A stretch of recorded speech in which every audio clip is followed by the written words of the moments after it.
comes trouble, putting on a show. Like a domino, I fall.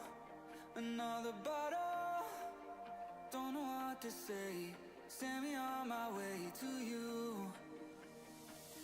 I know you're all that I want, but I don't even know your name.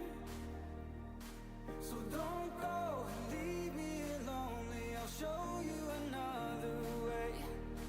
And you say it's a one-night thing, but I want something more than that. So don't go and leave me lonely. I'll show you another way.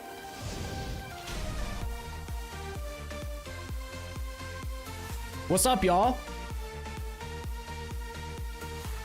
Hope everyone's had a great week so far. Dude, it was crazy.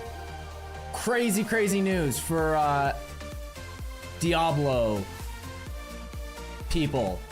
People who are fans of Diablo. But also, it could be interesting overall. Like, D4 might actually be decent again.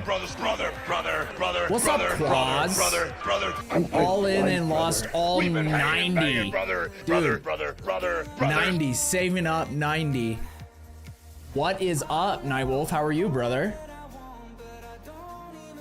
Brother, hanging and banging, brother.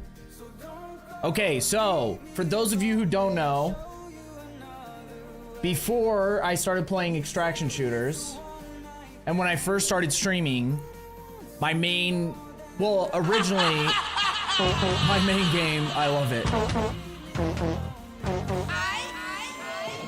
I don't even know how we found this song. I completely forgot how that happened, but it's great and I love it because it's just so ridiculous. But my main game was Diablo 2 Resurrected because I was playing Warzone and then I just got sick of all the cheaters and like Warzone just stopped being interesting to me. And so then I was streaming and then just randomly, it was after a stream when I was on, cause you used to have to use the Blizzard launcher for Warzone for a while because they didn't have it on Steam, and Activision and Blizzard were part of the same company. I'm sure there was probably other ways you could do it too. I don't know. Either way, I used the Battle.net launcher, and then I just saw that Diablo 2 Resurrected, which I hadn't even heard of. Like there was no hype around it in my like sphere. I never saw anything about it. I had no idea. So I downloaded it, played that, and that's really when like my stream started changing and I started taking streaming seriously. And I got obsessed with Diablo 2 Resurrected because I'd played Diablo 2 when I was younger, and yeah, it was great. It was, I think, I stand by, in my experience, one of the best remakes ever because they stayed super true to the original game. It just looked better and they added quality of life shit and whatever. Fast forward, we ended up going to Diablo 4 at some point because when Diablo 4 launched, there was a bunch of hype around it. I never played Diablo 3 really, so I didn't really ever get into it. But with Diablo 4, when it was launching, there was a bunch of hype and everyone was like, you know, they were making promises like, hey, we're going back to basics. We're gonna go back to like more like a Diablo 2 theme, because that's what a lot of people said about Diablo 3 is it was nothing like Diablo 2. It was kind of like a separate game that used Diablo characters because it just visually didn't look anything like Diablo. The way the game played didn't really feel like Diablo. And then Diablo 4 shit the bed on launch. It was really bad at launch. Eventually we went back. It was good. They like made some changes. They were moving in the right direction, and then they fucked it up again. And it seems interesting because they have a whole new leadership over Diablo 4. And Rod Ferguson left, which may have been the greatest thing that ever happened to this franchise.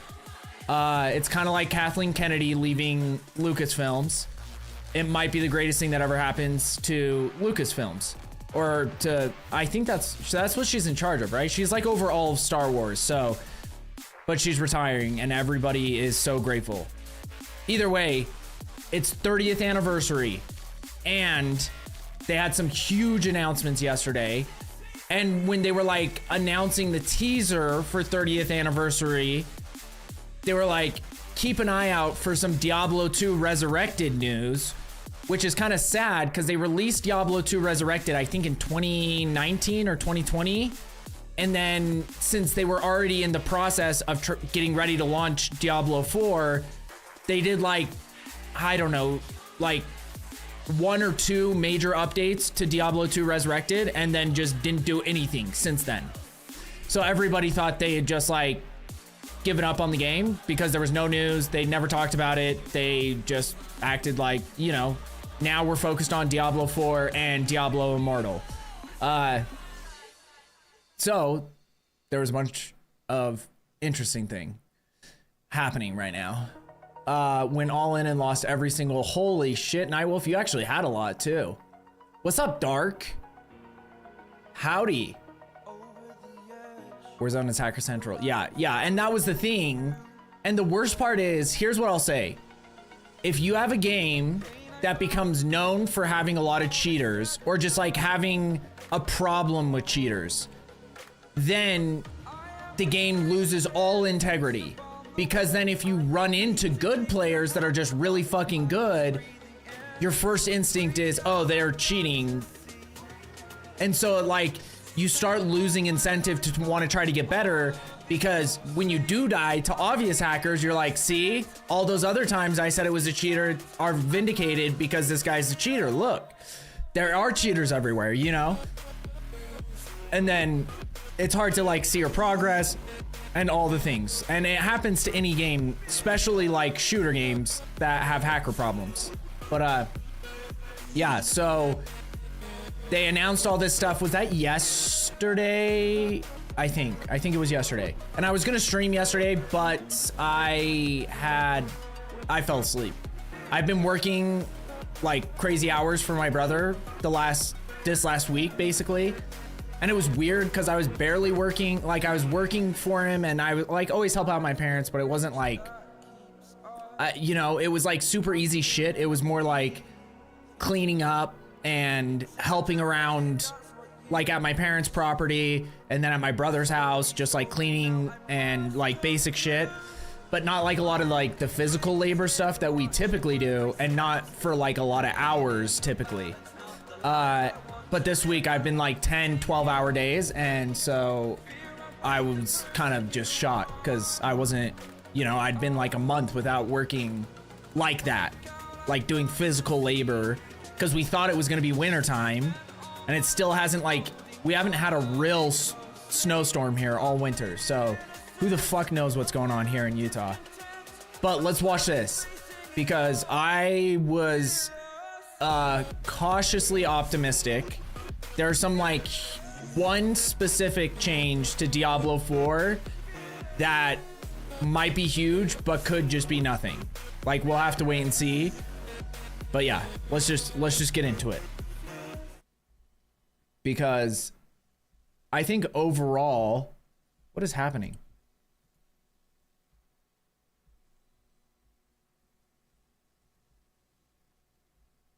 There we go. I think overall, they're like any new content for Diablo 2 Resurrected is a W.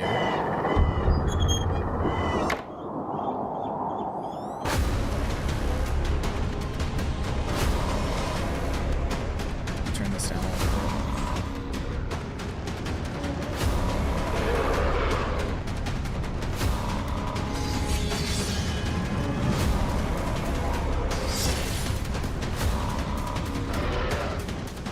And to be honest, maybe that's still too loud. I don't know. It's hard for me to tell. But when they announced that there was going to be Diablo 2 Resurrected news, I just assumed it was going to be something stupid like we're allowing anyone to add mods or something, which is cool, but like not, you know, I didn't know what to expect. Welcome to the Diablo Spotlight. This year, we'll be hitting an incredible milestone. 30 years of Diablo. Over 3 decades. The other thing is when did he take over? Like, did Joe Shelley step down? Because Joe Shelley used to be the game director, right? Shelley. I don't know how you spell his name.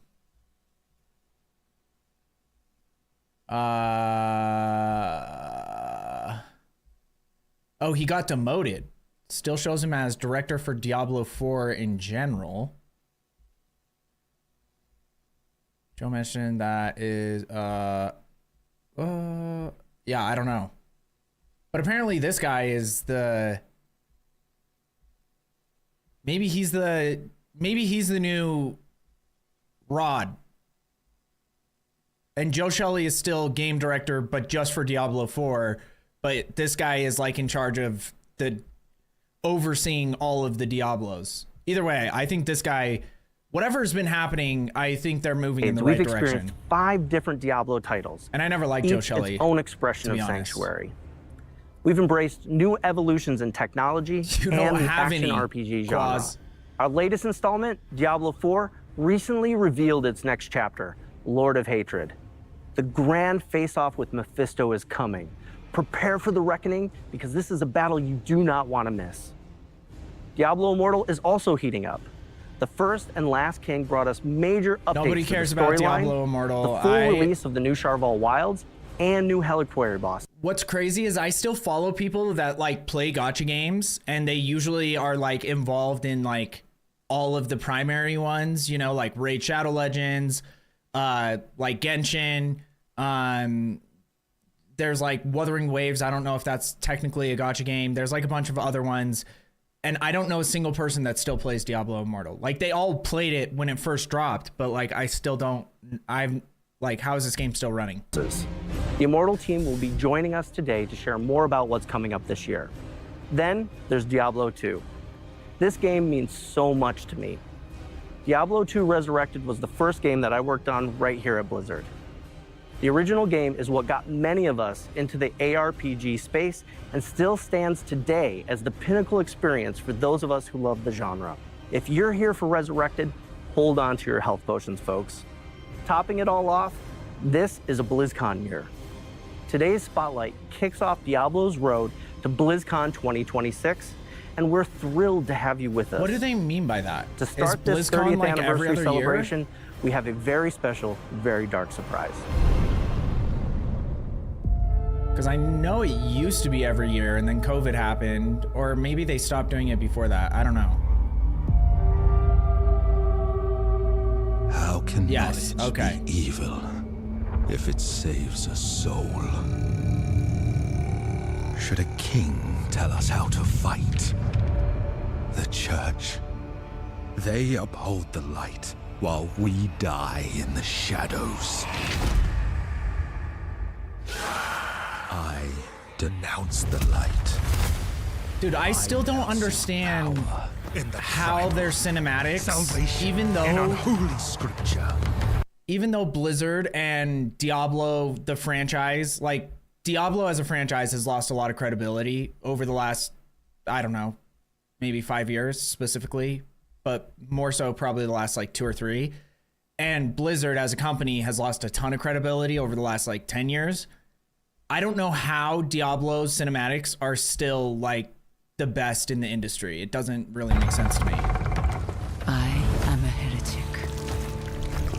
I break the bones of the damned, build altars of blood to call the darkness.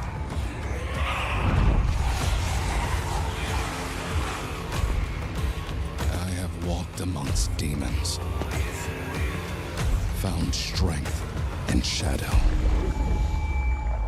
kinship and madness. Damn the light. I will suffer my own path. I will learn the foul ways of a forbidden tongue.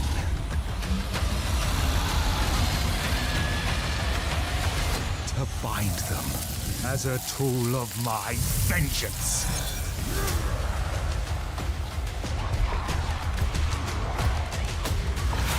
Like, look at this. This is insane. I don't see anything like this in any other game. But I also don't understand, like, you know, cinematics don't make a game better. I just don't know how they've, like, gone downhill in so many other ways, but somehow they have kept cinematics to be just, like, the best. But when darkness comes for us, it will see hell screaming back.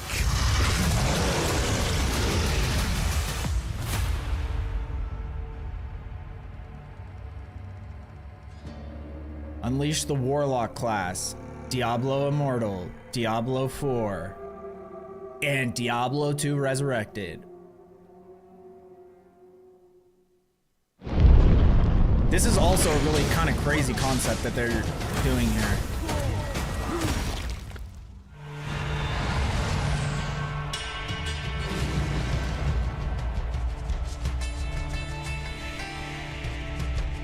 So I already watched this, obviously, but just as a preface, I will be going back and we're going to do a full playthrough of Diablo 2 Resurrected again. Creator Shazi, I'm good. How are you doing? Welcome in. I get chills every time I see that, and the team has been all in bringing this to life. But yeah, we're going to go back Absolutely. and The amount of effort and passion poured play into Diablo this 2 update Resurrected has again. been a true labor of love. That takes me back to when you and I first started working together on Diablo 2 Resurrected. It's a move tonight. And I got to see firsthand how deeply you probably ABI. and the team care about this game and the community. It's amazing to see how far we've come, and that this community is still here, still active, and still loving the game. With that, we're so excited to announce Reign of the Warlock, a brand new major update for Diablo 2 Resurrected. This is the first time in 25 years that Diablo 2 is receiving a new playable class. I've seen so many sunrises playing this. That is insane to think about. 25 years since they've introduced a new class, but also really 25 years since they've had like genuine new content. Because like I said, when Diablo 2 Resurrected came out, the only thing that they really introduced was like, I don't know, 10 new rune words, and none of them were amazing, and like Sunder Charms. I guess Terror Zones too, but like that was it. It wasn't like new campaign, new anything like classes or anything like that. So it's kind of insane. Game. Beginning from when I was a teenager, I still haven't put this game down decades later. To bring the Warlock to life ABI in is Diablo cooked. 2 People are Resurrected, using T6 and in see it lockdown these manifest days, across and Diablo T6, 4 T5 ammo and even. Diablo Immortal is a massive Dude, dream come true. yeah, I've noticed that. Being able to provide even more for the Diablo 2 community that way every is very season, special though, to us. honestly. Diablo 2 has an Because incredible... like as soon as the hype from the season dies off and like you lose, you know, because like every game you probably have like a what 20 or 30% boost in player count when there's a new season or new content or whatever, and then those players leave after a while because they played the new stuff, they got their fill, they move on to the next game, whatever. Then everybody left is people who, so you can't take advantage of those players that aren't playing the game consistently the same way that you could for that first month or whatever. And then all the good players start trying to, like, they're playing Forbidden and they keep getting shit on in Forbidden. And so then they get frustrated and they're like, okay, well, I'm just going to go play Lockdown and treat Lockdown like it's Forbidden. And they game the system and use T6 like armor that has lower durability and take their guns fully apart. So they're going in with like a Forbidden loadout into Lockdown. Whereas a lot of the other players, like even with me, I do it occasionally, but for the most part, I don't. Like it's not worth the annoyance, and you can do like you can get good enough shit staying under $1 million anyway. So I don't know. It doesn't mean, but like that's a way to kind of avoid the skill aspect in some ways, because then you can take more shots and can kill people faster. And you probably already have $1 billion, so you don't care what you lose or what you spend on ammo Whereas most people playing Lockdown are playing Lockdown because they can't afford to go into Forbidden every raid, and they don't have the money to just be like, you know, dropping it like that in Lockdown. Like, that's the point. You go into Lockdown so you don't have to spend as much money and use as good a gear, but then these people just like game the system, and it is kind of frustrating. Hopefully at some point they add some like kind of restrictions. So. Legacy. And with Reign of the Warlock, Resurrected is stepping into its next era. As the 8th class for Diablo 2, Quazax, you getting the on Warlock tonight? is disciplined, ominous, and incredibly knowledgeable.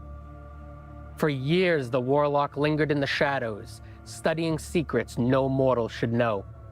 Now, they abandon theory for practice, bringing their dark craft to the battlefield. It's so insane to When think. it comes to gameplay, the Warlock dominates demons, binding them to his will And the Warlock is consuming supposed to them when be, it suits him. it's pretty freaking First, good. Summoning. Warlocks can summon 3 distinct demons: the Goatman, the Tainted, and the Defiler. Each is a different tool in the Warlock's arsenal. But the summoning is just the beginning. The depth lies in his ability to bind or consume It's the reason why nearly new any players are demon leaving, because found in the people game. are coming like Chads. Binding yeah, a demon no. allows the Warlock to benefit from the demon's unique abilities. See, and here's the thing. The easiest fix for ABI is to make it so in normal, you can't take in any gold ammo right off the rip. Just make it so you can't enter a raid if you have gold ammo in any part of your inventory or in your security container or whatever. And then for Lockdown, all you have to do is make it so people can't take apart their guns. Like, you can't have any gun attachments, because they already have it. When you go into Secure Ops, you can't take apart your gun and go into Secure Ops.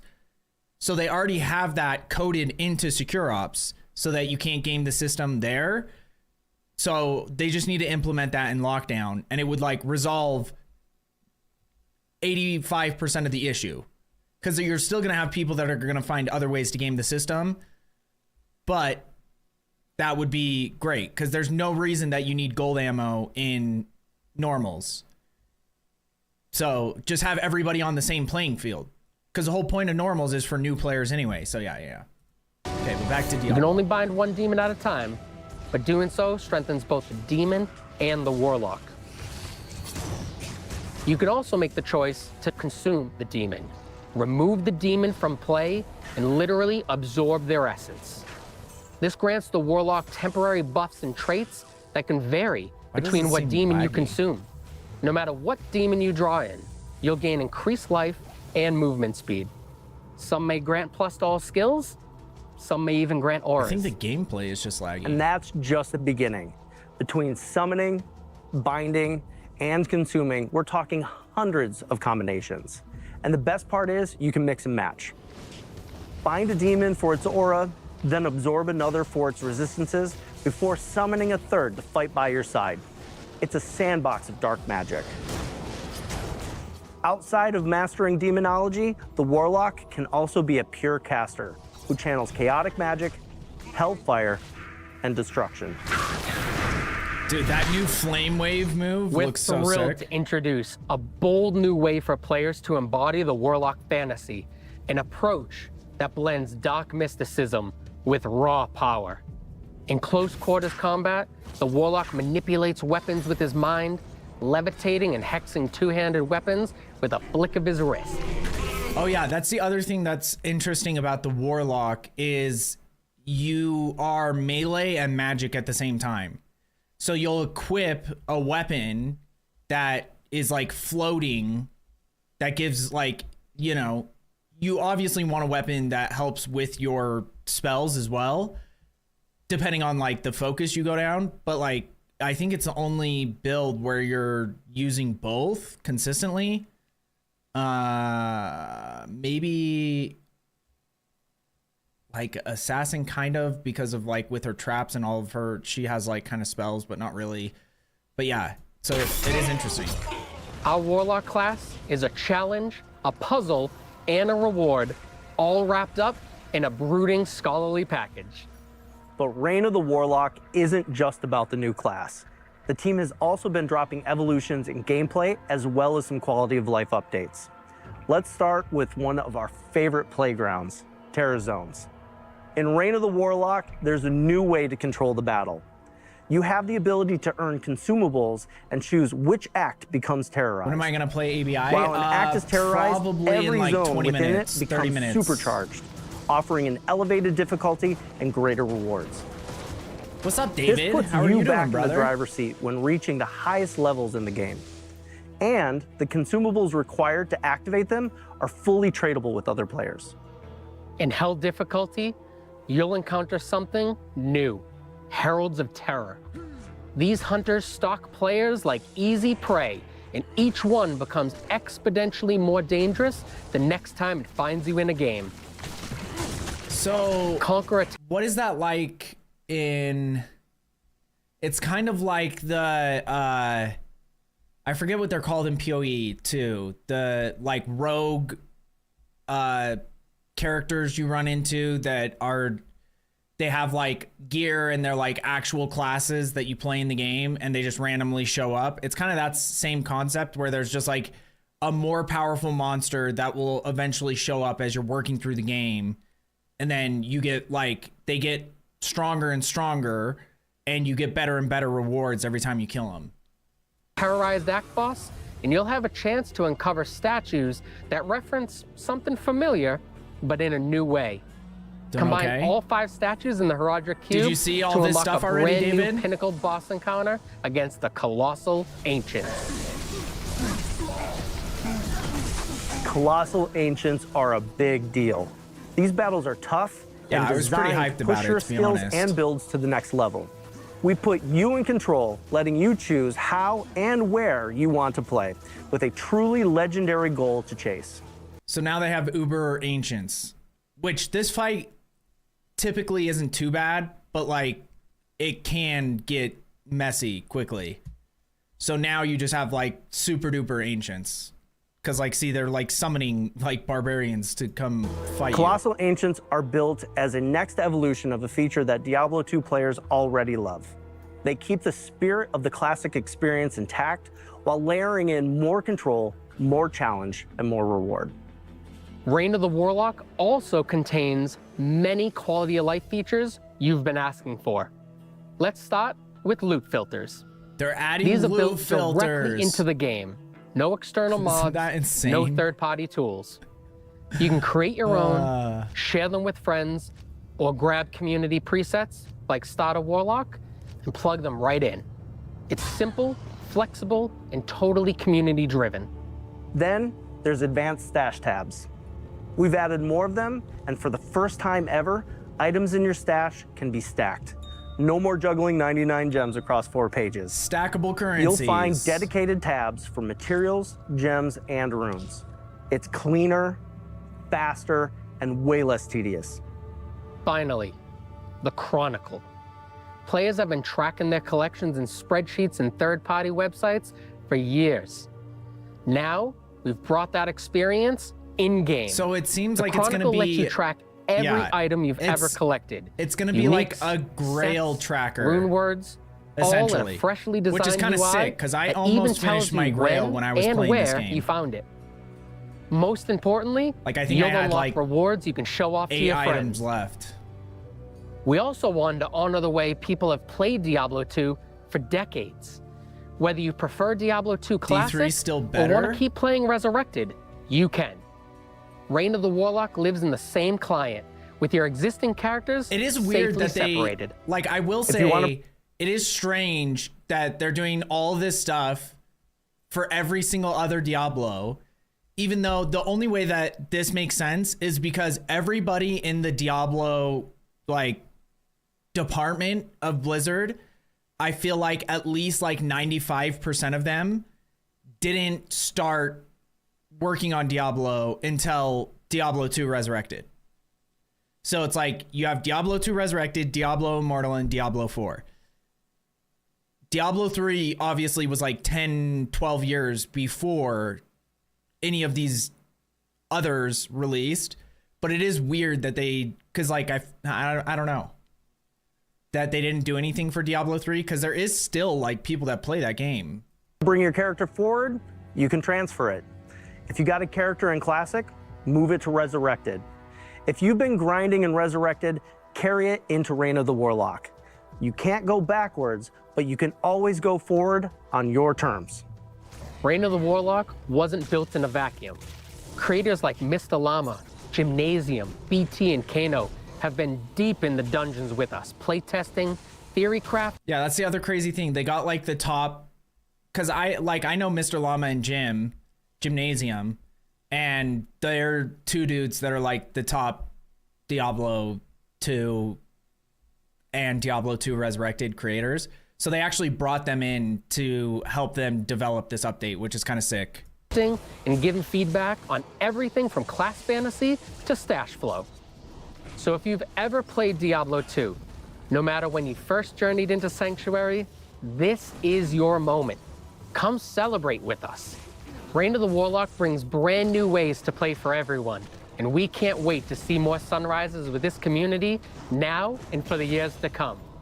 But we've been saving the best for last. Reign of the Warlock will be live today. Yeah, which is crazy. Like, technically we could go play it tonight. I already saw Mr. Llama playing it. Yeah, I thought it was weird. D3 didn't get shit. Yeah. This is all hell could marshal forth. Let us begin.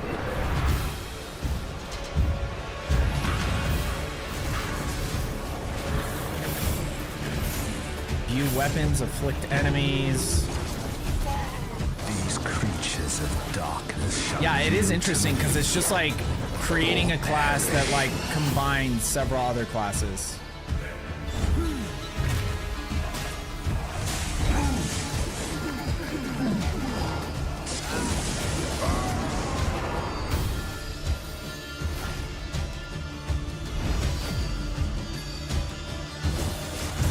Yeah, new rune words, new uniques. Obviously, the majority of the stuff is for the Warlock, but a lot of this stuff is stuff you can use for other classes 100%.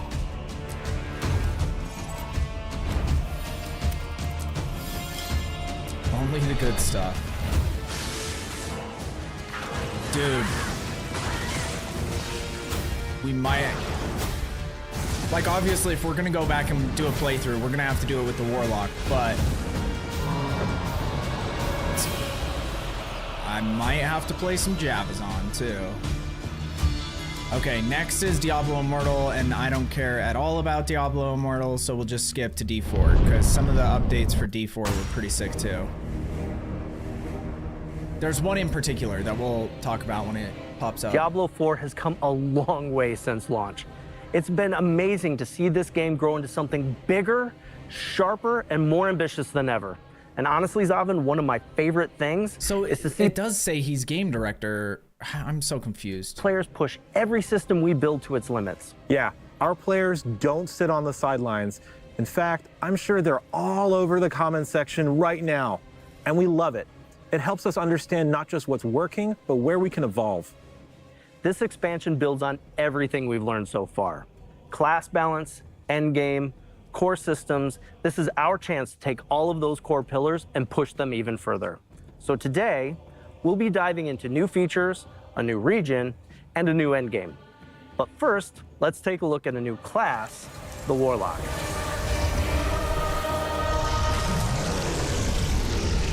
Across the Diablo universe, we will get to watch the Warlock evolve. In Diablo 2 Resurrected, they honed their earliest arcane powers. Then in Diablo Immortal, their journey takes a rebellious turn, embracing darker forces and forging their own path. Now in Diablo 4, the Warlock stands at the height of their strength, fully unleashed and ready to shape the fate of Sanctuary. This class is all about turning the wrath of hell against itself, with metal chains, flames, and utter destruction. The Diablo 4 Warlock is like a heavy metal album cover come to life, fighting fire with fire. We have so much more to share about our Warlock, enough that we're dedicating a full developer update to Warlock on March 5th. That's where we'll go deep on the class. their lore, gameplay, When does their new and season more. come for out for now, Diablo 4? let's talk about how the Warlock and our other new class, the Paladin, are central to the themes of Lord of Hatred. Many of you have already been playing as the Paladin, experiencing their holy might firsthand. With the Paladin representing light and purity, March Warlocks 10th? are their darker counterpart, anti-heroes harnessing the power of hell. This duality is central to the theme Oh, of but Lord of the Hatred. Lord of It's the Expansion is eternal until conflict April between 28th. angels so. and demons, with humanity stuck in the center. As you play through the campaign, prepare to be drawn into a tale where Mephisto's shadow looms even larger. It's an unfolding saga of hatred, treachery, and the search for salvation, building towards a reckoning that will leave a lasting mark on Sanctuary. The campaign unfolds in Lord of Hatred's new zone, Skovos. Skovos is a dangerous land, visually inspired by ancient Mediterranean landscapes. You'll explore rugged coastlines, mountainous highlands, ancient temples, Sorry, I didn't realize and that more monster my variety camera than was kinda in the ever. way. Skovos is the birthplace of humanity, Skovos does look where sick, Lilith though. and Inarius Like, began it all. visually. You'll see the Blessed Mother and the Heavenly Father carved into the marble structures of Themis, the capital city. Themis is the bustling epicenter of Skovos. Marble walls, eerie elegance, vibrant patterns, and rich textures all blend to create a hauntingly beautiful landscape. There's a town square teeming with whispers of the firstborn. You'll uncover secrets of the Ascari, the primevals, and the ancient wars that shaped the world. It's a place where every corner tells a story.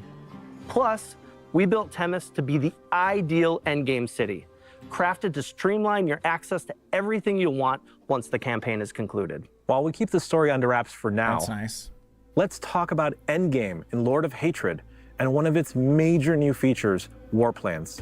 War Plans give you So more this- control and depth in how Isn't as interesting to me because this is the only end game thing that they've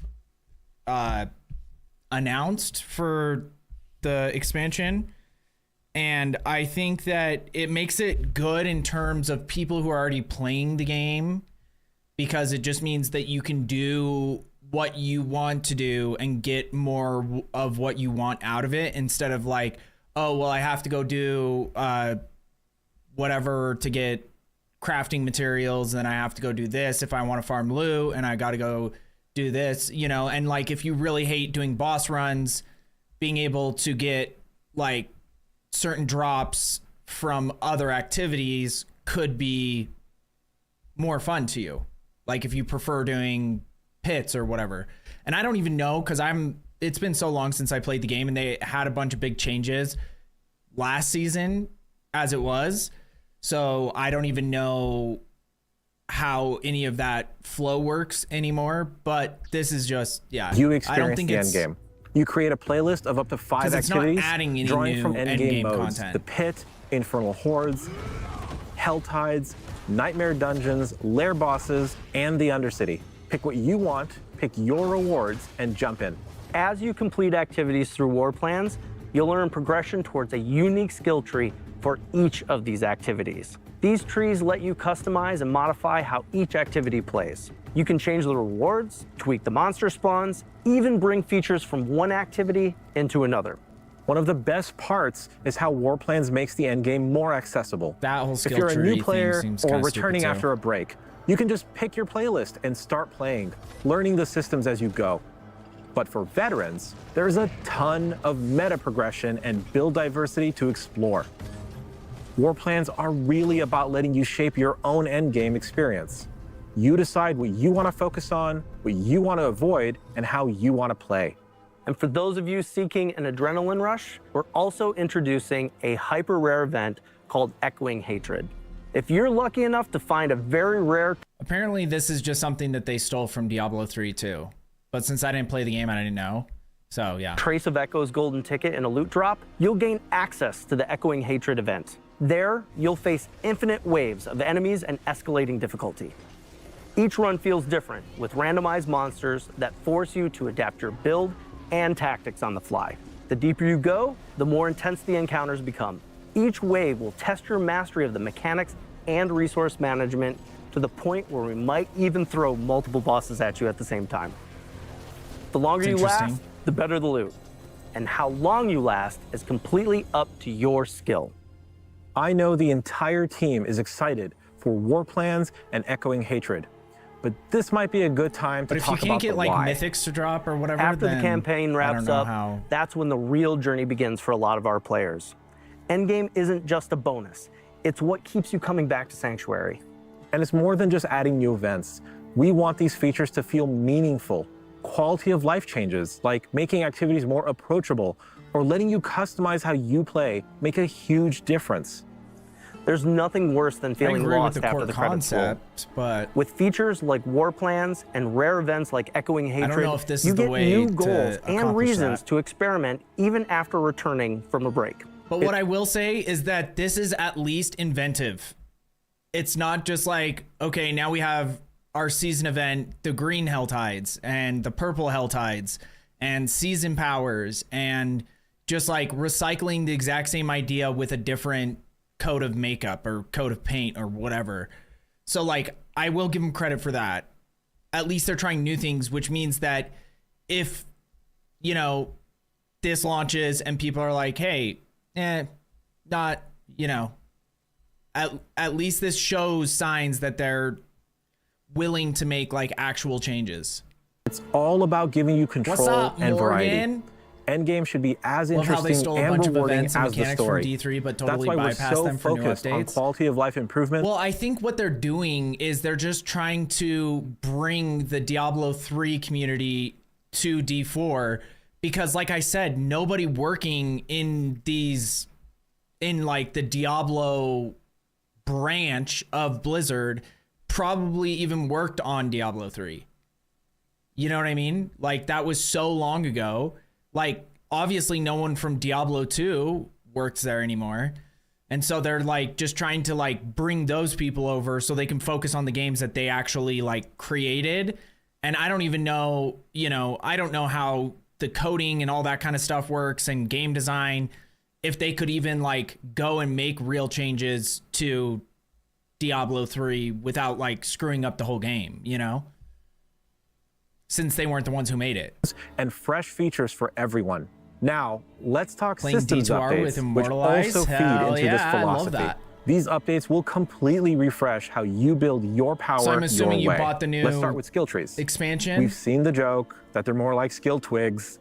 That ends That was something else I forgot to mention, that the new Warlock class and like the new content is an expansion. So I think it's $25, but yes, some people are really upset by that. The way I look at it is I feel like I get being upset because there's not a bunch of like quote unquote new content. Like there's not a new act.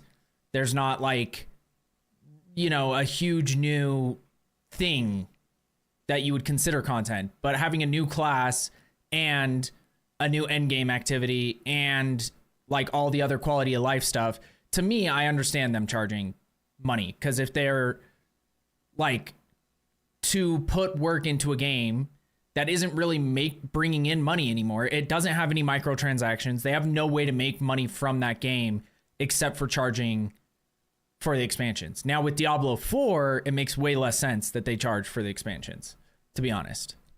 here. With the release of Lord of Hatred, every player will reap the benefits of a complete. So this is what I'm excited about. Completely revamped skill tree.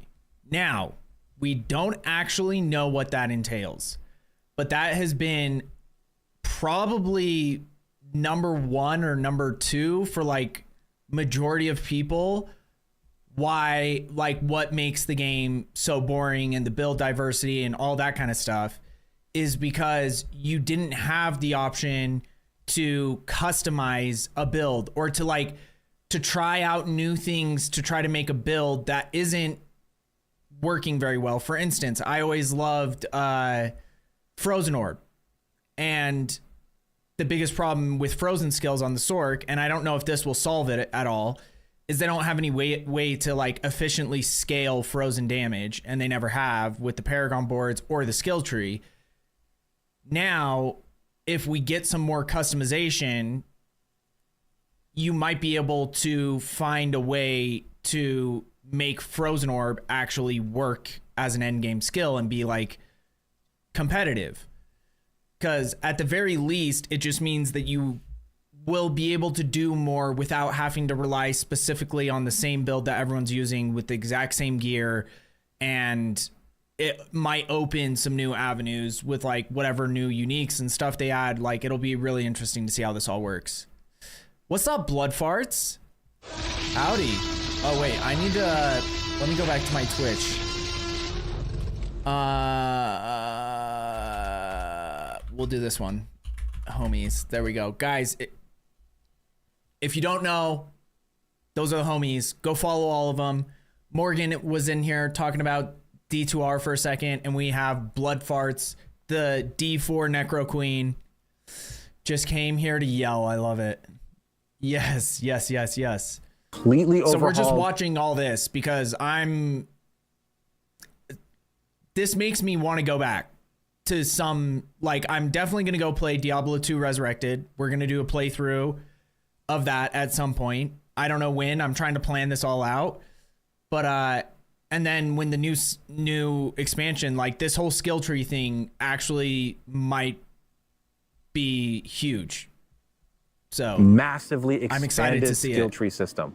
The changes are built to give you more customization than ever before, right from the moment you start playing. No more waiting for random item drops or late game progression to really flesh out your build. Now you'll have meaningful choices and options in your skill tree from the moment you choose your first skills. We're adding new So Hammer of the Ancients quakes outward and deals this much damage. Okay.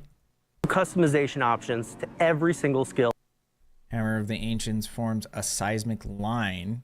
Yeah, so like having each skill have its own branch of customization options so that you can find other ways to get more damage if you want to use a specific skill. For instance, like if you have one like this that does less damage, but you get like these multiple like quakes that spread out or whatever, you can find a way to use something that like increases your attack speed and all these other things so that you can get more damage out doing that. Or with the other one that we were just looking at, wait, how do I do this again? This button? It's more like single target, bigger hit. And so then with this, you're just like pumping as much damage as possible, or vice versa. You know, you put more damage into this one since it's a lower damage one, and you put more attack speed into this one because it probably goes slower. But like, it just gives you options. We're adding new customization options to every single skill across the entire tree. It isn't just a small tweak. Casting summons 2 ancients to hammer the same area. If burning enemies are struck, explodes. Seeing that, like, that's cool too, because now you get fire damage. So then you can scale into fire damage more. It's a major disruption to the current class system. Our goal is to make theory crafting go much, much further with more complexity and get like than more ever of an before. AoE. For instance, take the Sorcerer's iconic Hydra skill. Previously, you could only boost its burning damage or ramp up its critical strike potential. With the revamped skill tree, you can fine-tune Hydra to your unique playstyle. Want your Hydras to attack faster? Gain attack speed, but reduction in duration. Or last longer? You can choose to have their attacks trigger explosions or continually burn everything in close proximity. You can even completely transform the skill. See, and this is what gives me hope, because they're adding a way to make the Hydras deal cold damage. So if they do something similar with like Frost Orb, where you can do lightning or fire damage now, then you could actually scale it in a way that it would be efficient, like where you could actually make it an end game skill. And this kind of stuff I think is awesome, because it just creates avenues to have build variety, and more customization is usually a better thing, especially for players. Turning your Hydras into Frost Hydras to unlock new combos with all your other Frost abilities. The new options let you experiment with every possibility as you refine the build that's most fun for you. And we're not leaving any class behind. Alongside the Paladin and the Warlock, every class will be getting these updates, and they will be available to all players, regardless of Lord of Hatred ownership. Each class will get more than... That's also actually awesome. That's a big W for them. I don't like to give them a lot of credit because, like I said, I don't think you should have to pay for an expansion for a full price game that also has an insane amount of microtransactions, because, like, you know, that it just seems kind of stupid. And then also like gating, because for instance, you couldn't like craft mythics or like the mythics that you wanted unless you bought the last expansion. And there was like other features that were locked behind the expansion for just like general progress and availability in the game. So the fact that they're not doing that, I think, is good, at least with this part, like with the skill trees and stuff like that. Because they could have just locked all that stuff behind, which would, you know, I think there'd be a ton of outcry. People would freak out, but they could have done it and it wouldn't have surprised me either. 40 rework choices and over 80 additional options. Lord of Hatred owners are going to get even more with over 20 additional transformative skill choices. On top of the skill tree overhaul, we're adding a brand new itemization system, the Talisman, and with it comes the return of charms and sets. Here's how it works. Get this. Once you get your Talisman, charms will begin dropping in the game. For a charm to be active, it must be placed inside your... Plus 45% total armor. Okay, so charm sets, you get damage reduction while moving, or you get increased damage. Okay. Your Talisman. Charms can be of any rarity, but the set charms have the greatest potential. Wait, I need equipping to pause multiple on... charms. Dude, they're going so fast. Holy shit. 1 to agility skills. Okay. So it seems like I said, this just adds more customization and options, so that's a W. From the same set, we'll unlock additional set bonuses. With the Talisman, charms, and sets, you can customize and fine-tune your characters like never before with the powers of the greatest Herodrum. And speaking of Herodrum, Lord of Hatred comes with the Herodric Cube, a legendary tool for a legendary way to craft. Might be huge too, because you'll be combine able rare to materials, upgrade items to make them into a legendary. You can recycle uniques and get like crafting materials out of them, which you'll probably be able to craft into other uniques or something like that. Charms, transfigure item. I don't know. Is that to like change? I don't even know what that really means, to be honest. But like adding affixes, like all of this stuff you'll be able to do, which seems like just more customization, which is great. Unlock additional properties and forge items that fit your playstyle. The Herodric Cube is the beginning of your chase for late game greatness, opening up new opportunities to shape your journey and pursue those ultimate rewards. It just depends on how it's a hard it is callback to the farm cube in the Diablo 2, crafting now materials. reimagined for Diablo 4's itemization. Next, loot filters. They've finally arrived. You've been asking for this since day one, and we've heard you. Whether you're chasing uniques or filtering out junk, loot filters give you the right amount of control over your journey. This is actually huge for this game, While because we're this so game excited is to finally be adding loot filters to the game, we are going to continue to listen to your feedback and stay committed to refining loot filters over time to make sure that it works chaotic, for you. especially when you're doing like boss runs and stuff. This is shaping up to be quite a year for Diablo 4. Perfect timing for Diablo's 30th anniversary. I've been playing Diablo for as long as I've been gaming on PCs, starting with a burned copy of Diablo handed to me by a friend at school. Discovering the game's randomized content blew my mind, and soon I was playing Diablo 2 online at PC cafes, eventually diving into modding and joining Blizzard. I've been a proud servant of hell ever since. We hope this year's expansion and all its new features spark that same sense of discovery and excitement you felt when you first stepped into Sanctuary. Whether you're exploring Skovos or reaching your greatest potential within your class fantasy, or simply celebrating another milestone with the Diablo community, we're grateful to have you with us. Thank you for being a part of this adventure. When darkness comes for us, it will see hell screaming back. Cinematic's so fucking good too.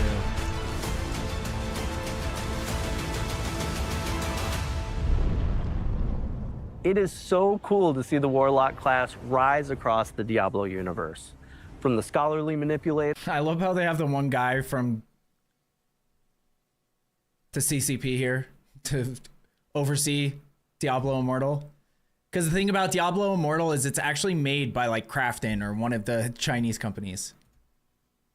To the punk rock demon commander, look, another to the stolen metal mechanic. powerhouse. Hell yeah. This tells a story that spans generations, illuminating the legacy of the Vajari and the strength of those bold enough to wield its forbidden power.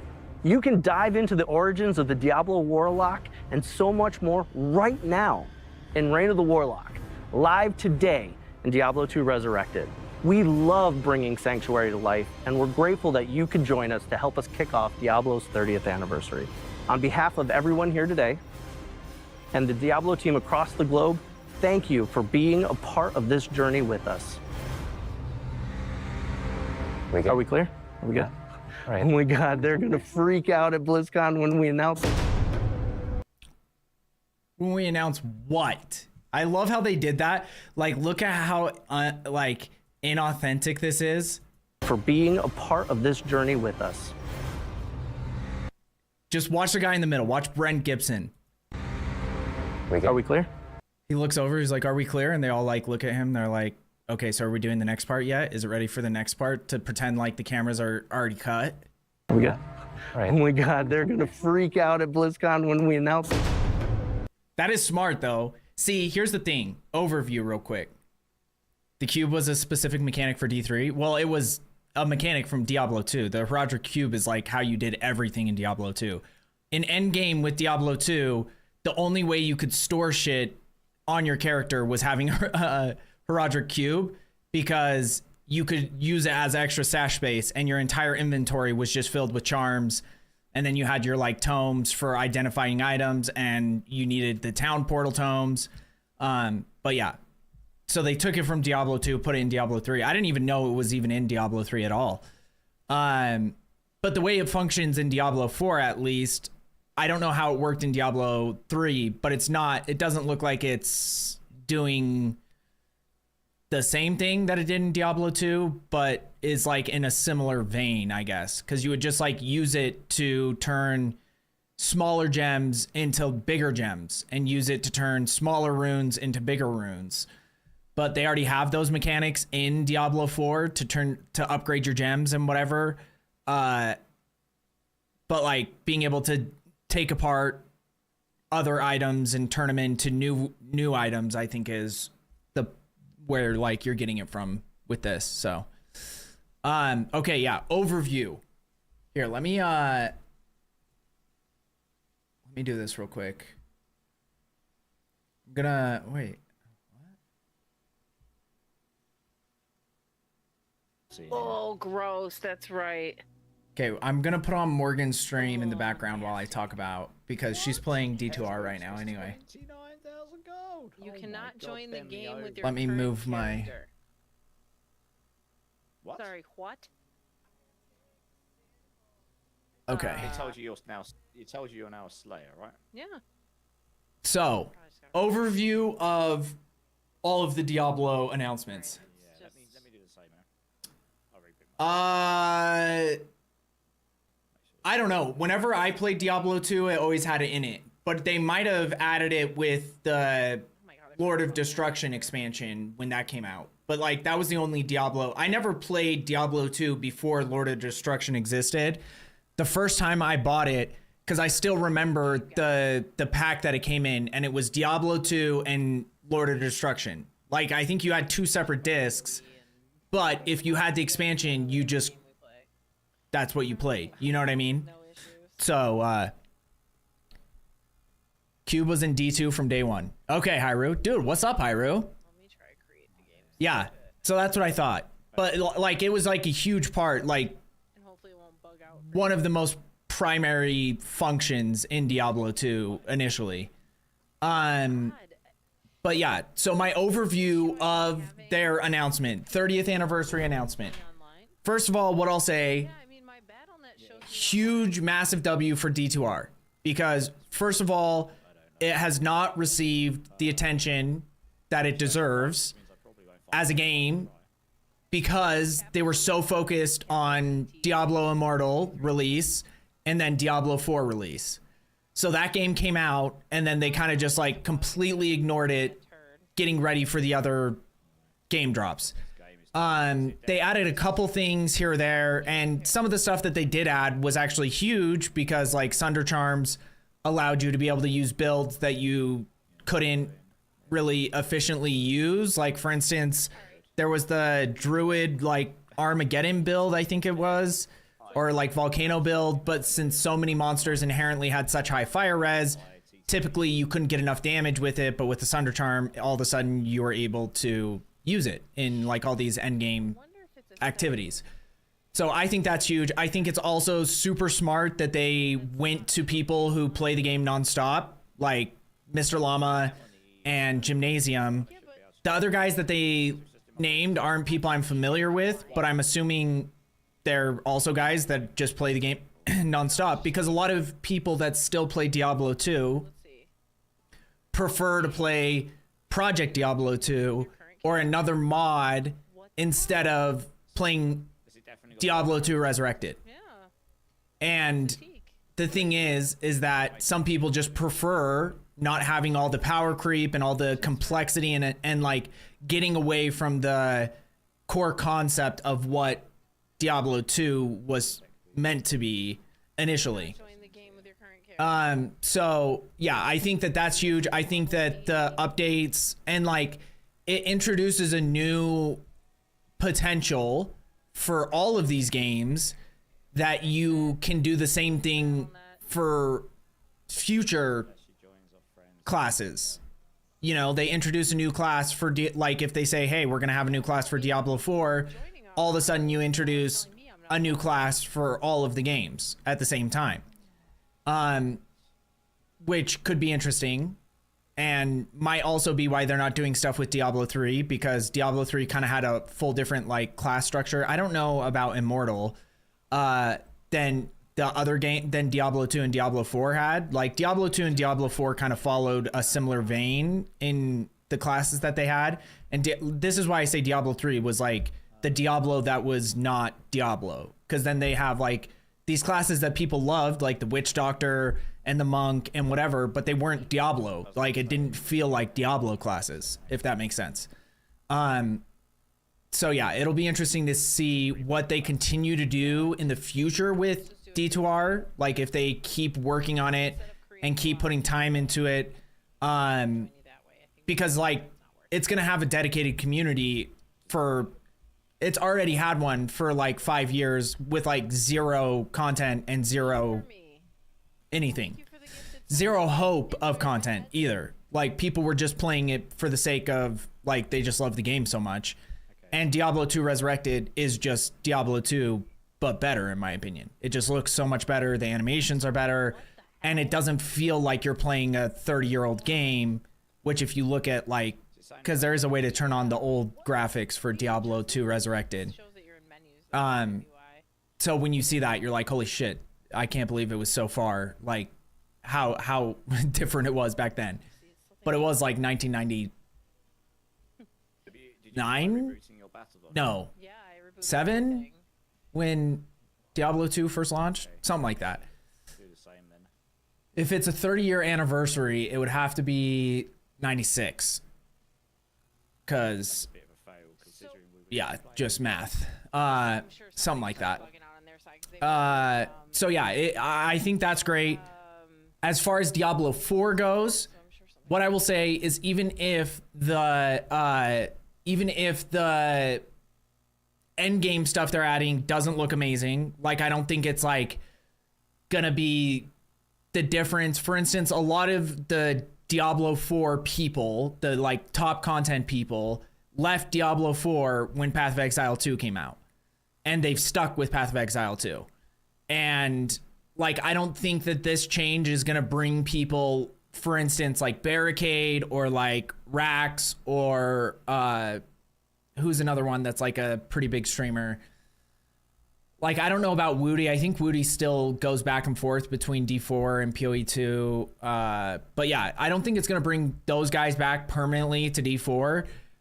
But I will say what gives me optimism is the fact that they are doing something that is different, completely different than what they've been doing for the last several years. And even if this isn't the solution, the fact that they're actually making genuine changes, like the skill tree change to me is the biggest one. Cause I've said that for the longest time, that for some reason I've never understood why the skill tree is so like bad and why they haven't, especially with like Sork. And I feel the same way in Path of Exile too, to be honest with Sork, that they just need to completely redo the skills for Sork in both games. Now in Diablo, I like the skills more, but like they just didn't have a way to scale your damage in a way that made them like usable in endgame. So hopefully this changes that. We don't know for sure because we don't really have that much information about how these skill trees, like all the changes that they're making to them. But I think that whatever they're doing now is way better than what they have been doing.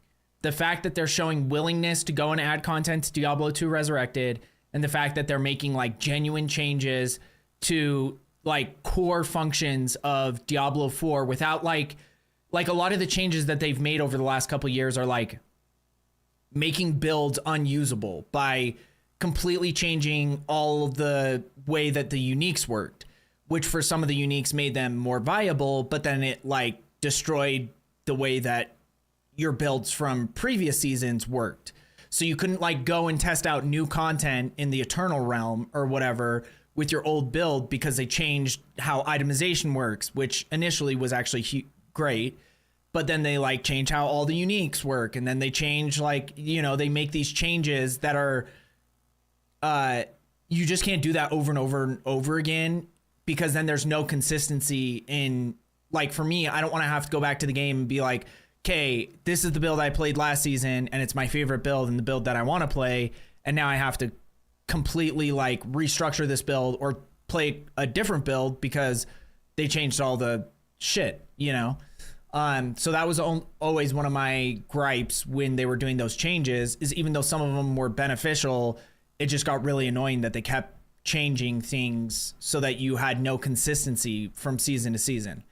And these new changes are like valuable because at minimum, I don't think it's going to make any build, from what we've seen, obviously, I don't think it would make any build worse. It just means you're going to have more options to make your builds better, if that makes sense. Because I don't think they're like removing skills, but they did say completely revamped. So who knows?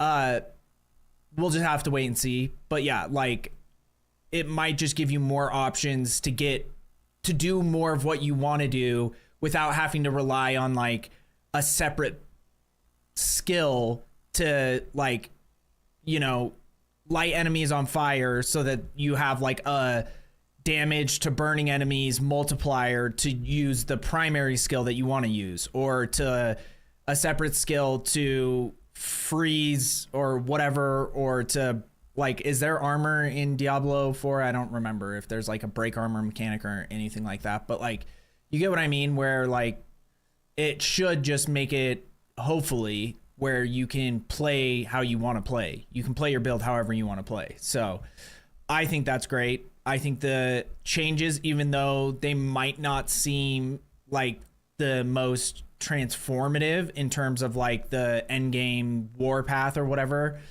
I think it is more about what it shows that they're willing to change versus what the actual change is in and of itself.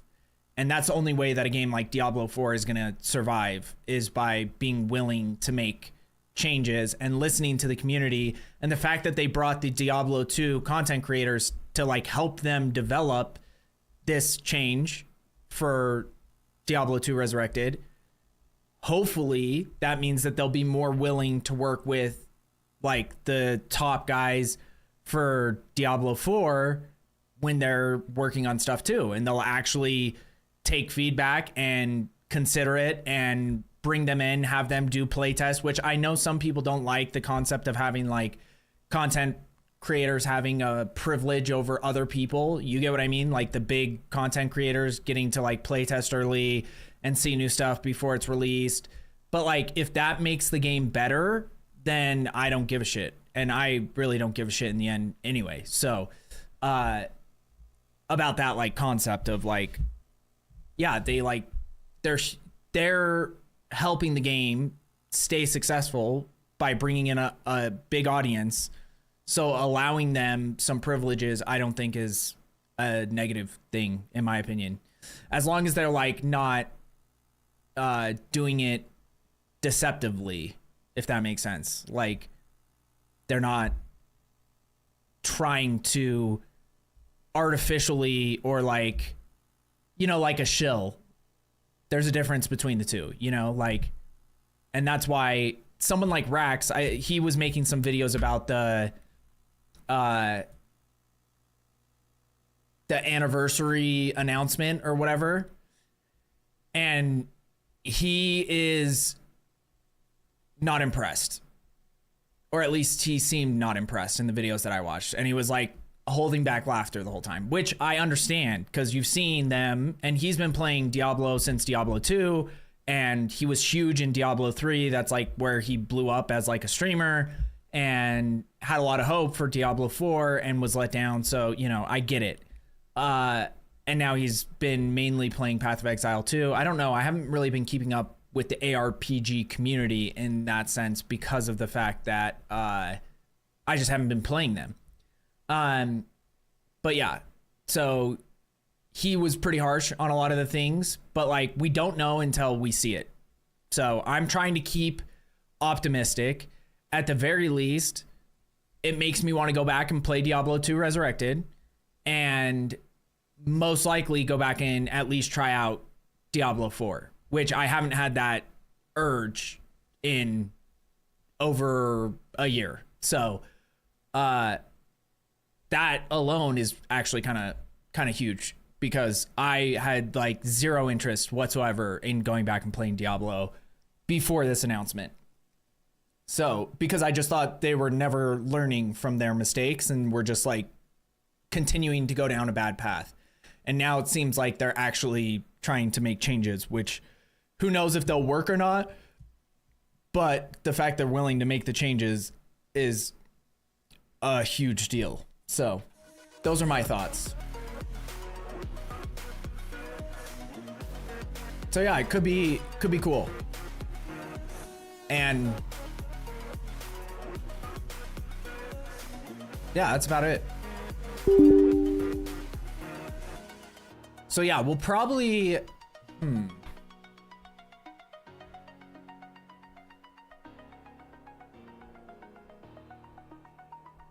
just trying to see what the date is, because I have some ideas for next month. And if the expansion for Diablo 4 comes out in the end of April, then maybe we make like April ARPG month and we just go back and try that. Because it was something I've been talking about, going back and playing PoE 2 and giving it a fair shot. And I was thinking about doing it this month, but like we could do a playthrough of D2R. That would take, you know, to get to like endgame would take like a couple streams maybe, depending on if we have people to help us level and shit. But then play PoE 2 in between that, and then when D4 releases, try that out. That might be the plan. Okay, I need to change all my info.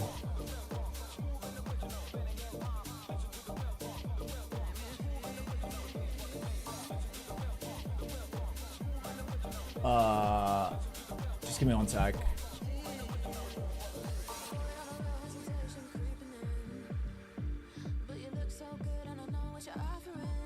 That happened.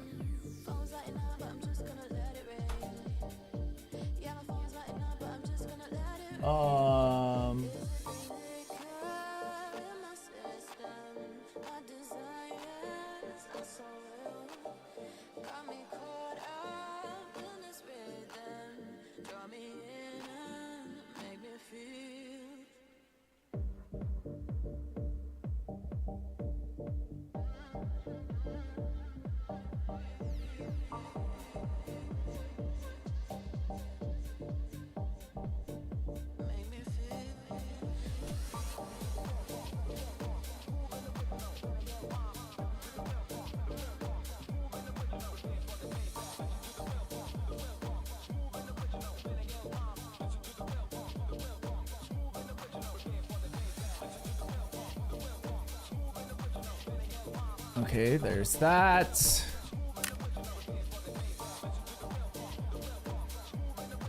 The other funny thing I think this game does, which is actually kind of smart because it at least worked on me before, is that they do these free like in-game currency giveaways, but they always give you just under what buying anything actually costs. So unless you already have some that you didn't use before or something like that, you just have, you're like right below actually getting any of the cosmetics or anything.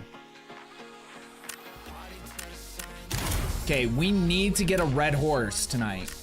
Maybe that's what our first goal is. Because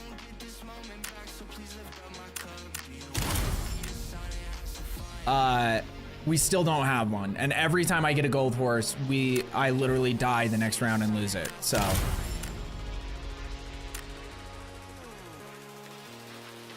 and I don't know if we're gonna have anyone to play with tonight, so we might just have to be solo queuing all night. I guess it depends. Nightwolf seemed like he wanted to play. And it might actually be a good night to just play some rounds with him and try to finish getting him leveled up.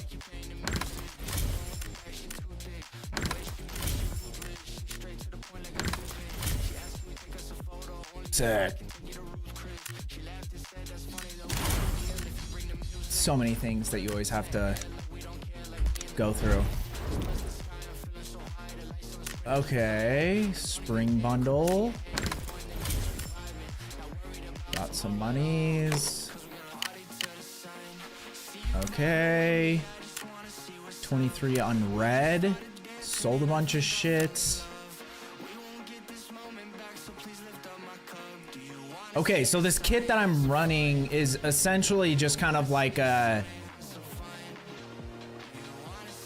high quality slash value kit, because I have all tier 5 armor, like tier 5 armor and helmet, but they're like lower durability. And then I'm running the MPX because I have a bunch of them, and it's like a fairly cheap build. Like anything under 300k to me is like, because like between 230 and 300 is like, to me, a pretty average cost for a build. Once you get over 300, then it's like, okay, you probably want to go in with like full gear.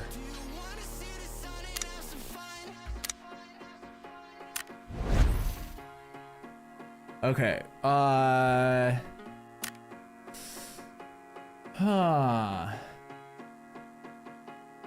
wait, so does this mean you have to bring out 2 from a single raid? That's gotta be what it means, right? Because I know I've brought out multiple of those porcelains and probably those metal hearts too since that quest started. Okay, one last thing. Let's see what Dick's got for us. Nothing very enticing. I am running low on grenades, so we're gonna be buying grenades every chance we get from him at least. Got one of these, those are good. What about these? Are way more expensive than it would cost buying them on the market, so we're not gonna buy those. SVTU, is this the one? This is good, right? Wait, which is a good, what is that called? Let me look real quick. Is it a marksman rifle? SVDS is the one, okay. SVDS.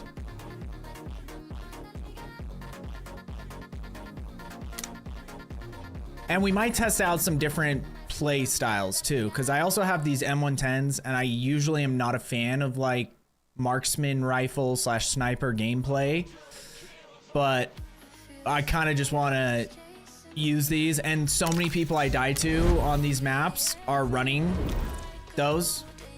marksman rifles or snipers, so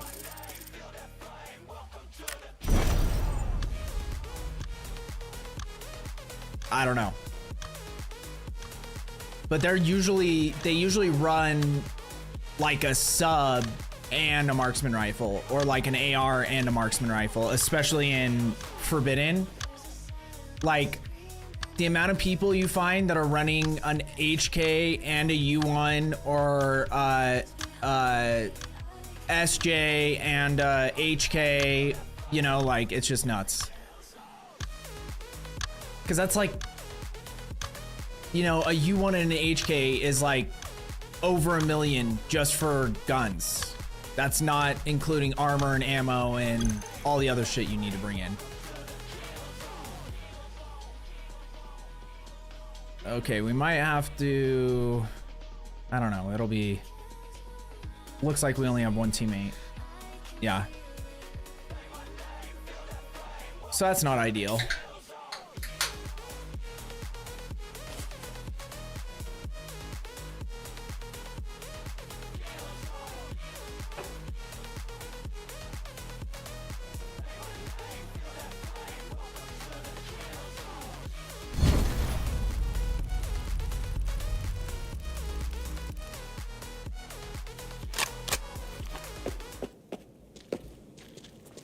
And he has a quick kit, which is also not ideal.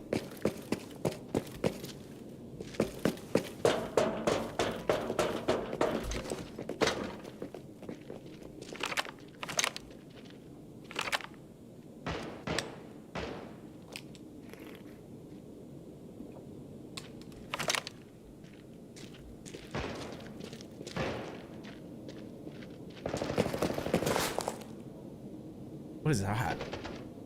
That almost sounded like a U1.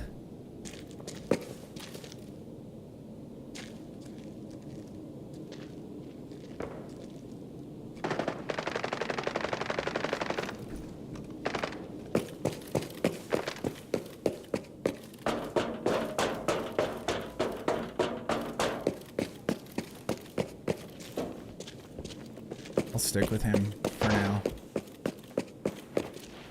Probably not a bad idea.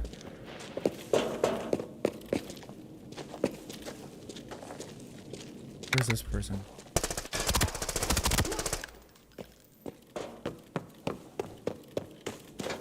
I think these were bots. Like bot players.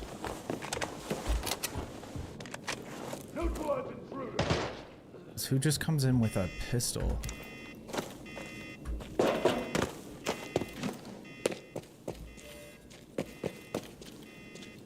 We've been scan pulsed.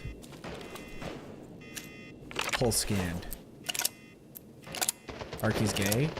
Dude, I don't know. I don't know what's going on with that game right now, to be honest. Like, I'm kind of just waiting for the next, like, actual content update.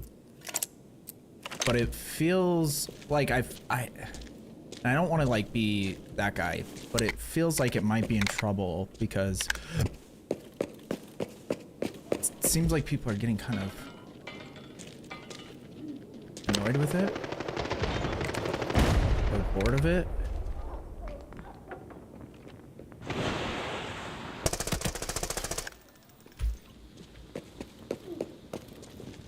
I think someone's in here.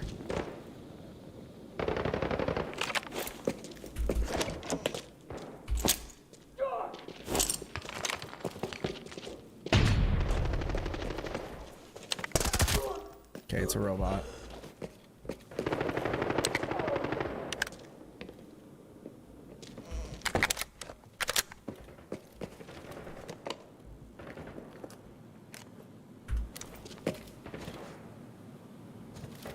Are you hating on Ark, Wolf?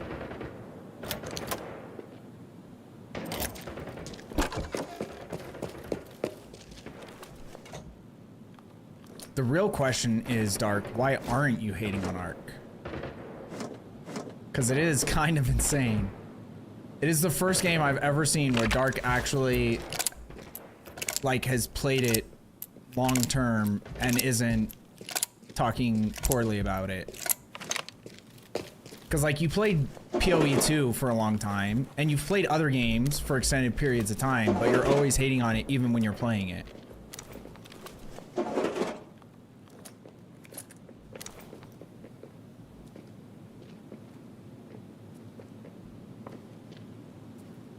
Okay, I think there's... I don't know how close they are.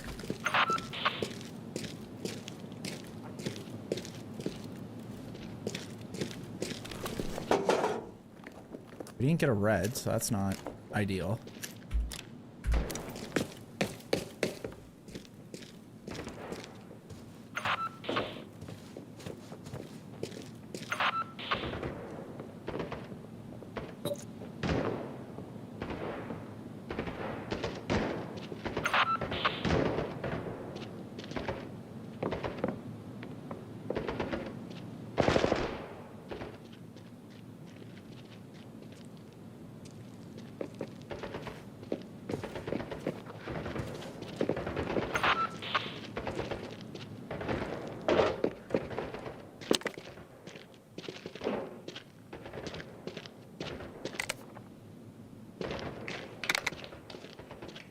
They're like right next to me.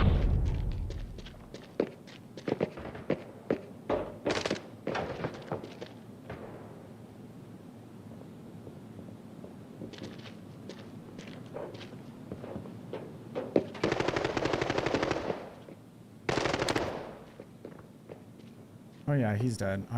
Dude, I'm fucked here.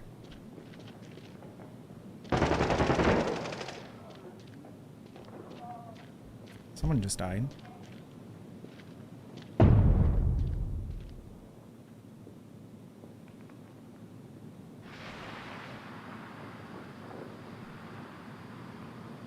Because I think there's 2 teams. One of them is right outside my door, and the other one, I don't know where they are. They might be down below somewhere.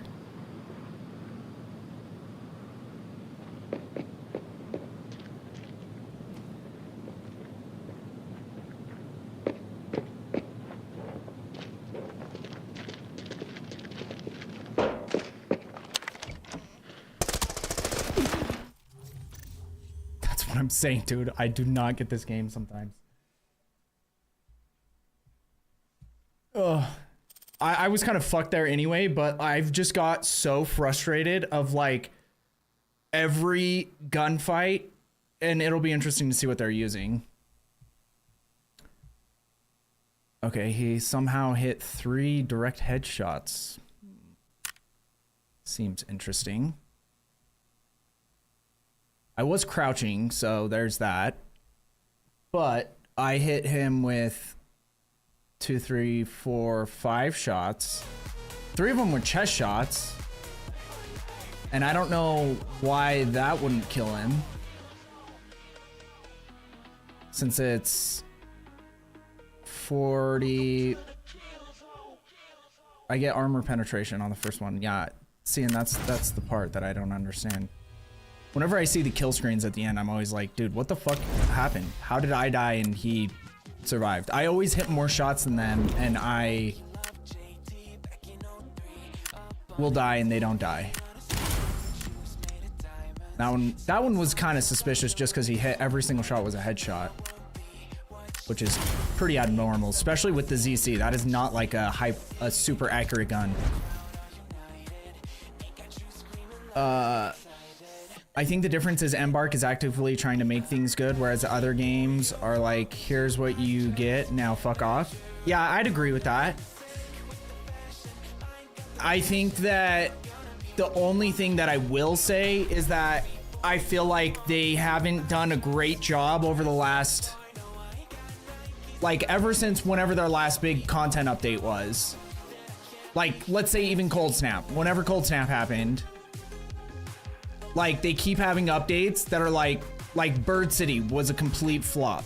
That whole concept, whoever recommended that, them not doing something more then, because also there was like all of December where they didn't do anything on the game because they were taking the holidays off.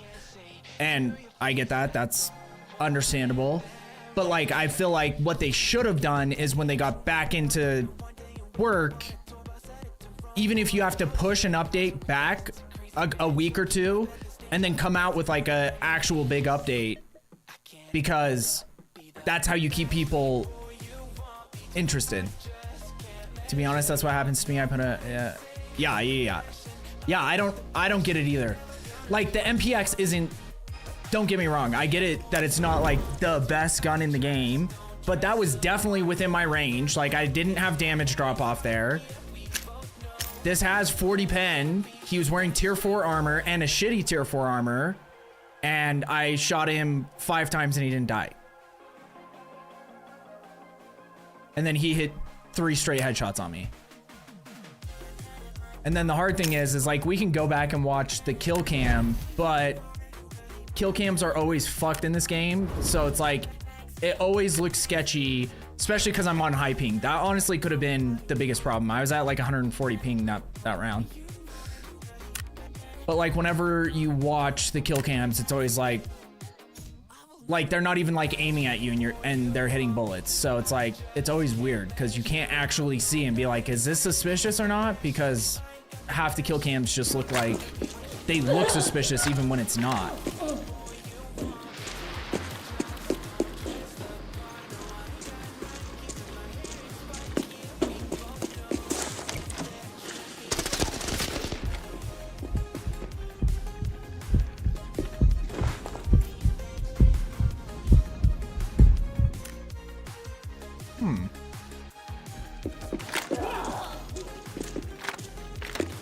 I don't know. I don't even know what it was, but something didn't feel right with that guy.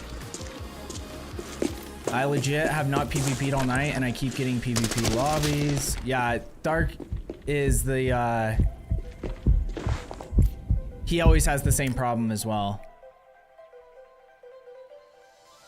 Bird City got fixed along with the other events, not posting at the right times or not at all. And I agree, the update after they came back was meh. Yeah. Because then their next update was the Bird City update. And then like, to not have an actual like map event, I think was an L. Because Bird City, like, I get that some people, but like, that was your opportunity to do some other type of, because like, also why, I don't get the whole like, why does Cold Snap end when we're in the middle of winter still? Like, you should have just kept that instead of even ending it. Like, just don't end it then, because people were enjoying it too. Like, people, it was another one to go to, and people, like, night raids kind of suck because visibility is not great. So I know a lot of people don't really like to play night raids in general anyway, so. Are you searching Dead Raiders? No, they brought it back. Wait, what do you mean they brought it back?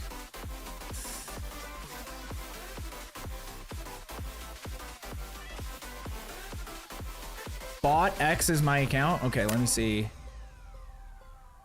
Bot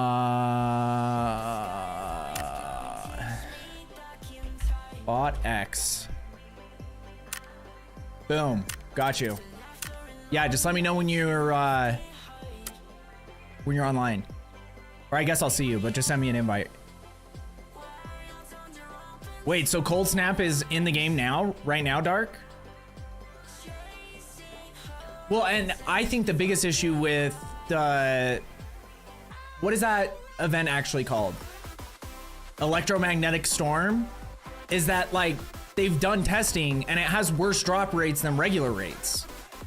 So it would be one thing. Like, here's the thing. I don't actually mind electromagnetic storm, but the locked rooms better be juiced, and you get what I mean? Like, there's no incentive to do electromagnetic storm because it's been proven, unless they change it, but it had worse drop rates than even just like a regular day rate. So there's like genuinely no point in doing it unless you have like a quest that's connected to it or something like that.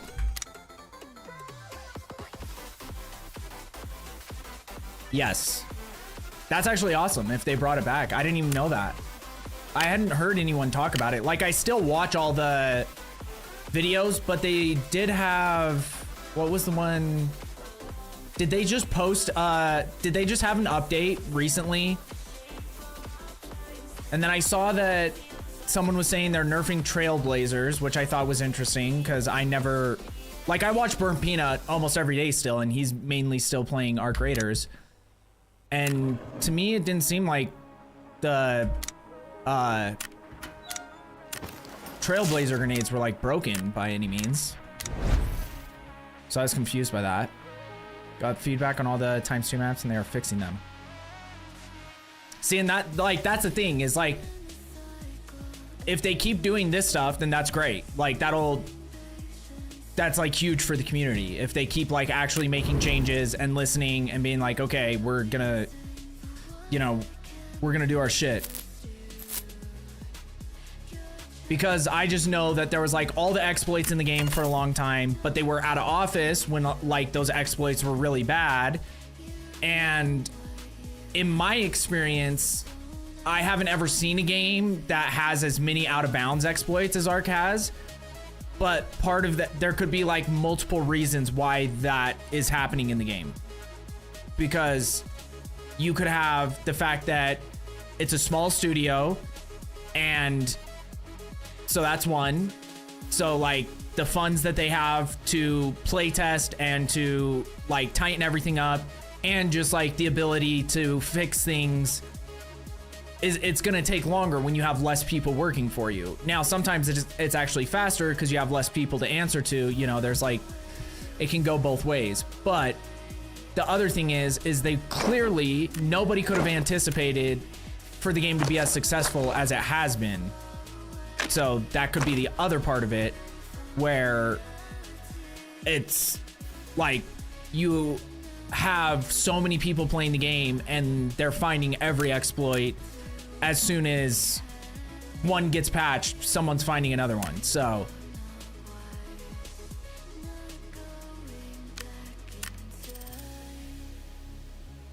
yes, a small update, and they nerfed the Trailblazer because people were using it to do massive damage to the Queen and Matriarch. Yeah, but here's the problem: is the grenade itself isn't that good. That was the only thing it was good for, was to fight Ark. So it's like kind of the opposite of the issue that they had with the trigger nades. And I think that the nerf that they did, like, it'll be interesting. What is the nerf that they did? Anything that means you're doing less damage to Ark, to me, is a negative. But the nerf they did to trigger nades, I think, was actually smart, because they didn't like reduce damage or anything. They just made it so you can't just like blow them up instantly and use them basically as like air burst grenade launcher, essentially. But yeah, I just thought that that was like a good change overall, because it wasn't like, it didn't make them useless, but it didn't make them feel so overpowered.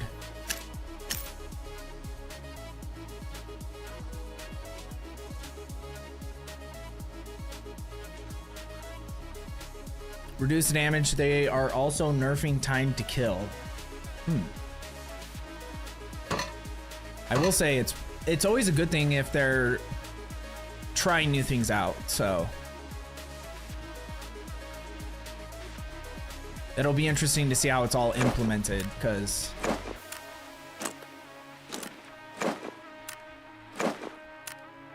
like the unfortunate thing, and I know it's not just based on me, but just like general sentiment feels like not as like, for instance, I don't post or interact with anyone who's like anti-Ark on X, but I've been seeing a lot more stuff that is like more critical of the game than I was seeing for a long time. And there could be a lot of explanations for that. One of them just being that there's like all of a sudden this giant hate campaign against the burn peanut now, which I find hilarious because people just like don't understand. Like all the people hating on him have clearly not watched his stream or actually like watched him before, because people think he just like showed up out of nowhere and all of a sudden he's got like 100k viewers on YouTube and 70k on Twitch, and they're like, what the fuck, this has got to be all bots. It's like you had like 60k live viewers between YouTube and Twitch playing Tarkov, which is, I love Tarkov, I think it's a really fun game, but it does not appeal to a large audience. You get what I mean? Like if you've never played Tarkov, you're not gonna sit there and watch a Tarkov stream, because it's not like super action-packed or super fast-paced. It's very like methodical and strategic, and there's a lot of complexity to the game. So yeah, I always find that kind of stuff really funny to me.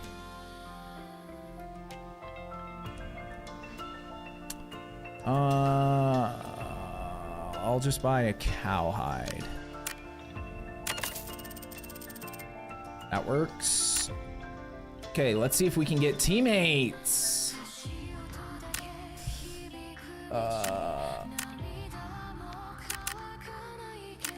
One.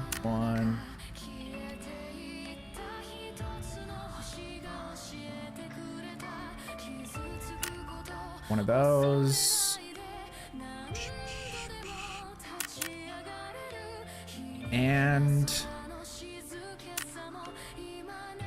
that should be good.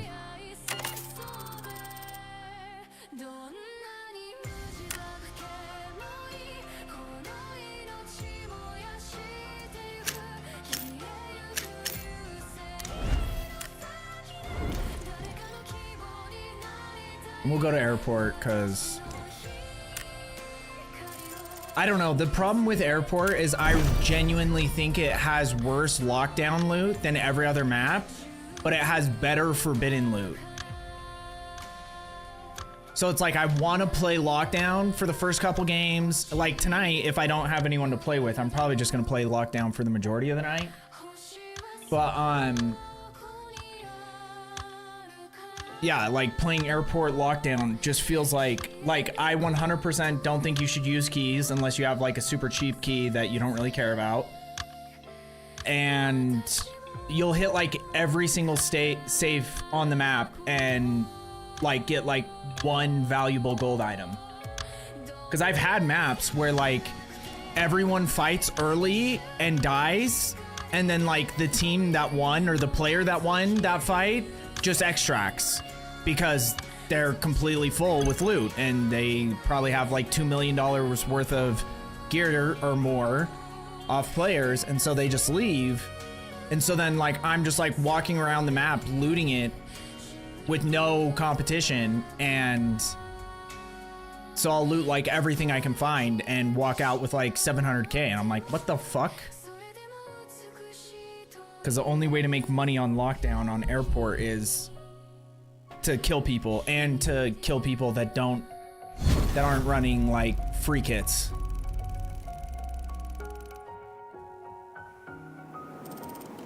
I think that's why they were saying he is view botting, because who really watches Tarkov? Yeah, but like if you go back to his old streams, like he didn't start off at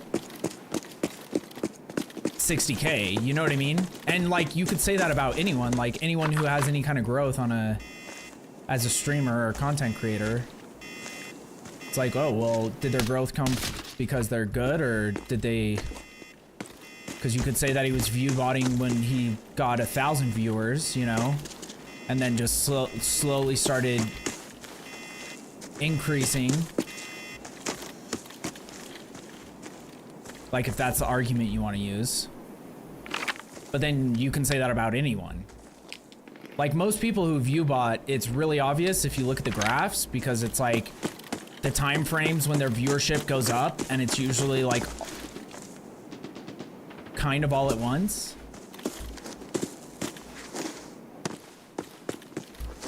Neutralize intruder.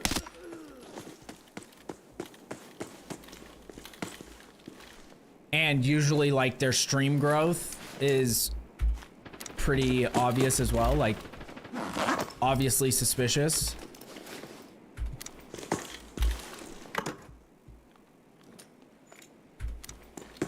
But that's the thing, is like, if there's like also weird side things that I've heard from people, like, I don't know, because you can't really know unless someone comes out and admits it, that they're like, companies will view bot people that they sponsor to make them seem more successful, to like make their company look better.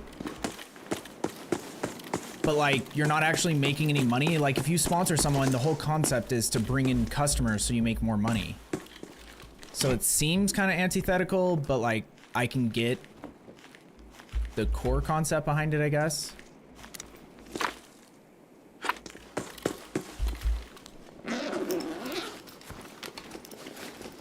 Watch him or any of those dipshits he plays with. That's funny. Yeah. The ironic thing is all the people who are talking shit on him are all the exact same people who were complaining when he won VTuber of the Year because he was like mocking the award the whole time.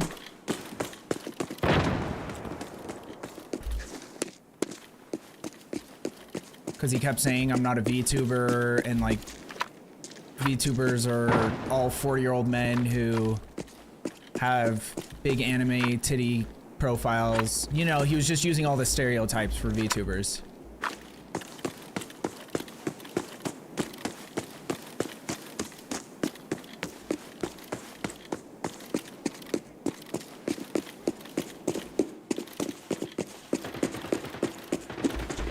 And those are all the people that are like now calling him out for view botting.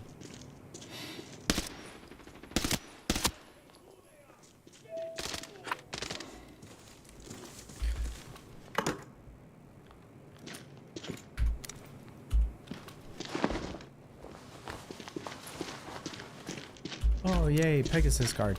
That's the other thing, is having these cards. Like, you don't really get great rewards for them. If you get a bunch of them in a round, they stack, and so you can like actually make money. But I think that it's like taking up a spot on certain containers that could actually have like actual valuable items. So I'm not the biggest fan of them this time, because last time it was just like one type of card, so you would get, if you found that, you could stack like 5 or 10 of them and they weren't taking up a bunch of spots in your inventory, and you could sell them for like, was it the same amount? Was it 5k each? I think it was more, actually.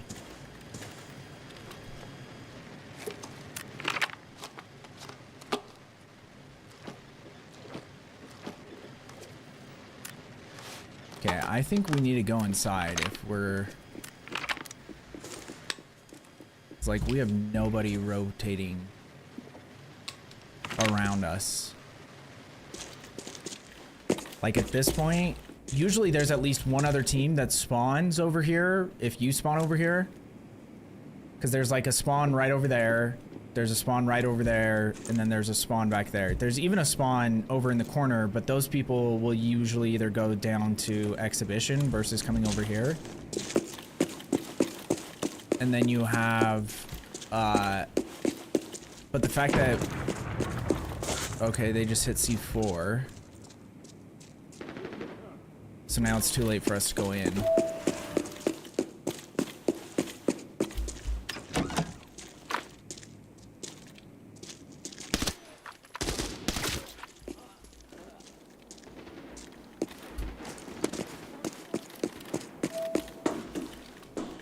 Because I hate pushing in there when there's already a team. I don't mind it if someone else tries to push in once you're already in there. But when there's already a team, they have so many places that they can watch and hide. Could try to pick them off though.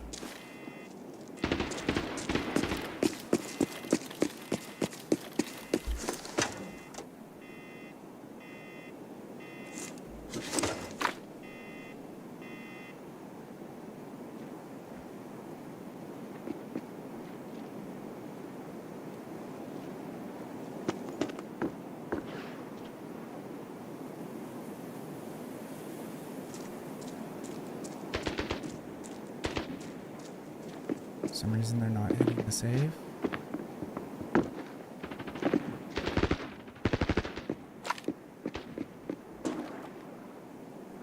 Why can't I see him?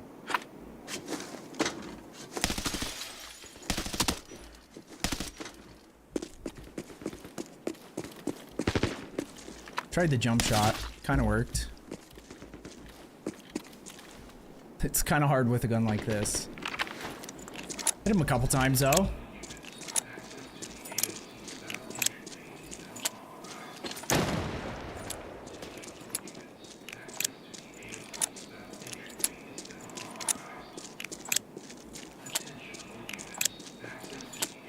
IDK, the net breeds weird behavior. Now, that is something I can definitely agree with.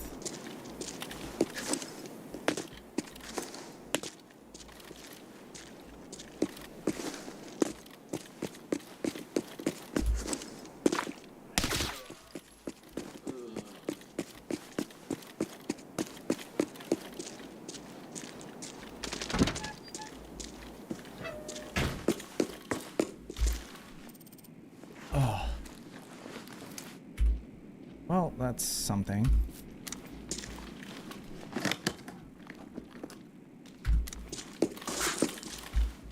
I don't even know what Green's doing. I'm surprised he's still alive, to be honest.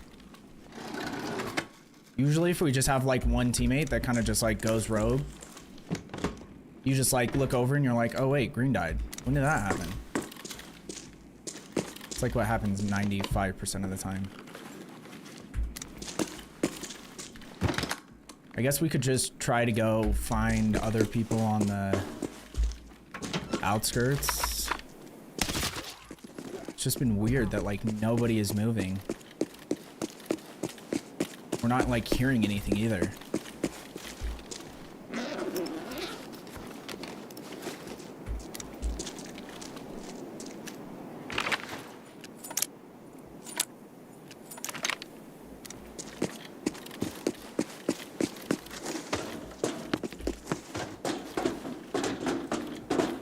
I do hate this though, because I feel like I've had teammates die running down there so many times.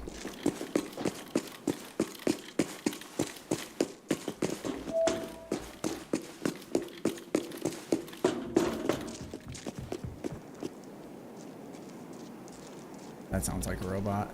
Should be good.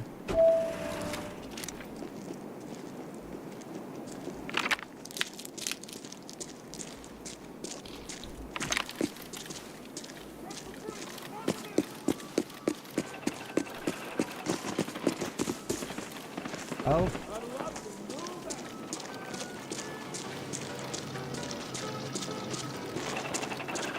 Don't worry about me.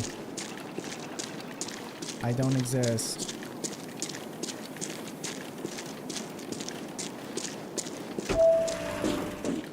See, and that's why I hate it, because there's, like, I guarantee those people were just sitting over there waiting. So it's like, if you don't have anyone, if there's no other teams, like, moving around the map, Go find whatever made that noise. your best bet is to just extract. Because otherwise, you're just gonna find this.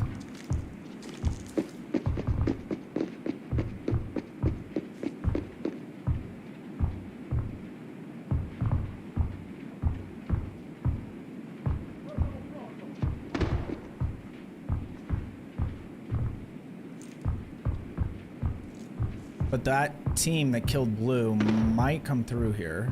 There's a chance at least. And I could catch him off guard. But based on where he died, they were probably just sitting right here, like... Oh, where was that?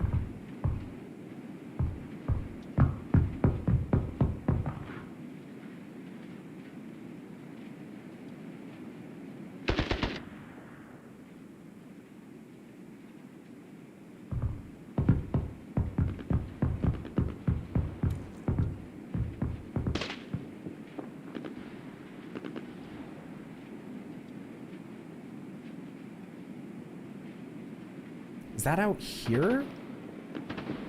Or is that... I can't tell where that silenced... It's someone using like an M4. But they're either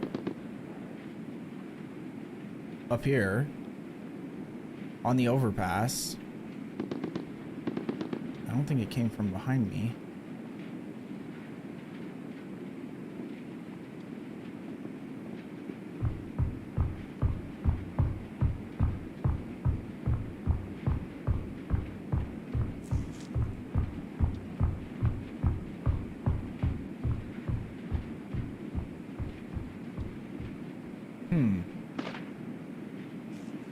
Okay, so that's the same person that killed my teammate, I think. I think they're just in exhibition. Okay, I don't think they're gonna come through here either.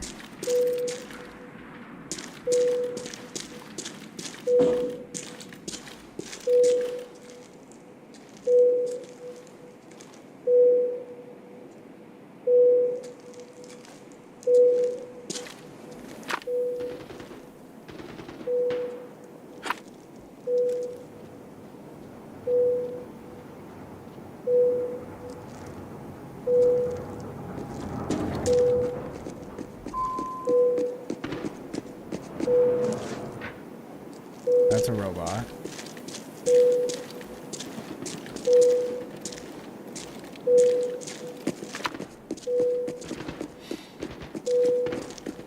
Why is he running so far?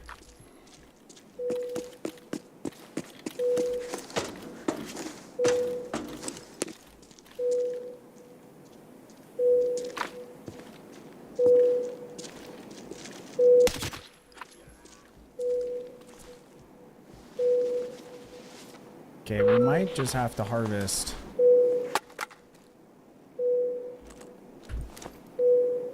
Harvest harnesses.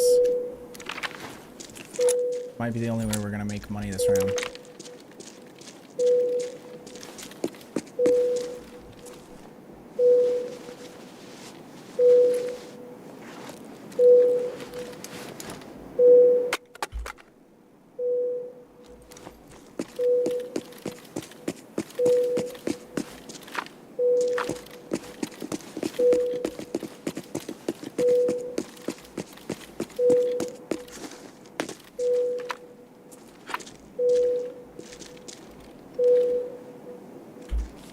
This extraction point our teammate marked.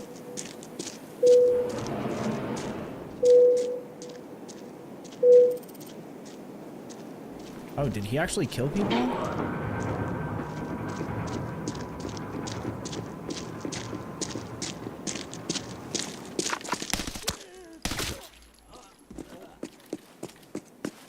I love when the robots barrel stuff you.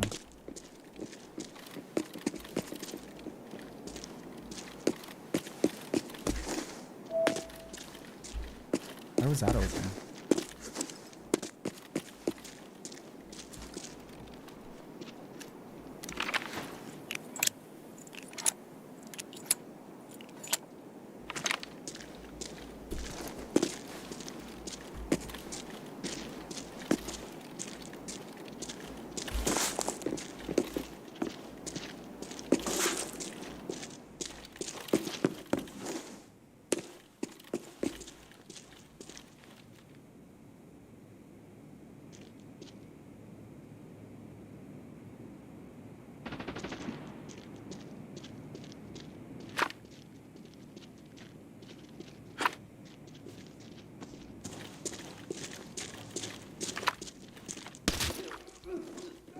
weird. Might go check this block door just because we're not going to get anything else. Every map I'm on has like an insane amount of ping.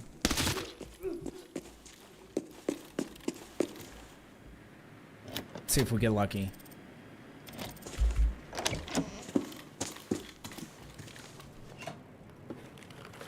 Nope.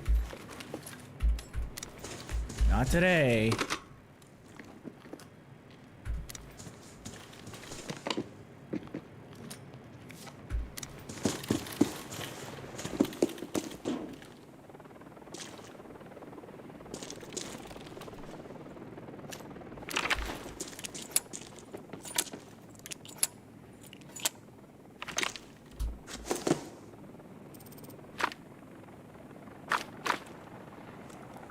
It's a robot. I think we should be good. I'm actually gonna take this M4, it's worth more.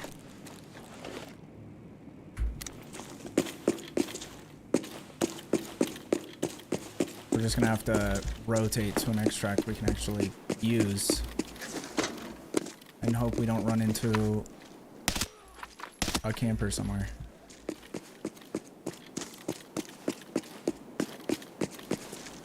No, I've never found a secret dock. Right now, my goal for this season is to get one of every red for the new collectible case. Because I never collected them before because I just didn't want them taking up space in my stash. But my stipulation was to get every red except for secret dock just because I feel like that one's a... I know people like this guy Strader that I typically play with. He has like 4K hours on the game and he's never found a secret dock. So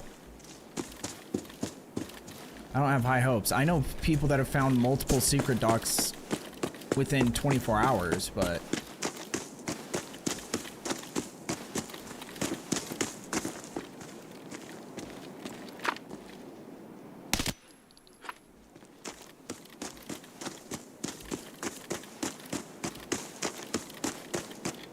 wait, do I have an extract over here?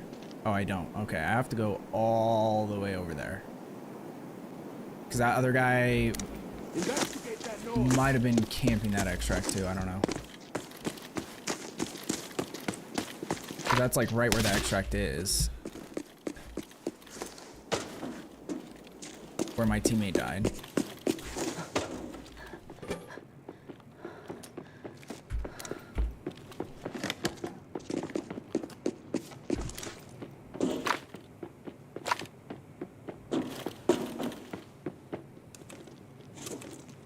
What's that robot doing out there? He's just running. Tango here, entering the playground.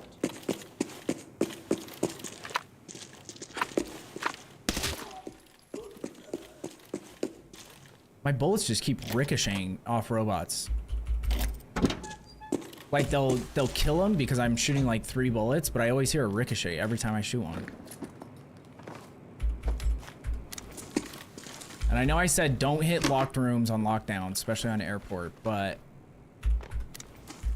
I don't ever hit this room because whenever we spawn over here, someone else is already like booking it towards it, and I'm always trying to like check for enemies.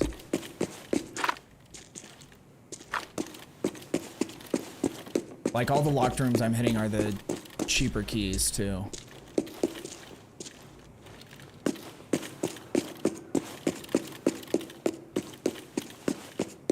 Dead player. Oh, this is where my teammate got his dog tags. I don't know if he killed these guys though, or if he just found them dead. Guess it doesn't really matter.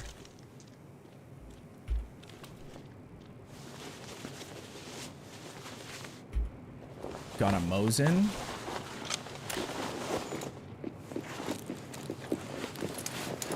probably has something more valuable than what I have.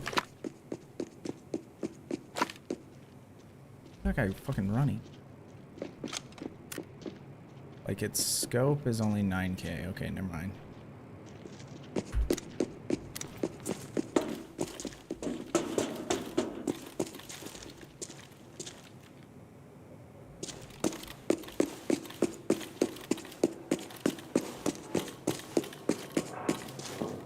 Oh, is that thing upstairs? We'll check that. They added those kiosks back, which is a thing from when I very first started playing. They had these in the game. Which, like, sometimes can have really good items, especially on Forbidden. On Lockdown, usually not much. Stroke gift box. Costs $60,000.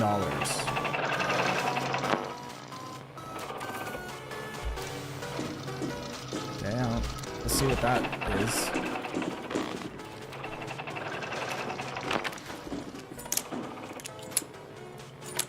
My friend has like 5 hours and he got one. Yeah, I have a friend like that too.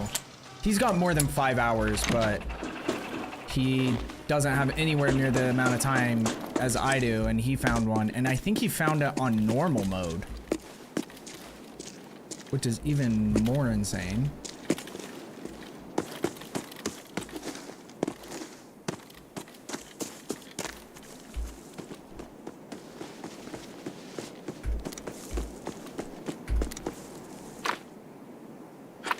It's a robot, but I don't know what he's doing. Cards.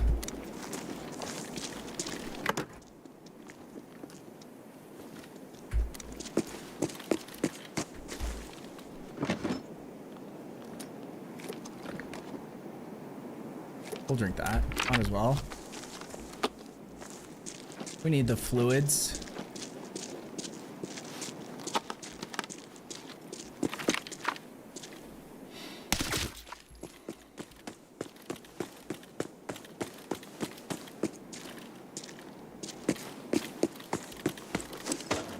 We need to find the robots that have hunter vests, because those are the ones that sell for the most. They're like 50K a pop. What the fuck? What the fucking robots?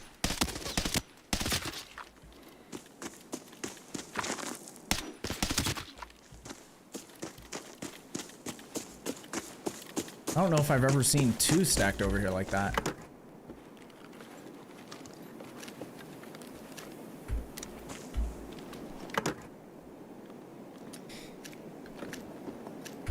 Okay. There is a potential safe that could be over here that didn't get hit, but I don't know. I'm not counting on it. Odds aren't super high, but there's a chance.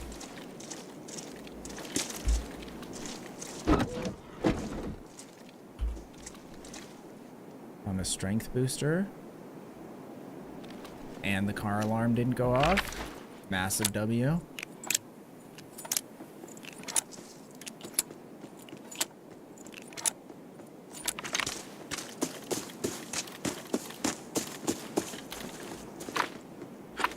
It's a robot. I thought I heard one closer, but it could just be that guy.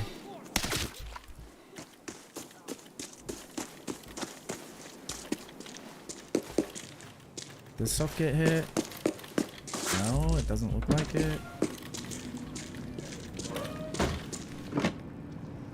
Might as well loot whatever we can on our way over there. We have like, what, 300,000 or something? I guess 500, but still, it's not great.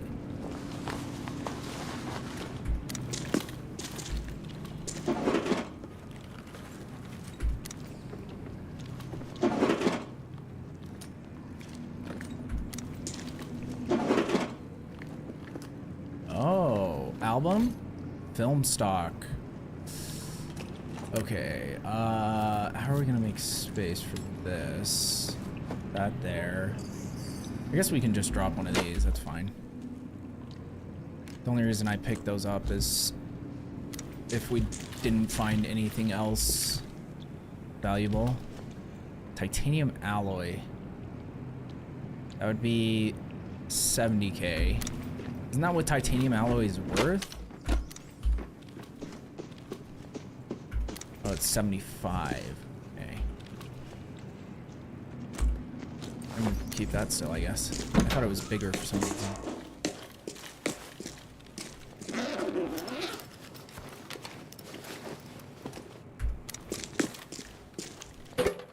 There's a small safe that can, or that does spawn. I don't think it's like a maybe safe in here, and then there's one in that little building kitty corner to here. So there's still a chance. I honestly feel like on this map, I found more reds and small safes than big safes.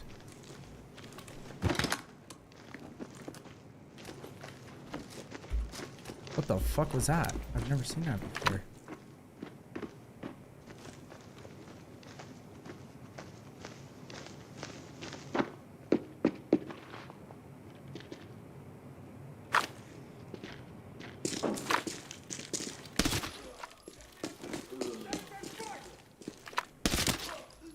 I thought they were robots, but they were acting a little strange.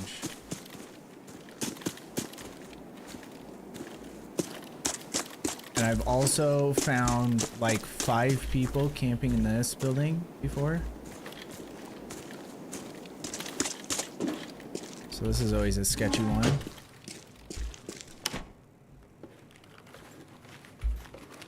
Yeah, where did that thing go? That gold chocolate bar.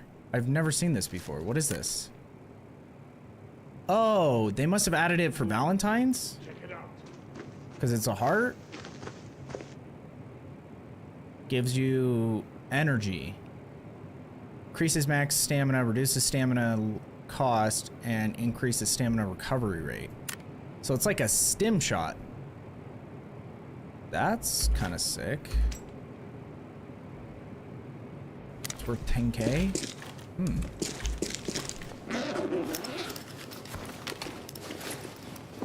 When did they even add that?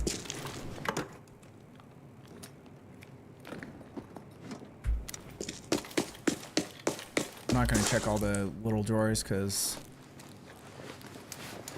we've already wasted enough time in this raid.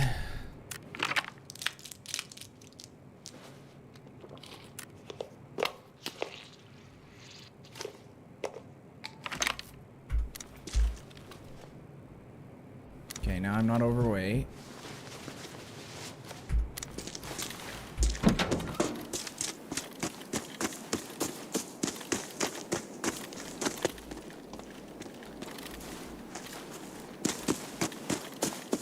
Yeah, I don't think anyone even at least looted this entire area, which is kind of abnormal. Especially because we didn't run into anyone, so...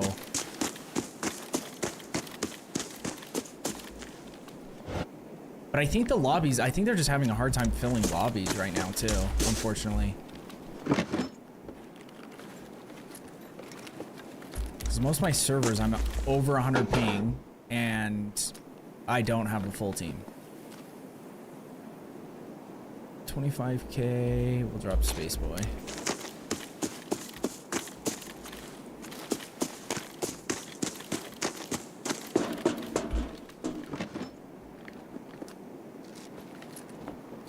The other thing in this game that's supposed to be possible, but I still haven't seen it, is like finding a red in a random container, like one of these. Because I have found reds. Have I ever found a red in a container that isn't as safe?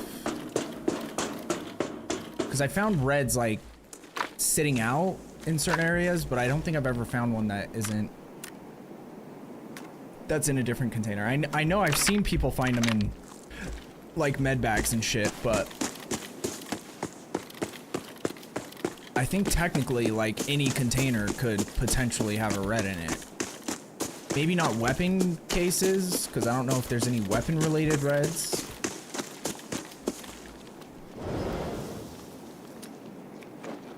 Someone told me they found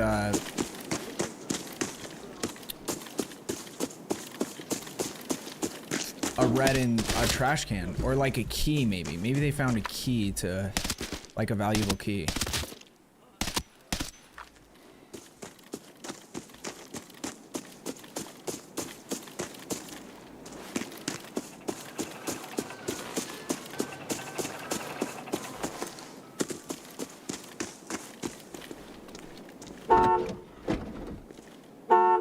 The battery.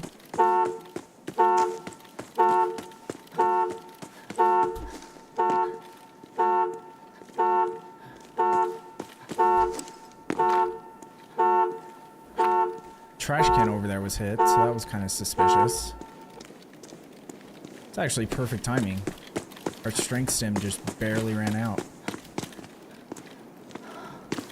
Do have to be careful here though. I've had people camping here as well. One of the few extracts that I've actually had people like multiple times camp at.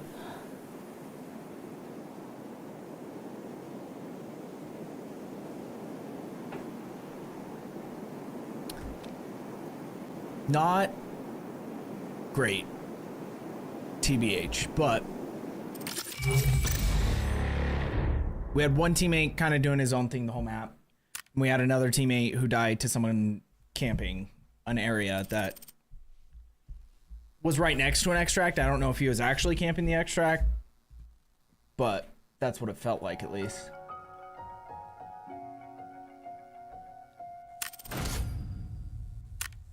And what I really need is well, it's honestly, it's kind of difficult. Because I was going to say I need a team that wants to go inside, but I have noticed that unless you have other enemies that push the center once you get in there, it's not going to be, like, you're not going to make that much money inside 90% of the time. Because I've had multiple raids now where we've been uncontested getting to the center and don't find, like, I walk out with like 350 or like 400k or something. Okay, let me see. What does this say on it? 43 days. Okay. So these are actually good. I wonder, can you stack them? Can you buy these? Let me see if I can buy these. No, you can't. Okay. Because they're basically just like a stamina shot. So it's not a bad thing to have for sure. They're worth 10k. But I might just bring it in instead of a stamina shot.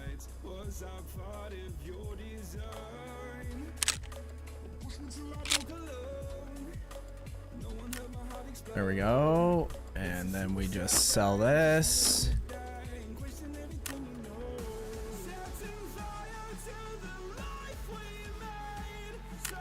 Perfect.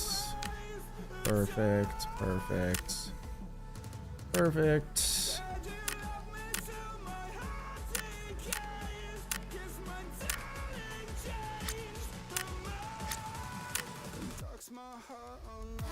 Okay, sick. Nice. Now sell all these bad boys. I guess this sells to contacts, right? What about this? No.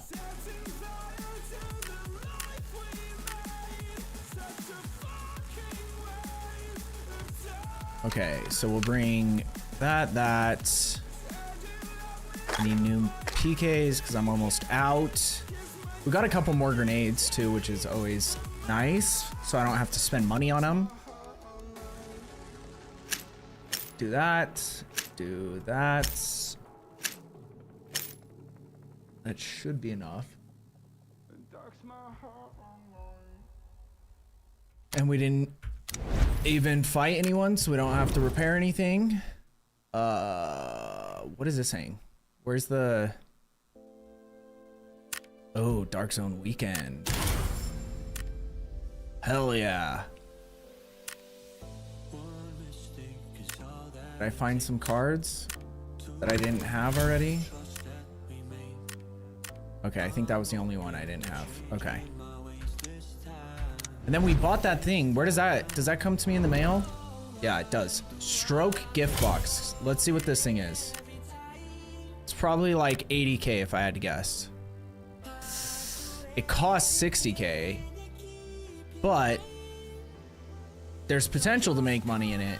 There's also potential to like basically break even. I think that's one of the ones that's like, yeah. Okay, we made 25K. We'll take it.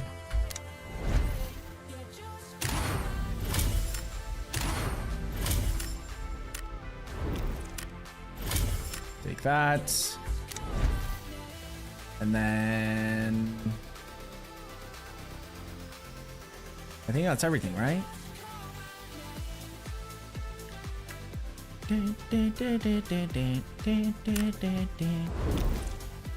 Oh wait.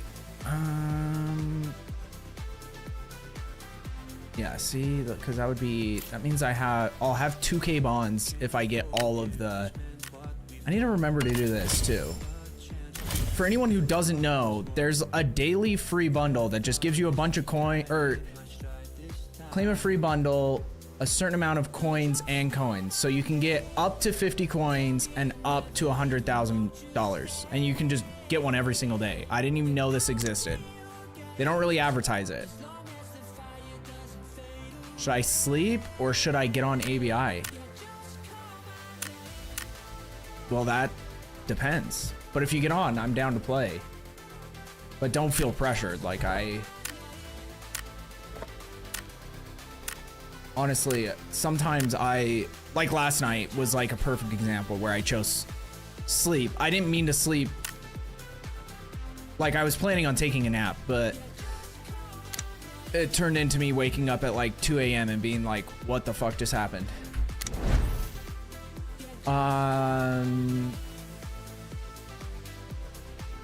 Okay, I'm gonna run and use the restroom real quick. And then we'll hop back in. We might try to run TV Station again, because if we're gonna be doing Forbidden, I think TV Station is better. Maybe we do like Armory. I need more practice on Armory. But yeah, we'll see. We'll see.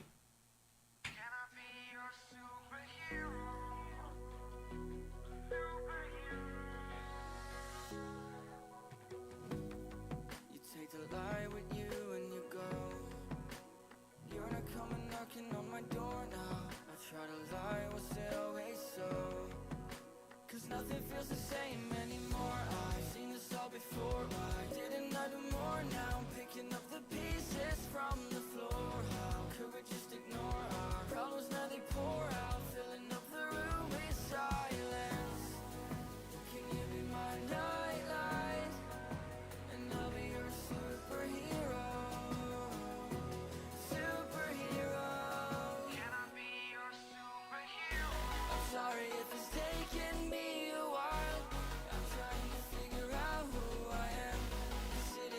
Keeping me up at night, so I don't even bother going to bed. I'm tired of wasting away my time. I would give up everything to be near you. Oh, I miss the days when you were mine, but I can be your superhero.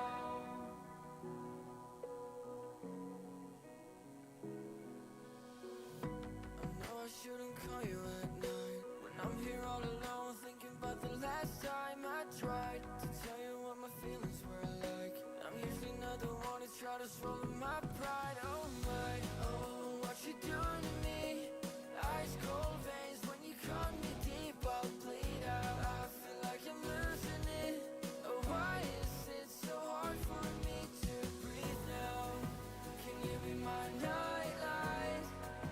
And I'll be your superhero.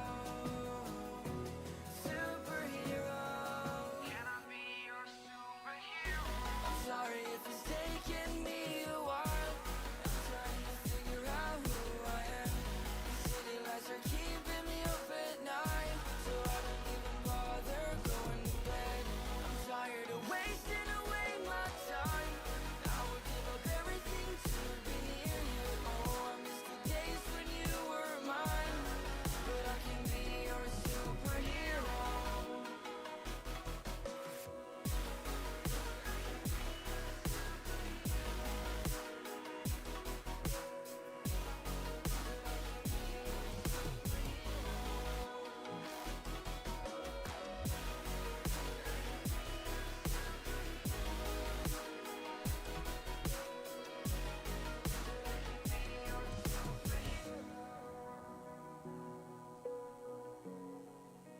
Okay.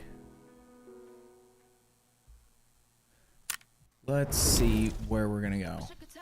Honestly, I should play more Northridge too. I just don't like that map, to be honest. And I haven't been playing Farm a lot, which used to be like a go-to, but I think it's because it's like I played so much Farm. It was one of the maps that I was like super comfortable with. Whereas like I feel pretty comfortable at TV Station and Airport. I'm so on Armory.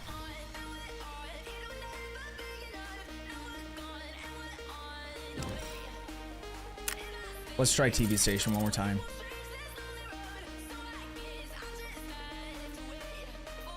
What the fuck? Wait, did I click on Forbidden? It says min gear value 1,000,000? What? For lockdown? Oh, my value's worth too much. I was like, because it didn't say max gear value. That okay. It's because I have this M4 sitting in here. Okay, sell that.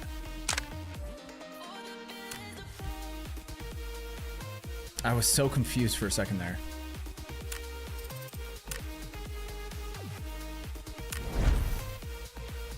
Yeah, the problem is, and we'll try it, but the problem is that I would rather have high ping and have teammates than not have teammates. And whenever I turn on low ping preference, why does it say I'm still over 1,000,000? How am I over 1,000,000? I didn't change anything. Oh, I know why. It's because I found a flashlight in raid, but I didn't even think I was that close to 1,000,000, so that's kind of crazy. Okay.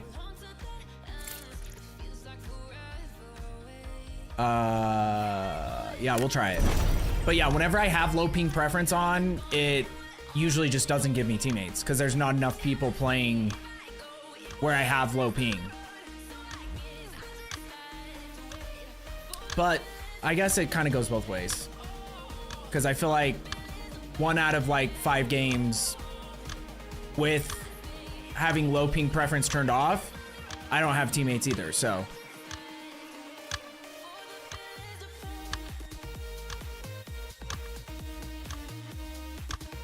Honestly, what they really need is they need a marker for team preference. Because I will turn off every other type of preference for having teammates. Say, I will, if there was something that I could turn on that just means don't put me in a game unless you find me teammates, I would put that on every round. Because I'd rather wait 5 minutes and have teammates than get into a match instantly solo.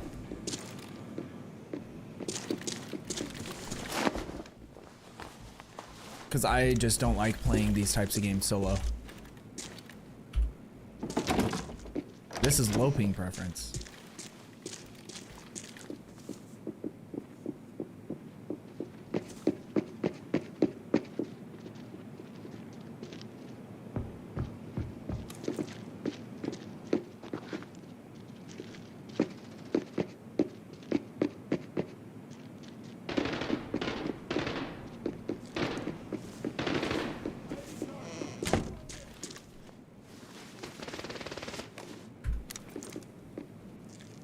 Okay, there's someone over here.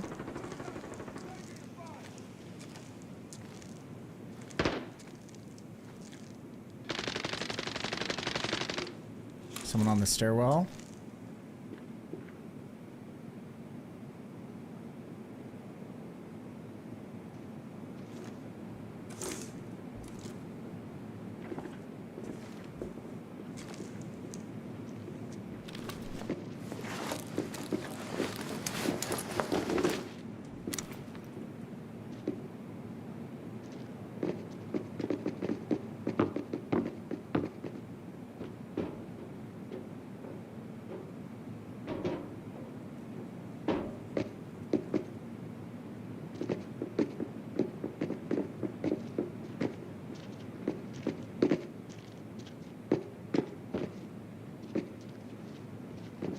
Okay, I'm sandwiched between two teams.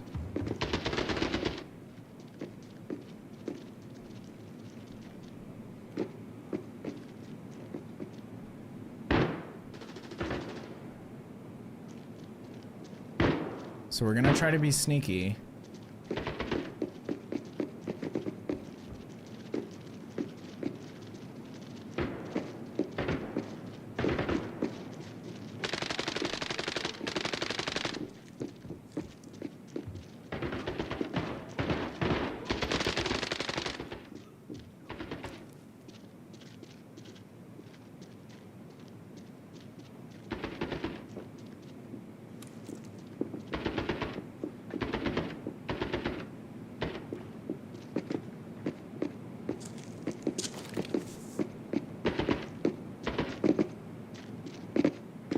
Why are they coming back this way?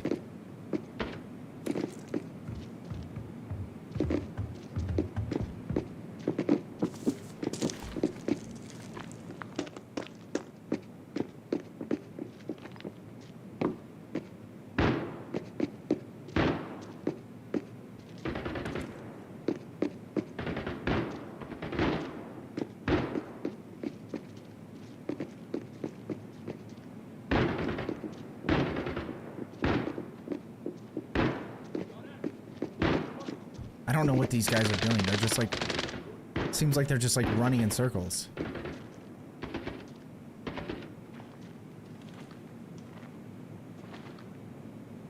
There might be someone in the back hallway behind me.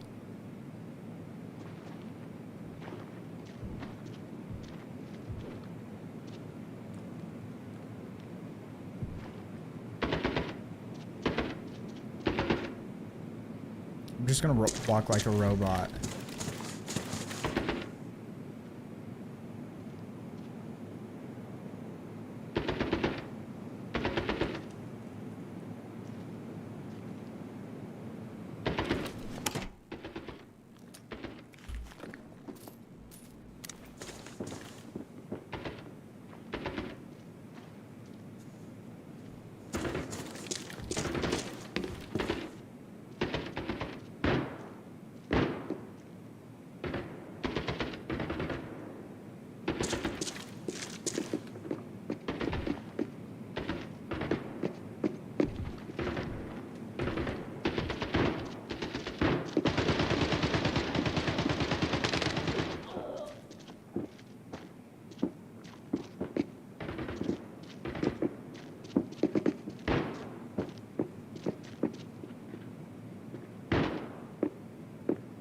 I swear I just saw bullets hit that door. So they really in that room right where I started? Or was that just a visual glitch from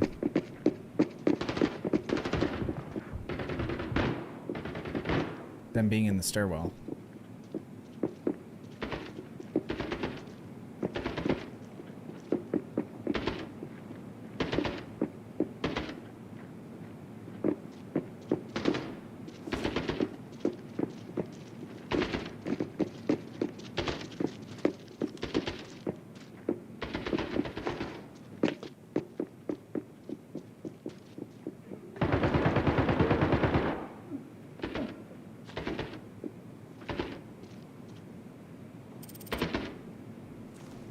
I love how when I spawn alone, I spawn in the middle of 3 teams.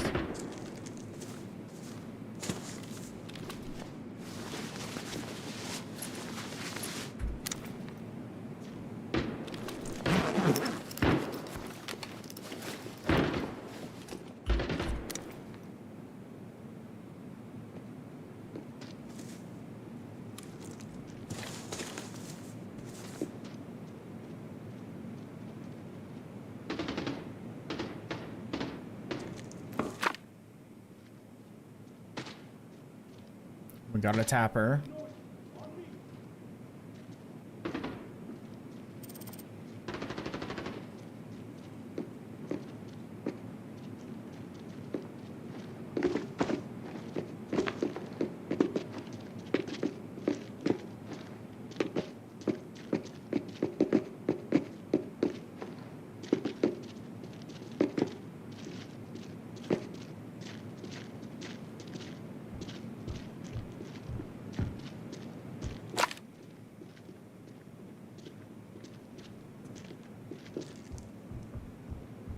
I have to pick your brain on what you think of the broadcast. You mean your stream?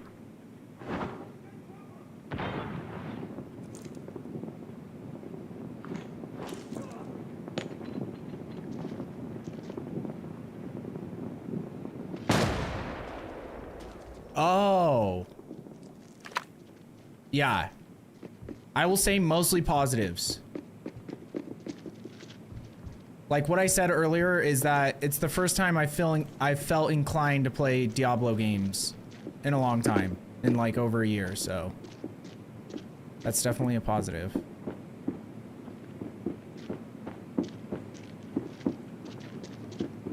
Dude, what are these guys doing over here?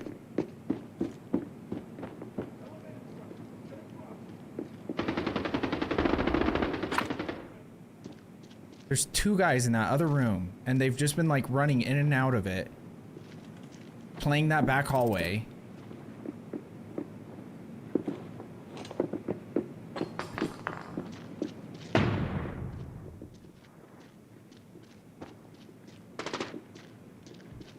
And I can't leave this. D2R lock is so good. I love the way it's set up. What is lock? Oh, warlock. Okay. Yeah, no, warlock seems awesome in D2R. But also, like, the revamped skill trees for Diablo 4 might be huge. They could be nothing, but they might be huge.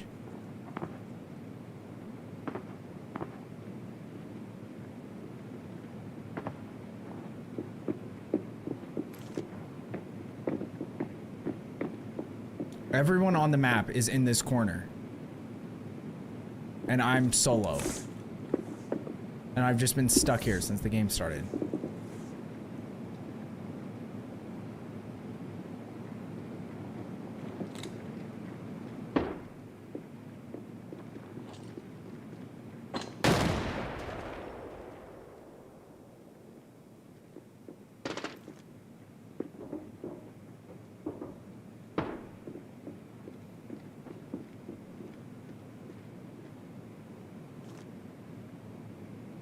And I'm honestly blown away nobody has tried to come in these rooms yet.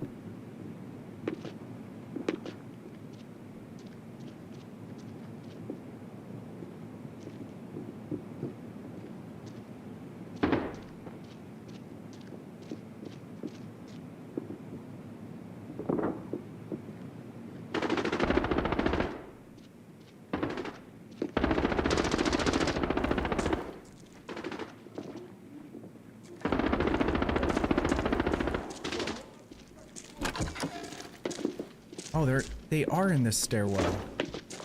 This whole time I thought they were right here.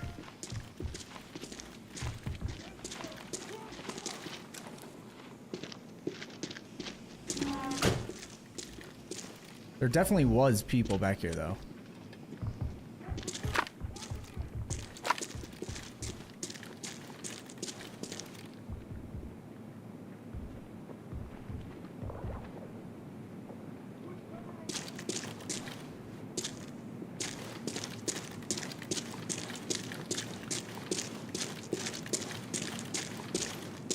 I just heard him fighting and I was like, dude, I gotta get out of here. So if I die pushing out, I'm gonna do it. Because I just did not want to stay back there the entire fucking map.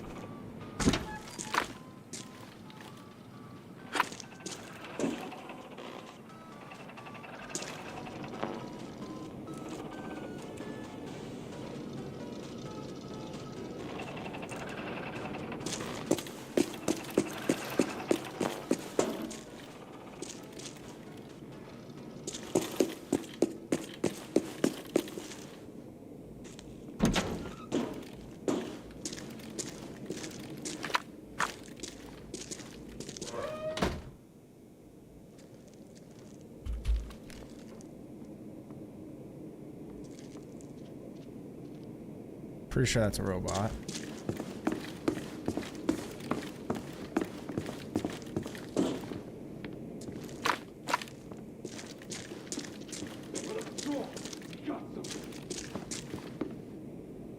I would prefer not to kill robots, at least with my gun. So that team doesn't know where I am. Conserve ammo! Stagger your fire!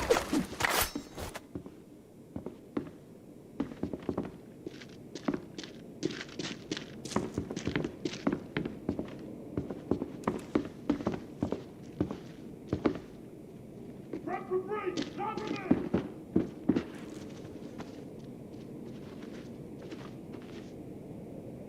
ID targets, no blood entry!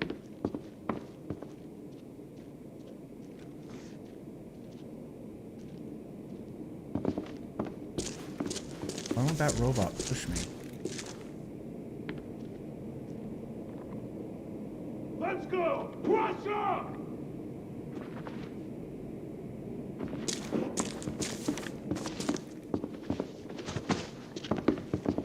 Conserve ammo! Stagger your fire! I'm just gonna have to rush him.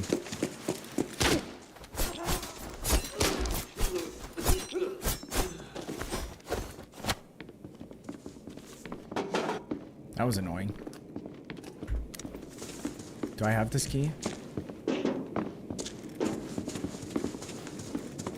gonna shut this door just in case.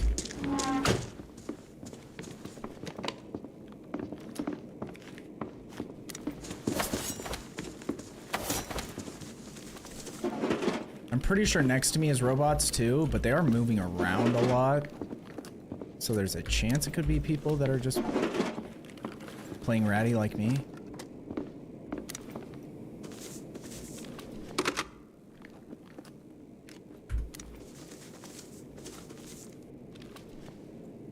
I thought I had a small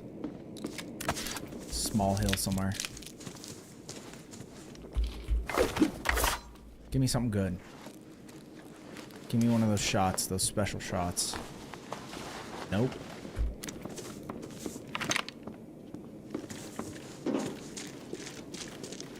How do I still not have this key?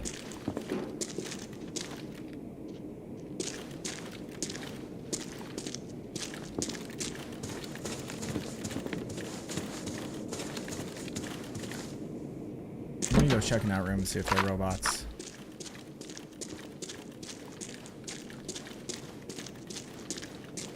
I also wasn't paying attention to my ping. That's a robot.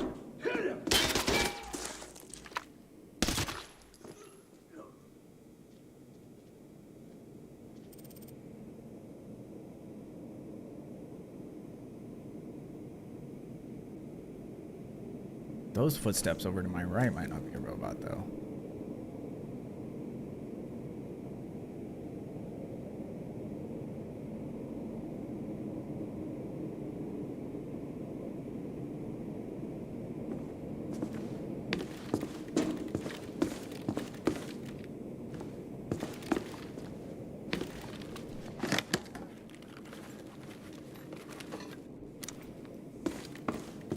Just keep our ears open.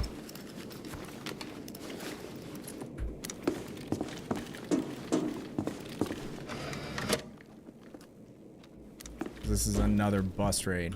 There's a chance if that team left, I wasn't paying attention to my ping either, so that's not great. But if that team left, there's a chance we could make some money because they had like 4 or 5 bodies to loot. So they probably didn't go around and hit a bunch of safes if they were getting all the bodies. That. Tango here, entering the playground. Okay, that is a robot over there. Perfect. Give me one of your special shots.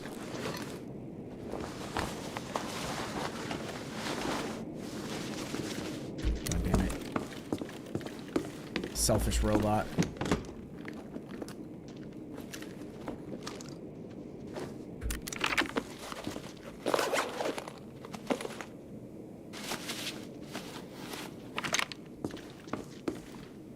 Well, either way, if my ping goes to like 20-ish and hovers there, like where it's at right now. But it's kind of hopping all over the place. It's hard for me to even tell what my like steady ping is at.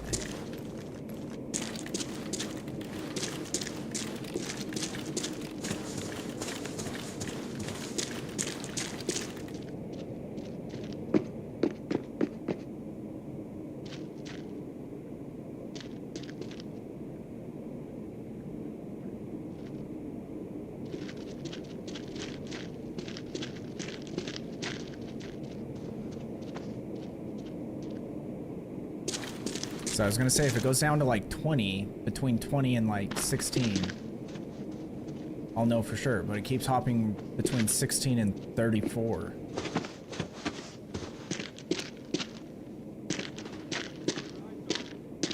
Okay, that was gunshots. It sounded silenced. Oh yeah, that's definitely silenced gunshots, like an M110.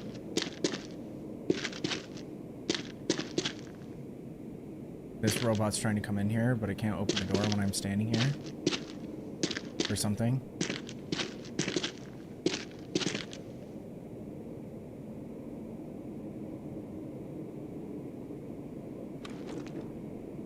Run a patrol! Got them!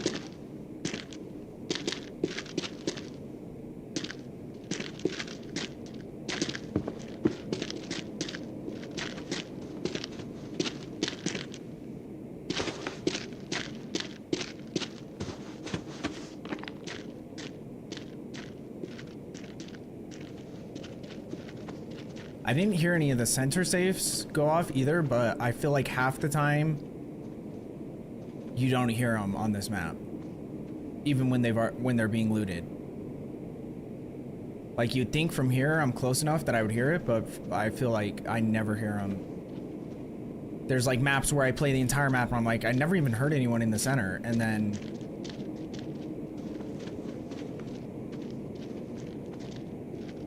turns out someone did go in there and loot it at one point.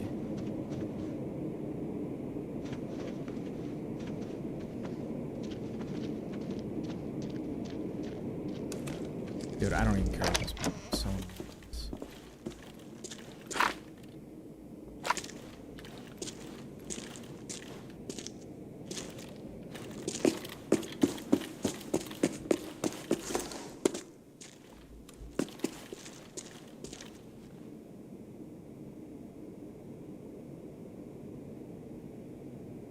And I was hearing so many footsteps over there too. It was giving me a headache.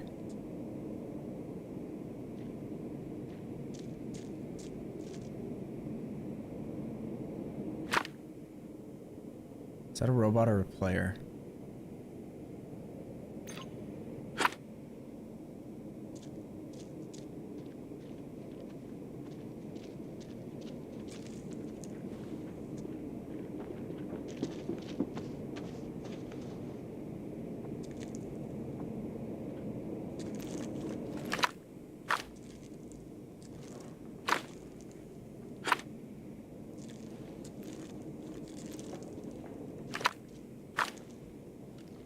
I feel like there's just gonna be a dude with an M110 watching this hallway.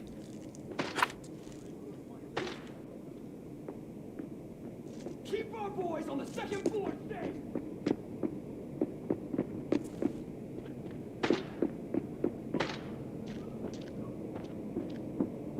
Okay, I think he's in the center right now.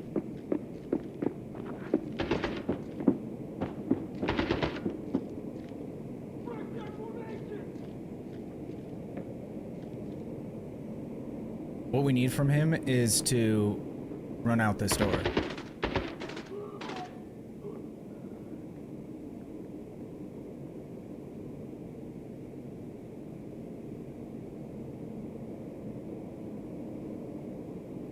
I wonder if this was the guys that killed everybody, or if this is another team that was just like on the other side of the map, because all the fighting happened on this side of the map initially.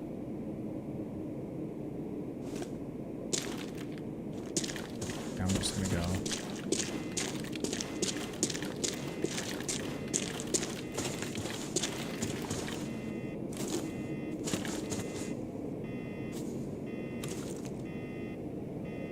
Yeah, all this stuff over here has already been hit.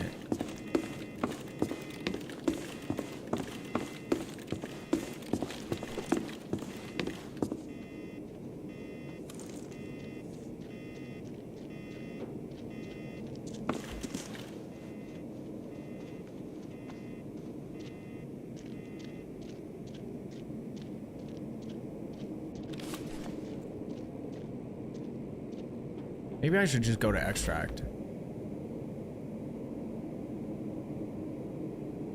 I just want this guy to leave or something so I can... Because I don't know if he's going to go to the free extract, and I'd prefer not to run into him if he has an M110.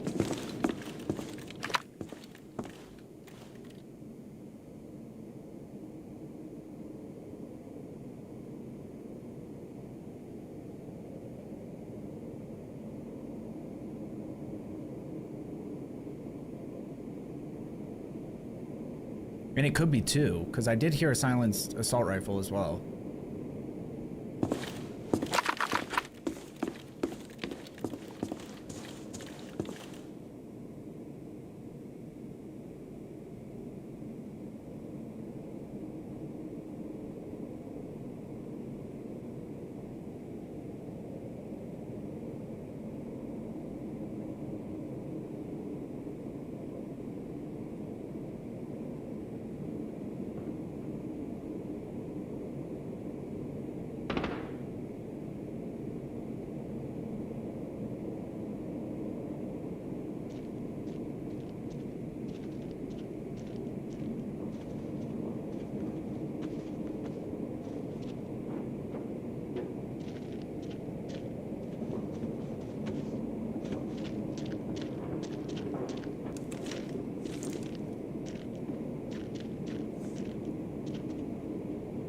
Dude, I'm hearing the weirdest noises.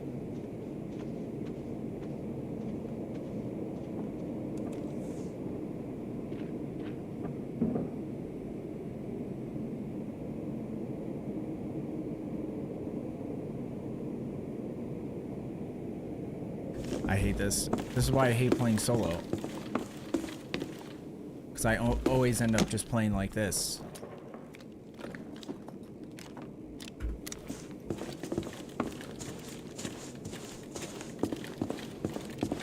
Is there like a optional extract I can go to? Unsearched computers. I could finish this if this isn't a real person down below me.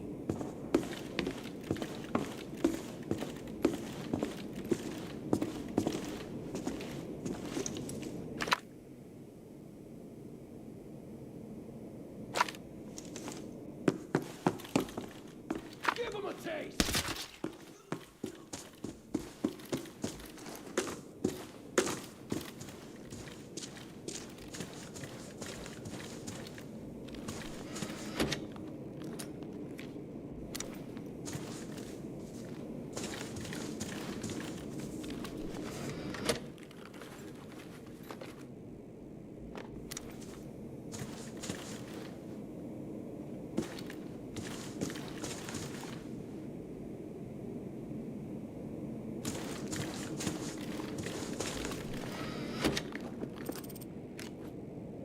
Okay, they're going to the parking lot. Why would they do... Maybe they're doing that as a bait. Because if they're by... Oh, wait, I guess that is over here. And it opens... Which extract? Oh, no, I got that because I... Okay, never mind. That opens up the loading dock. Okay. I should be fine.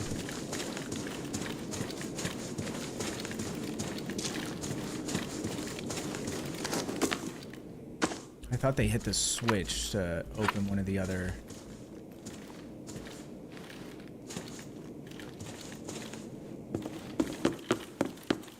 to open one of the other extracts.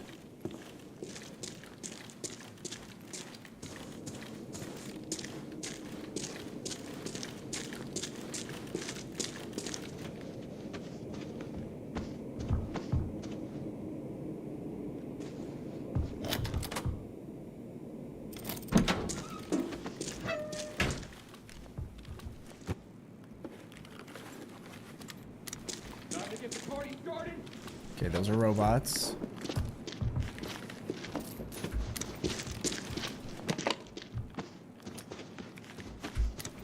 Sometimes I love when they talk to me. So then I don't have to worry as much. Where's this guy? Keep up, boy!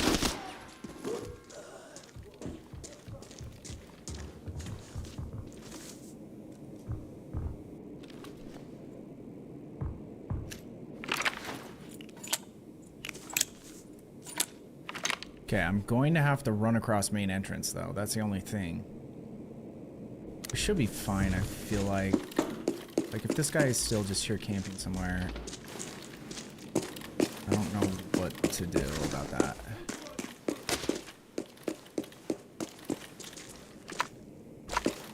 I'm just getting so bored.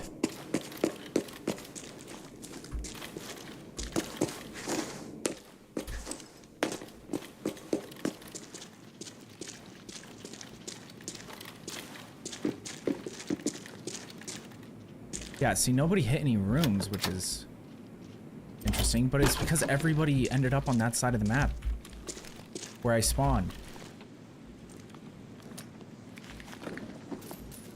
We shouldn't have hit rooms because this is horrendous. What's up, Crones? How are you, brother?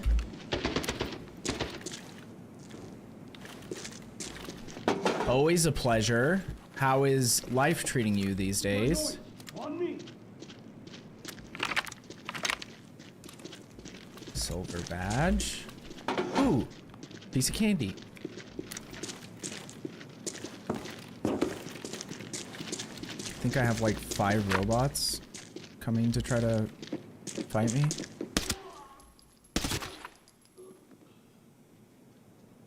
For some reason.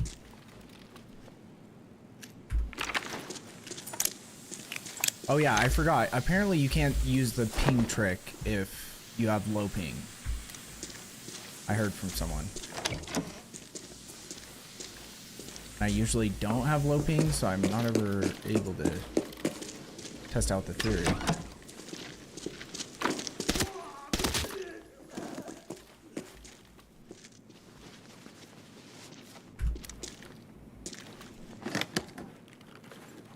This is why I need to just have teammates.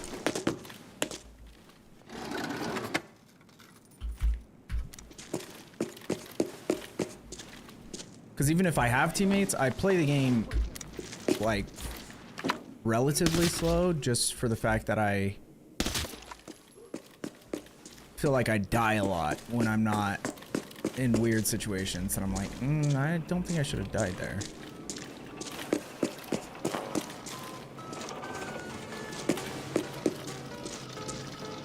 Okay, well, let's see if does this computer have anything for us? It has a metal heart.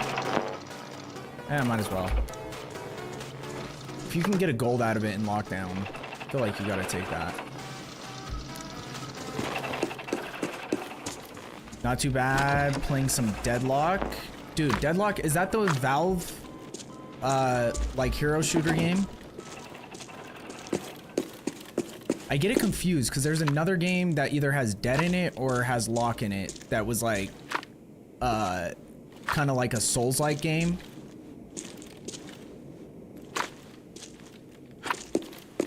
But for some reason, Deadlock has been coming up a lot lately.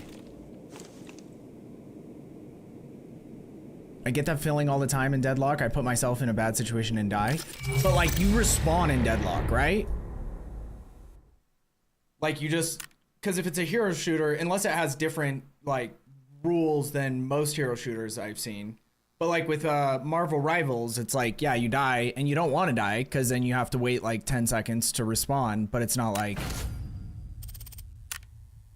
your game is over and then you have to go back and then you have to re-gear, you know, that's the thing. And it's not even necessarily gear fear. It's just like, I know I'm not going to win a 1v3 and most likely not going to win a 1v2 in this game. And so I'd rather just not engage with it because you never know what you're going to get. If I'm solo, that means that I could be running into another solo Or I could be running into a full 4-man squad and I'm just like, that's not fun for anyone. Okay, let's sell all this shit real quick. Yeah, it might just take 80 seconds. Oh, really? Does the timer, like the amount of time it takes you to get back in, go up as the game progresses? That's actually interesting. I like that. Okay, we're at min value, so we'll sell all these to contact. Do that, do that. When I picked that up, it said it was only worth 10K, so that's a nice little surprise.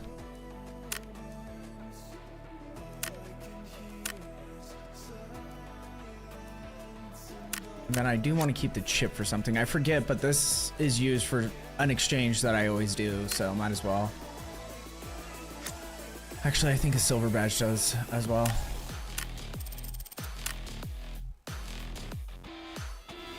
Oh yeah, we did get the video camera though. That's like the only reason we made any money, I guess.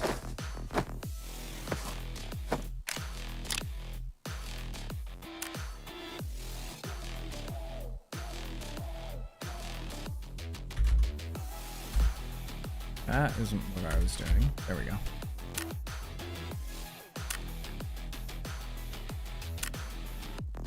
Cheetah box. GPU. Then I need to just top up my ammo, and I'll try one more with low ping preference turned on and see, and if it, like, I can't play a game. Actually, I'm just gonna turn it off. I feel like every time I try it, it proves my point that it's just gonna put me in a game solo, and I hate playing like that.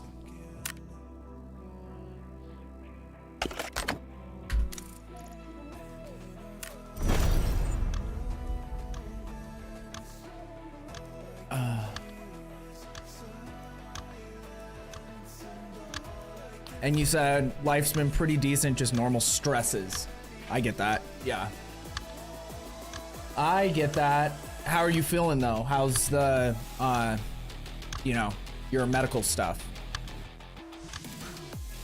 Because I think, as far as I know, and I, like, obviously I don't know a ton, but it's kind of just like a thing you always have to deal with, right? Or is it like, it gets worse and then gets better and all the, like, is it like waves? You know, because like, trying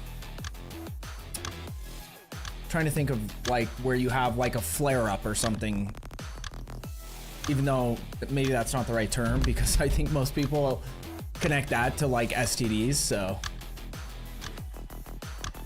Crow's been whooping my ass, but it's lifelong. Yeah, that sucks, dude. Any of that stuff, like, it's just, it feels like we should have some solutions by now. But there's always like the conspiracy theorist part of my brain that's like, they already do, you know? Because there's like so many people on record saying that they know that there's a cure for cancer and they just will never release it because they'd lose too much money. If they're not gonna release that one, all the other ones are right alongside, you know?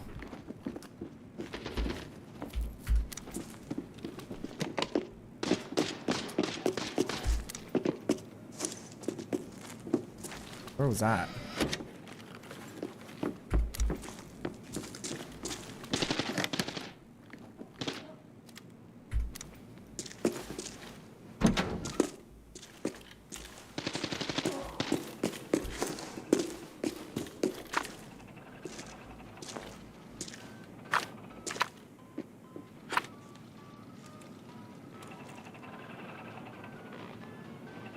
Okay, he just killed someone.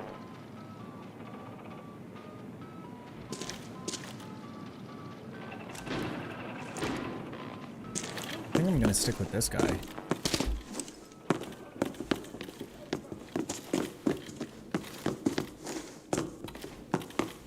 He's playing aggressive and I like that.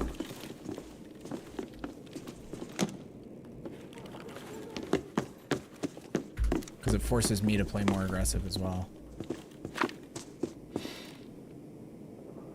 The fuck? Why did that guy just disappear?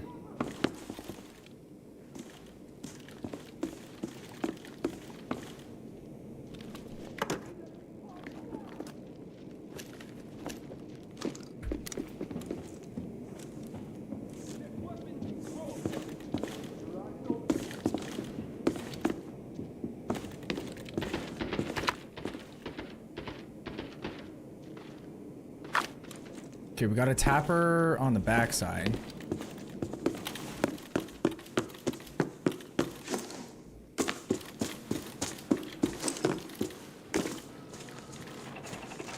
Where's this laptop to get my prizes out of?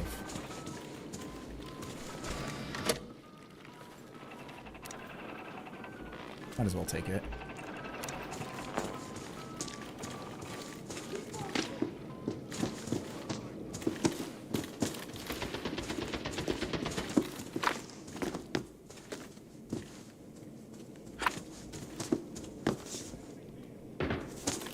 This guy have a Mosin? Oh, he had an SVTO. I'm gonna say, if he had a Mosin, I'd use that bad boy.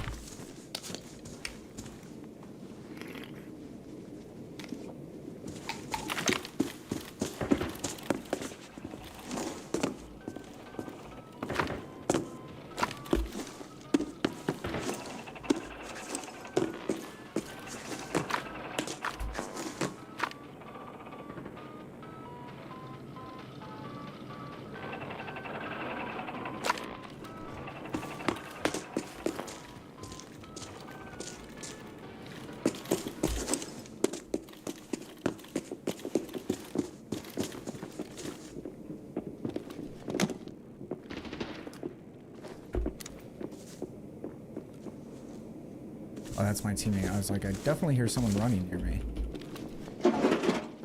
I forgot to buy that key again.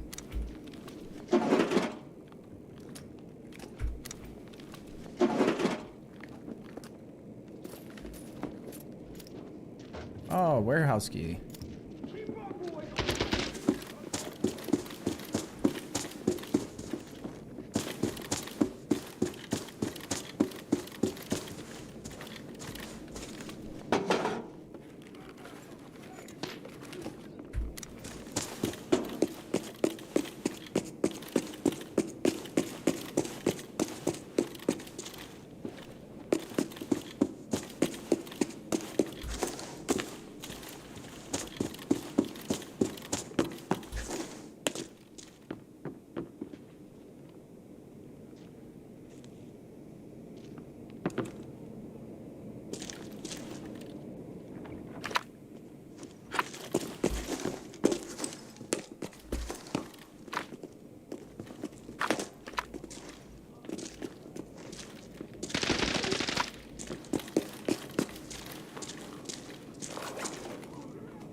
That was weird.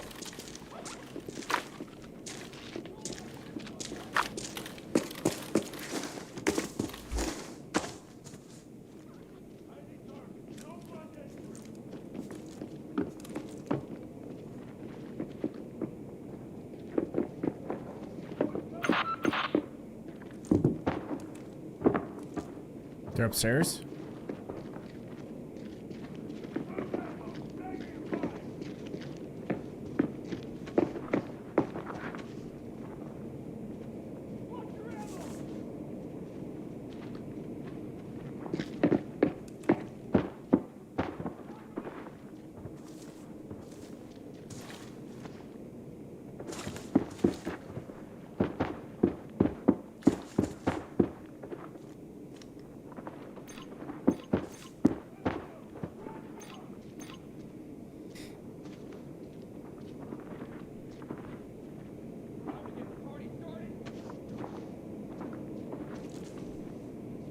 I think I'm in a pretty decent spot, depending on where they push from.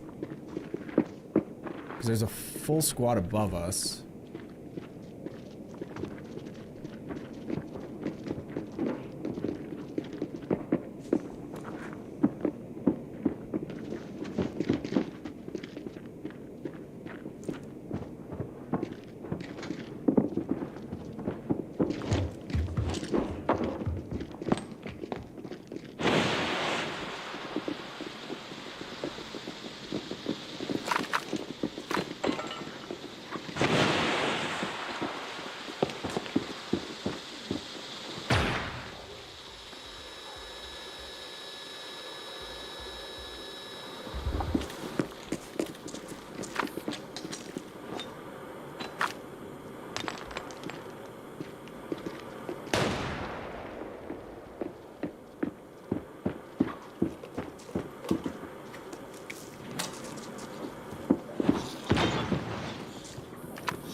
Going with blue.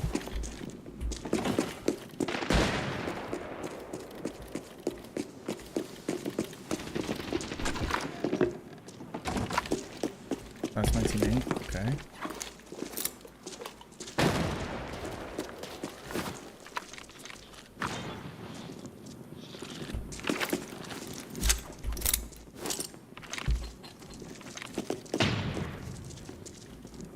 He's close left. He's kitty corner left.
How did I not even hear that guy till after he downed me?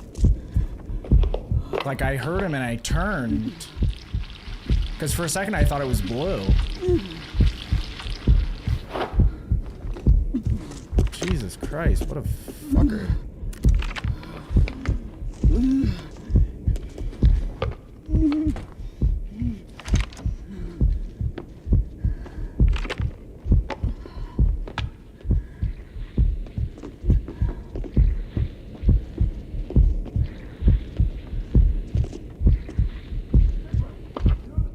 And he only shot my legs.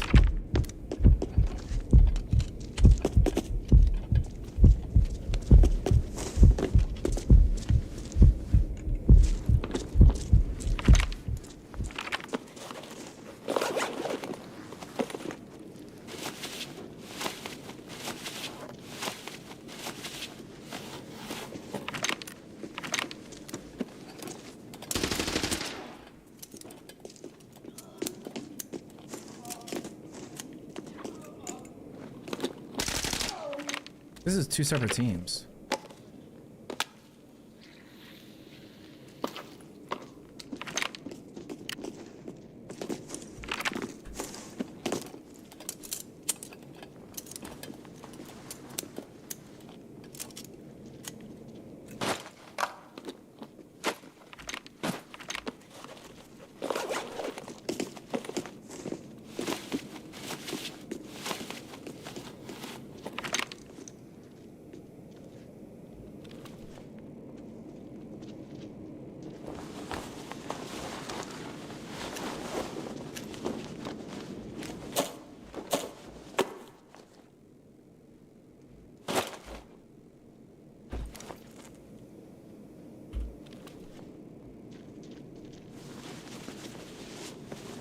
Thank God. Oh, he had a vector, that's why.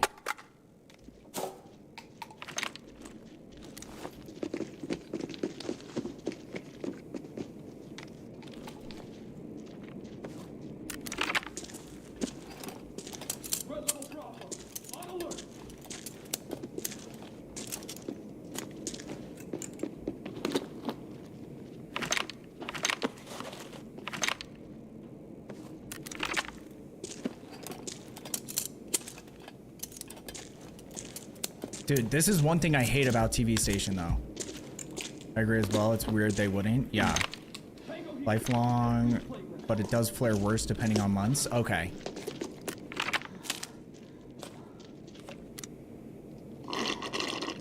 Luckily, I brought my orange juice. Since I just had to repair every part of my body. Except for my head and my chest, because those are the parts where my armor actually is supposed to protect.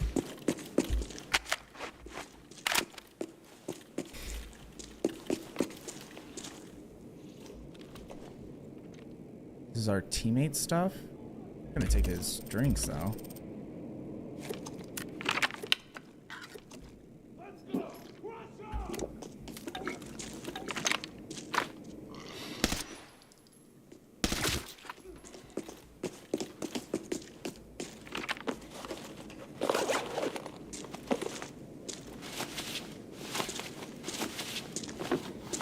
But yeah, everybody on TV station, not everybody, but a lot of the people, like how is it that we didn't find anyone for the first half of the map and then we run into 3 different teams?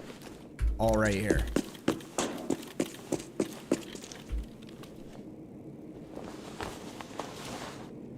Give me a super shot. No, he doesn't have one. What is that? Gas grenade? I'll take that. Take an M4.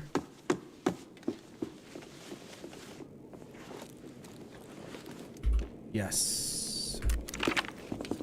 That's why you loot robots.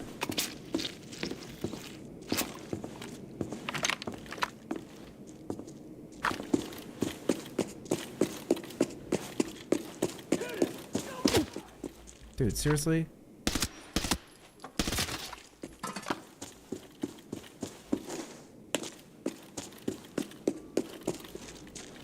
I think there was a guy over here, wasn't there? Unless he moved somewhere at some point, but I didn't hear him move.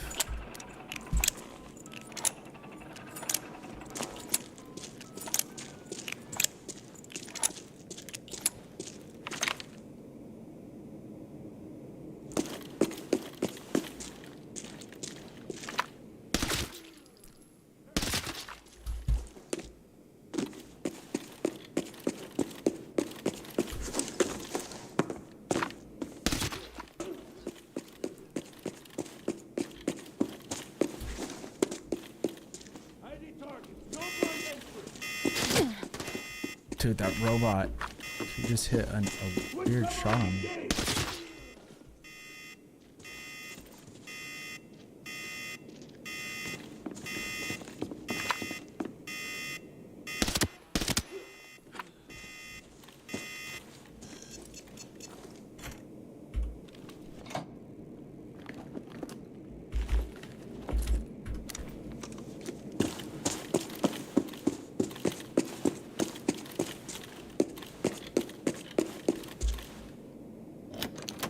Let's open up this bad boy. I think it's like the most expensive key on the map, but... or at least one of them. Which means you shouldn't open it in lockdown.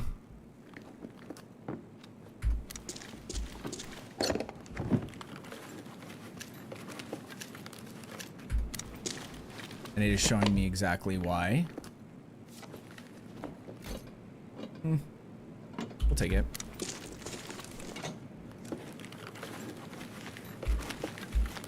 Safe is Ash.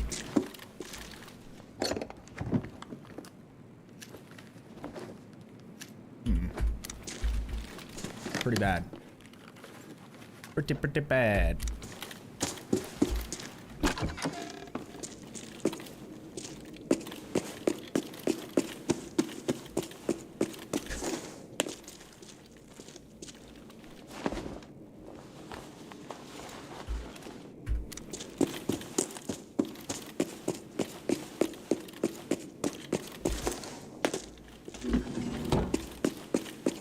Where are all these doors open?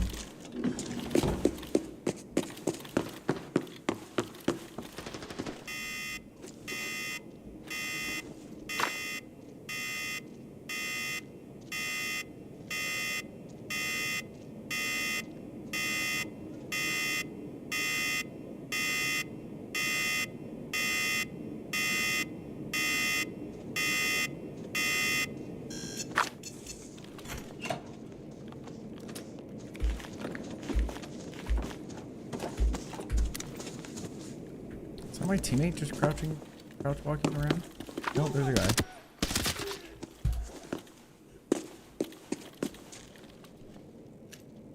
Honestly, tonight has felt like they nerfed M855A1s.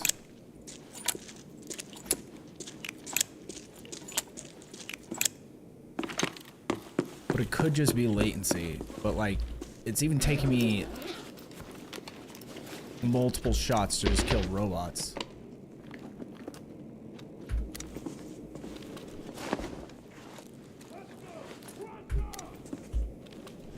Oh, we already searched that.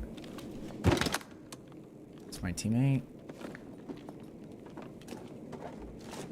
Ah, another gold chocolate bar. A bunch more cards. Let me use that.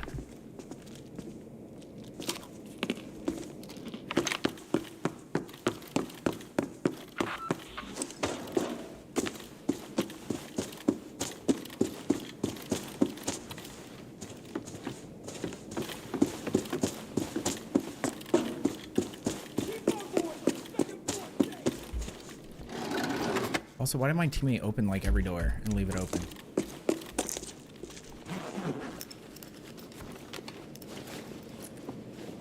More cards.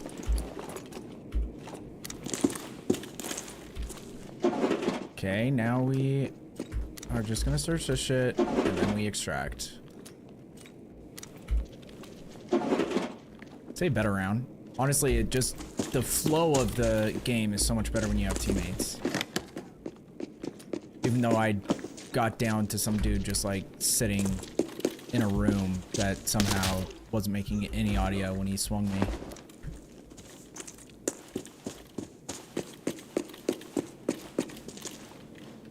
Wait, where the fuck did they go? Oh, it's the back room, it's the stage, okay. We have 15 minutes. I feel like odds are pretty high that everyone's dead, but not like this.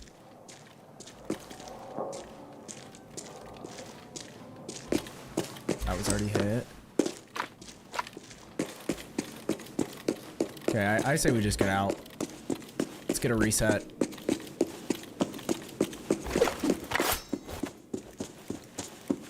Arrow says hi. Tell Arrow what's up.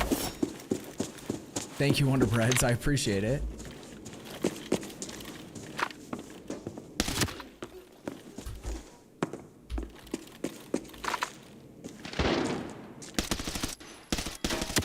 My God! Okay, it's happening. Everybody stay calm. What's the procedure, everyone? What's the procedure? Stay calm. Wait. Everybody, Morgan, no, what is up? Dude, that is so fucked. This guy was ratting and he just killed my teammate. Watch where my teammate's body is. He's literally sitting on the extract.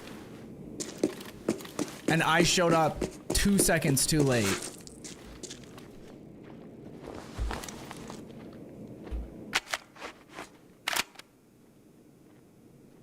How was, did you play D2R the whole time, Morgan? Welcome in, everybody.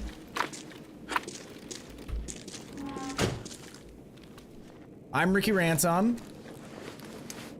I am a very mediocre player at this game, but I am obsessed with it, so we don't talk about the mediocre part. Okay, we'll take that. What the fuck is that? Actually, let's get rid of that.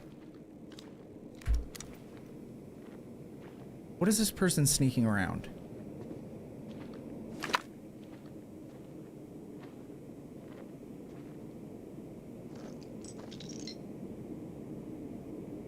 It's got to be a real person. Why are there so many rats on this map?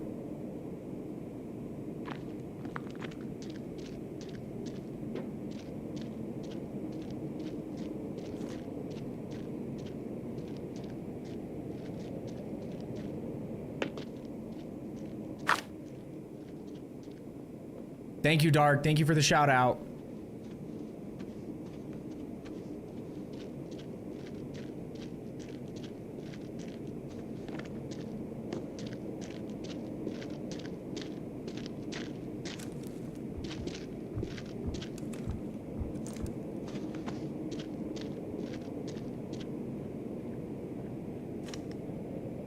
Maybe it isn't a person. That was so weird. Okay, we're gonna take this. We're gonna do that. We're gonna take those. That's worth 20K. So... yeah, I don't think there's anything we can do about that. Oh, I guess I can drop that and that and that. That. And drop that and take this. Like that. And then... wait, we got more. Drop that. Drink this. Drop that. Because that's going to be returned to my teammate anyway at the end. And we move that. And we move this. And we drop one of these. That one. With that like that. And that. Oh, wait. Oh, okay. We did it. We did it anyway. There we go. Success. What's up, Hambone? Okay, here, let me, I'm gonna see if I can at least grab, like, my teammate's gun or something, because I feel really bad that he died. Grab that. We're just gonna drop that. Because then we can do this. What kind of ammo does he have? Oh, he has shit ammo. Never mind. He had some SP6, but even SP6 isn't that good. Okay, so we can make this work, I think. Because I want to take that M4 he has. The only way to do that is doing that and that. Then... do you have anything else? Dude, how do you get so much shit? What the fuck? I guess they did kill a lot of people.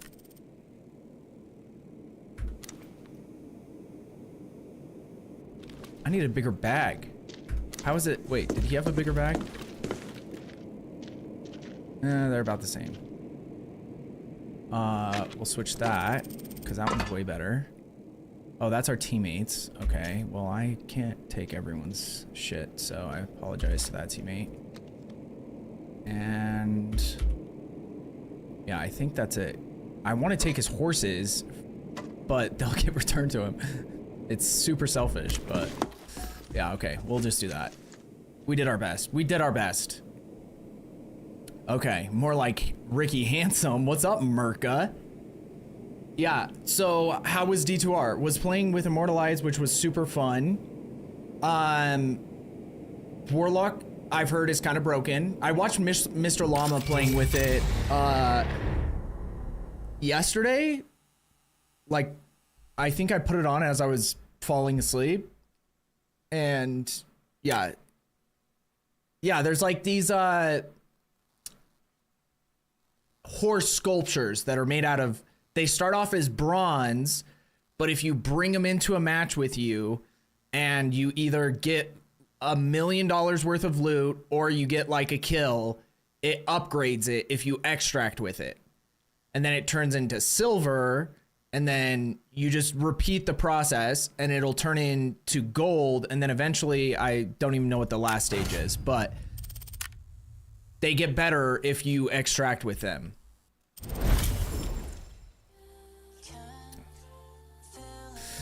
It's not that broken, honestly, but I like the balance of it, and the skills are super cool. Yeah. Well, that's the thing, that it just looks like, it looks like a super solid addition. You know what I mean? And I think, okay, well, how about this? We'll take a break because I'm in between matches anyway. Who's this? Is this one of my friends?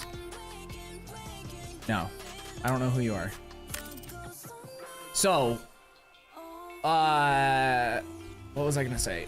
Oh, what I think is amazing that they did is that they brought in Mr. Llama and Gymnasium to help them with the changes.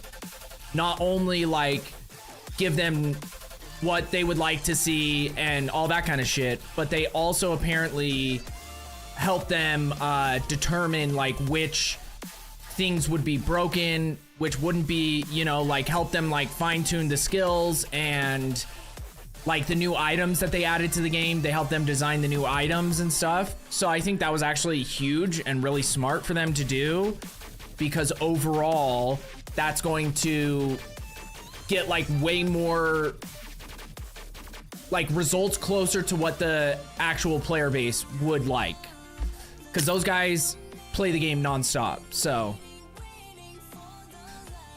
Immortalized went to Blizzard last week. They didn't tell them about the D2R lock, but he said he had an idea because so many D2R guys were there. Oh, so they invited Immortalized too, which is weird because I don't know if in the video, like, I know Immortalized, I'm familiar with him, you know what I mean? I don't know him, but I would have noticed his name because it was like, I just remember seeing Llama and Jim and then like 2 more guys that I didn't recognize their names.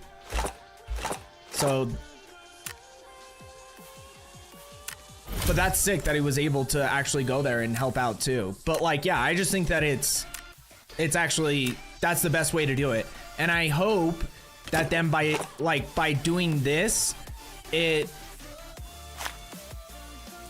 helps, for lack of a better term, the D4 crew in like doing the same thing, like bringing in people and actually using their advice and actually, you know, letting them help with like changes that they want to make, because they've invited the D4 guys multiple times to like check out the new expansion or whatever.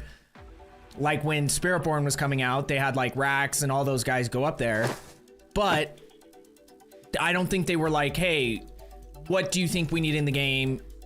What do you think could like help with player retention? What are the priorities, you know?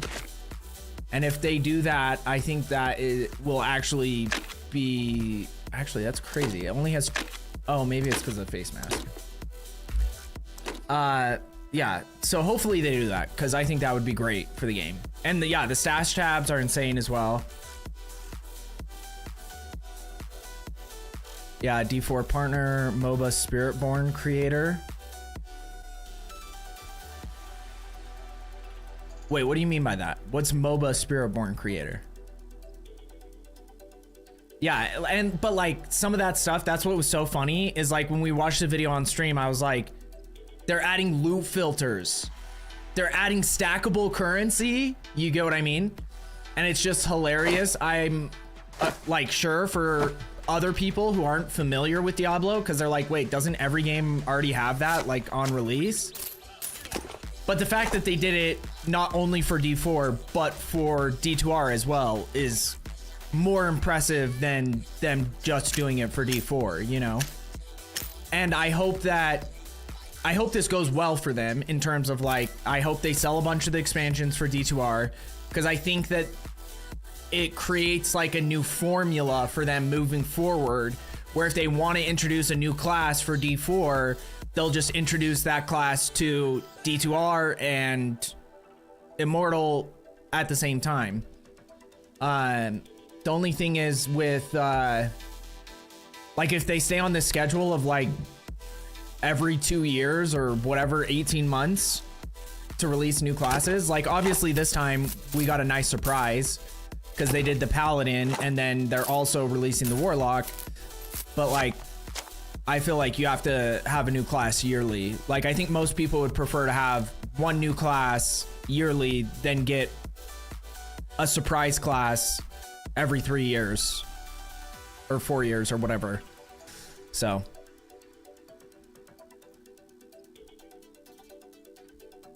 Oh, is his name MOBA? He's the head Spiritborn content creator. Oh, you're just saying Mobalytics, the website, or I don't know. But yeah, either way, I think that overall skill tree changes for D4, massive W. That's like been my biggest pet peeve. Like, honestly, for me personally, I don't care as much about like endgame stuff because Rax was pretty not impressed with the D4 content when they announced it. Like, I watched a video he made today or something, and because he was like, oh well, they're adding the new warpath but they're not adding any legitimate like D4 or yeah, like D4 endgame. And so I was just like, oh my god, that guy had fucking 995.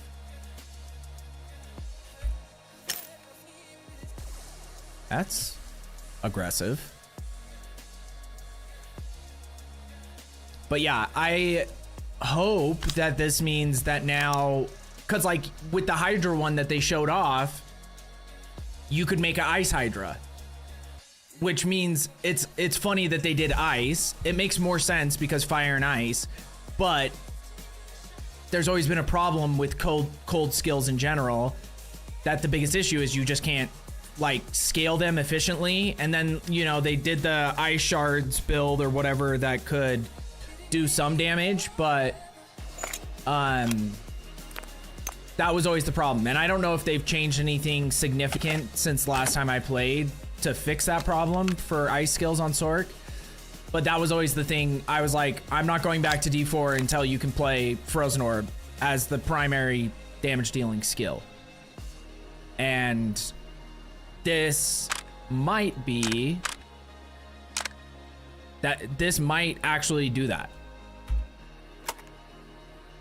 having more customization, because if they add some way to turn Frozen Orb, or to even just like have some way that it scales like as one of the secondary like branches of its main skill. So also getting kill streaks from D3, no more arc. I have just not like, so my problem with arc arrow is that well, first of all, this game had an update and I really like this game. I like this game, in my opinion, is the best PvP game, shooter wise, on the market. And with Arc, I found all the things I wanted too early in the season. So it was like, I was grinding nonstop to try to get the Survivor augment blueprint, and then I found it, and I'd already found all the other blueprints I needed. And so then once I started playing this game again, I just haven't like had the urge to go back to Arc. Now, if they actually release new content, I will 100% go back. But like all their updates, at least recently, have been pretty mid. So I haven't felt the urge to go back. But I'm not like done with it. I just, yeah. And I don't have like a squad to play with to do PvP. So that's my other problem, is I'm like, if I'm gonna play now, the only thing I have to play for is doing PvP, but I don't want to do solo PvP. So I also don't want to do solo PvP in any game.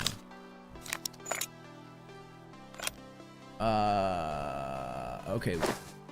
This thing is gigantic. This is a new gold item.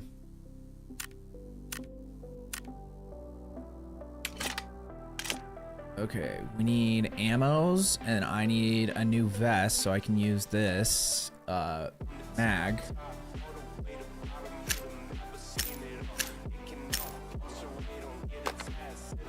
I didn't mean to do that. Sell.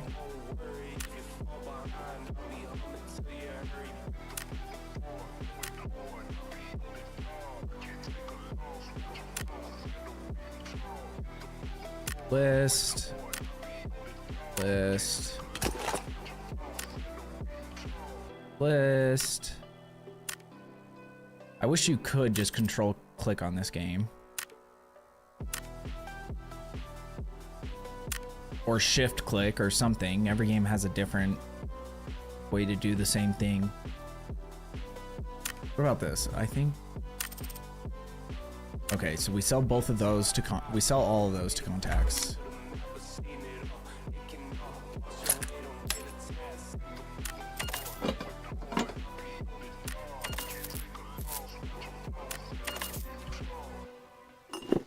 What about this?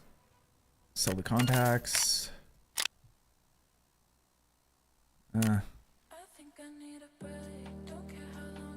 What time is it for me? It is 3:34 a.m. Shazi.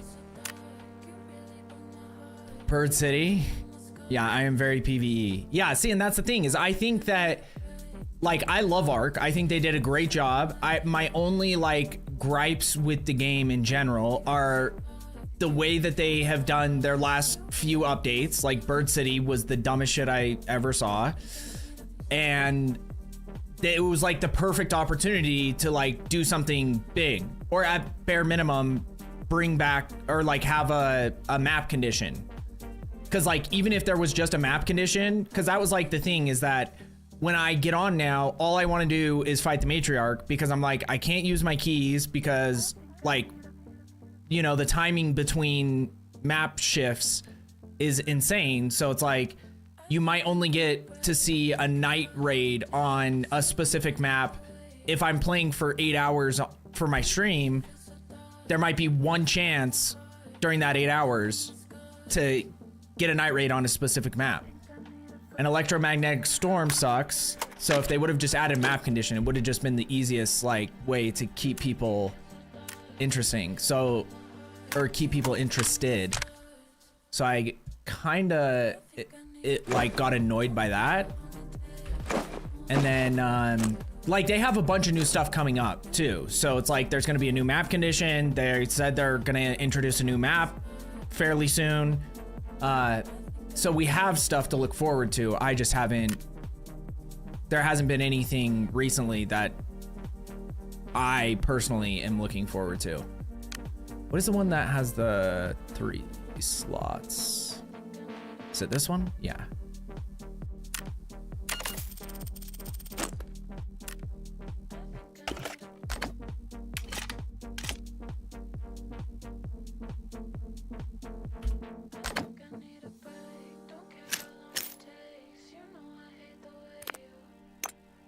There's that, there's that, there's that, there's that. I don't really need 2 strengths, but we'll take them. What else? Maybe another gas nade. We can also check yeah, we can check him. Brett and I did duos and still got friendly lobbies. That's actually lucky, because I've never had that happen the entire time I've been playing the game.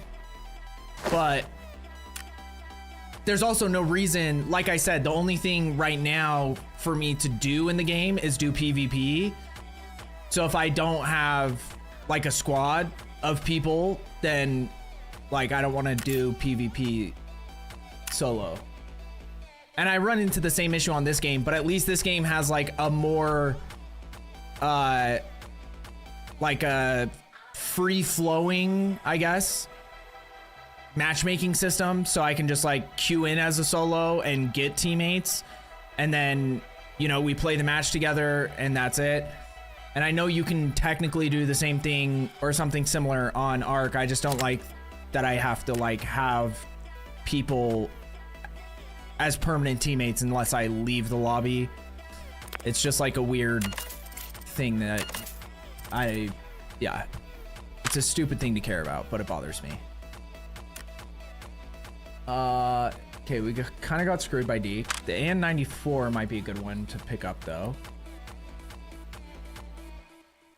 I just don't know if that's a good deal. Yeah, we're not gonna worry about it right now.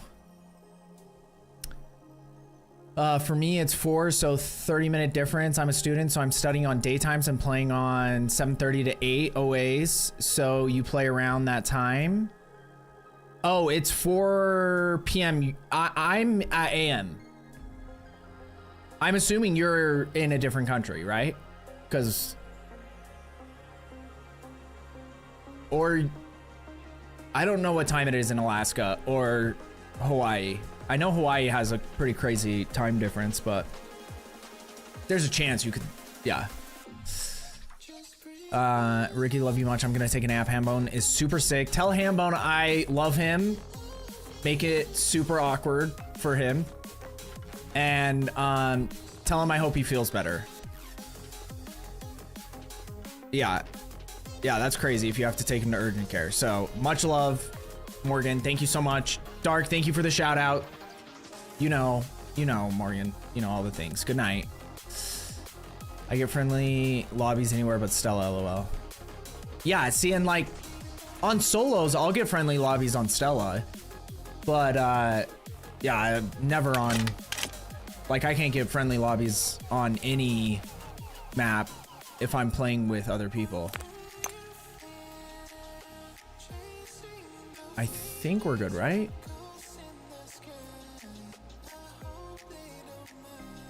Yeah. Got ammo. Okay. Okay, maybe we'll try airport again. Do we do forbidden though? I have such a hard time doing forbidden when I because I feel like I need to bring in tier 5 ammo to like have a chance. And I don't have like the most insane gear, but it also could be like lower risk, higher reward type vibes.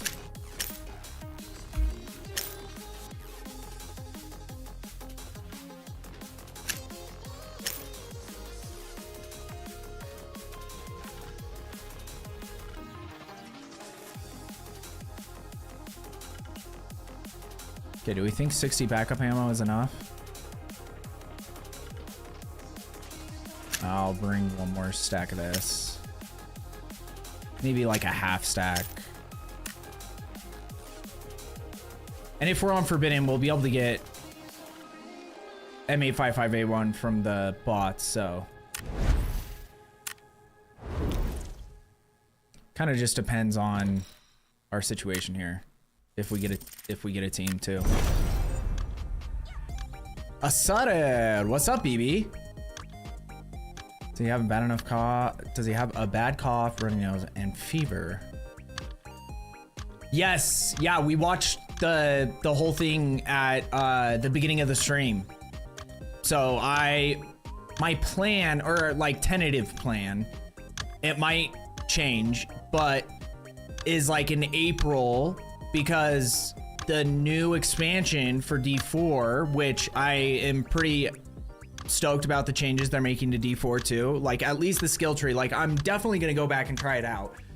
I don't know if I'm gonna fall back in love with it and want to be like playing it a lot, but I definitely want to go back and check it out.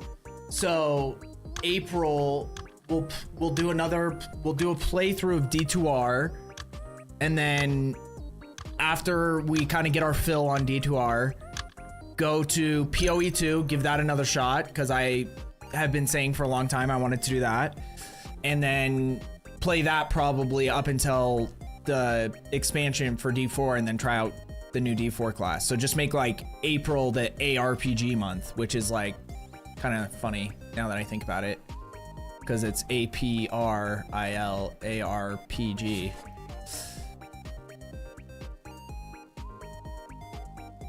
4 p.m. for me? Yeah. I've been fighting the sickness since last Thursday and have been debating whether I should go to the ER. Well, Dark, at your age, probably. Just kidding. But seriously, here's the thing, if you're sick enough that you're considering going to the doctor, just go to the doctor. You get what I mean? Because like, if you're like contemplating it, you're like, this is pretty fucking bad and I'm not getting better. I wonder if I should go to the doctor. That probably means you should just go to the doctor, because like, why not?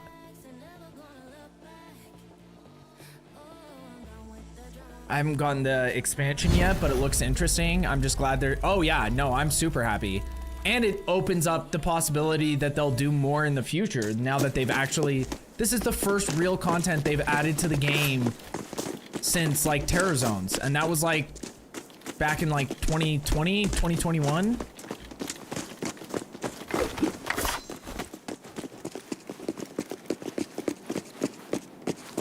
Oh, I should reload because we're probably gonna run into people here.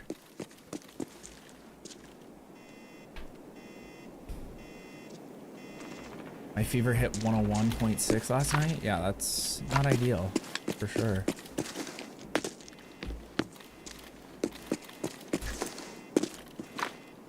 think these guys, if there was a team over here, I think they would have pushed up on my teammate opening the safe.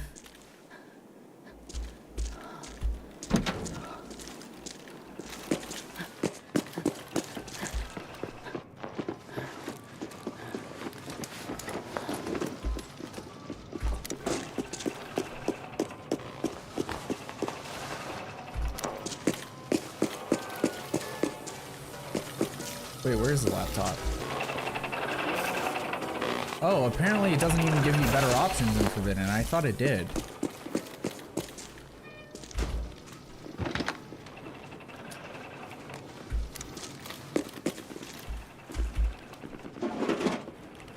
Because that's like all the same type of shit I was seeing in Lockdown.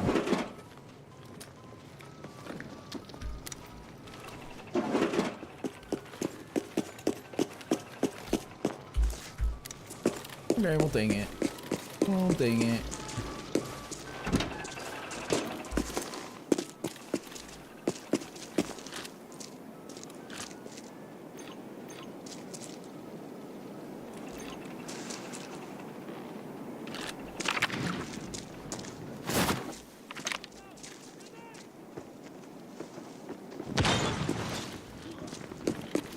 That actually hit him.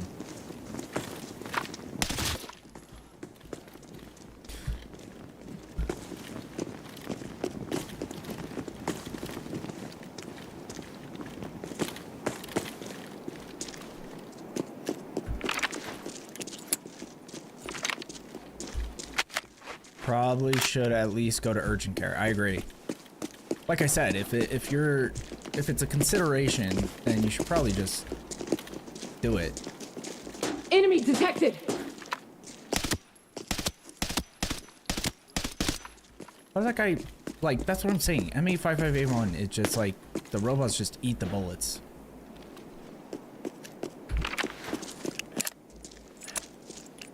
Oh, I guess I forgot that we can loot these guys. Like, they actually have good shit on Forbidden. Or they can have good shit.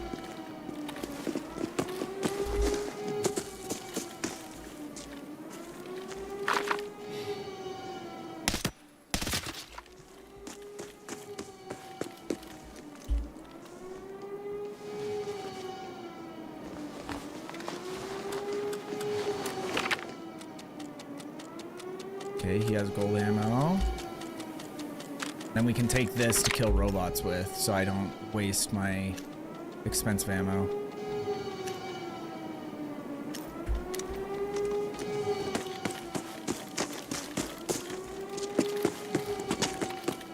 I'm just waiting. I don't know if my teammates are planning on what their plan is.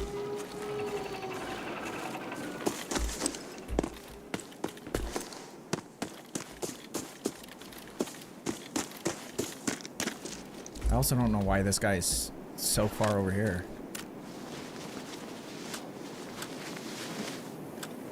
Does he have good ammo? Nope, he has shit ammo.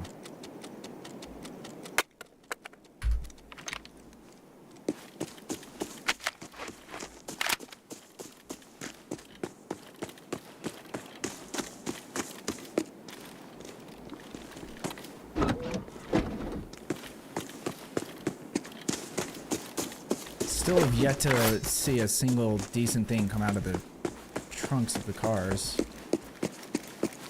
What is Yellow doing in here? I feel like he's been in here for like... Did he DC or something?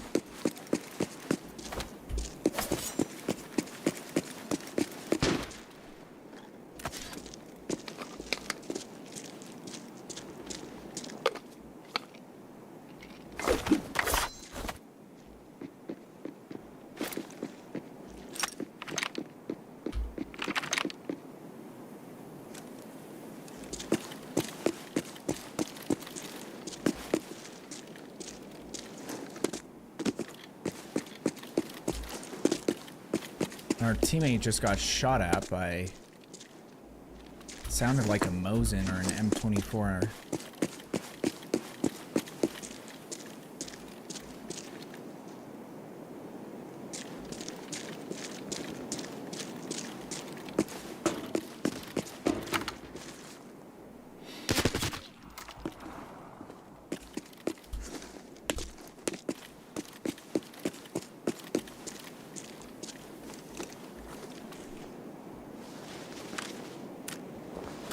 this good ammo?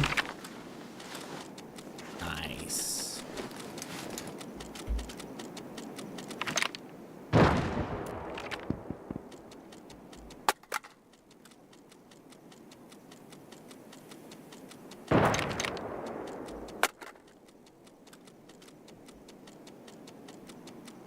Dude, he's got a brand new helmet and body armor too, which is kind of nuts.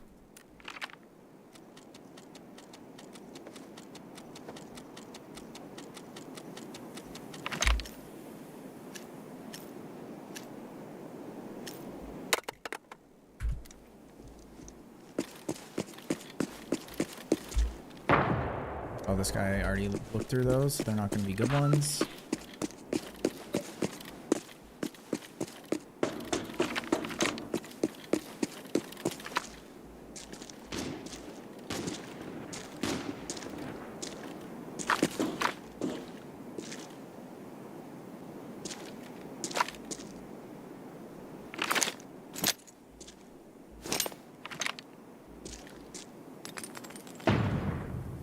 That didn't hit anyone.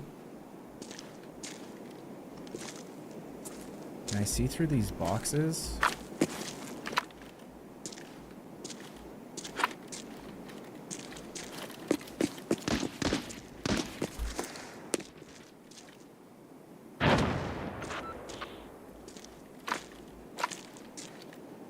Is he shooting at you? Because I don't want to peek this. If he's just going to be holding an angle with a tapper.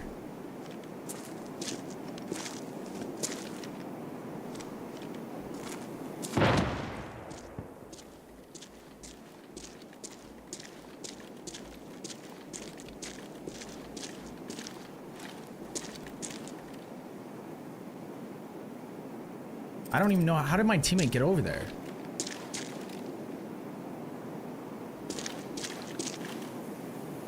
I feel like if I try to run, I'm just gonna die.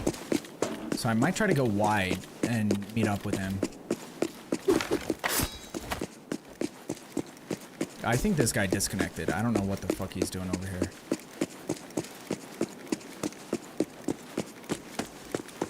Or he's just taking a siesta.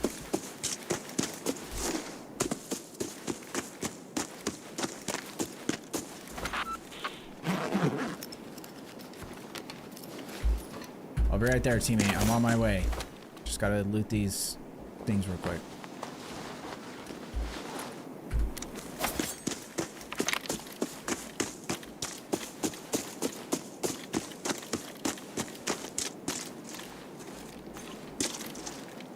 Why does it always do that? Like, takes so long to...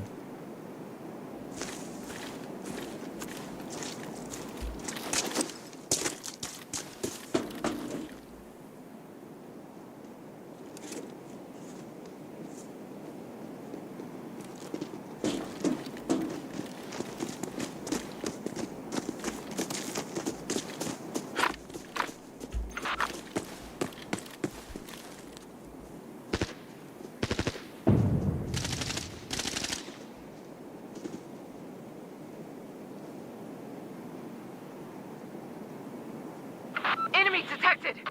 Why did my...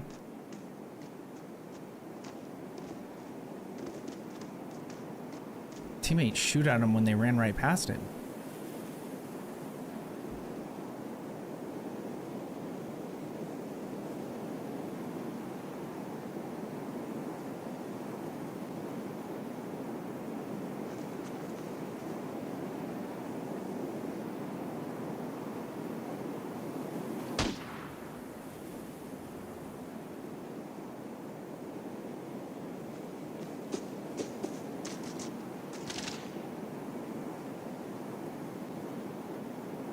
The purple just... oh no, there he is.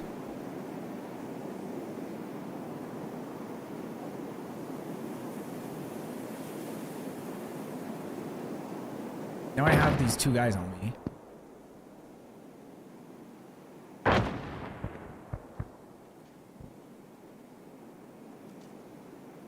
They're just sitting over there.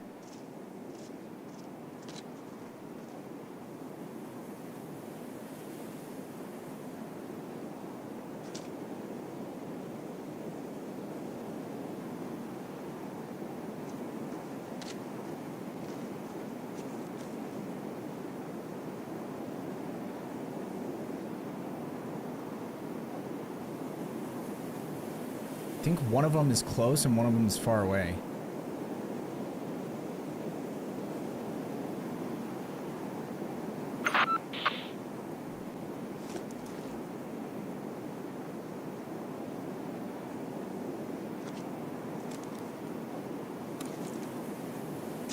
Enemy detected!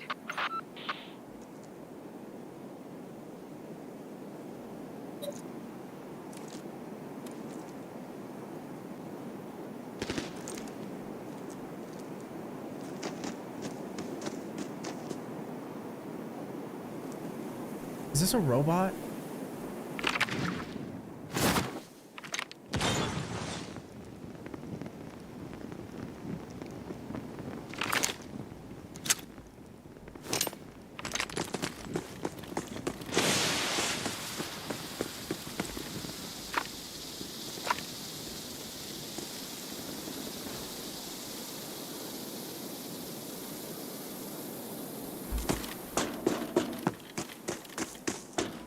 I just really don't want to get shot in the back of the head.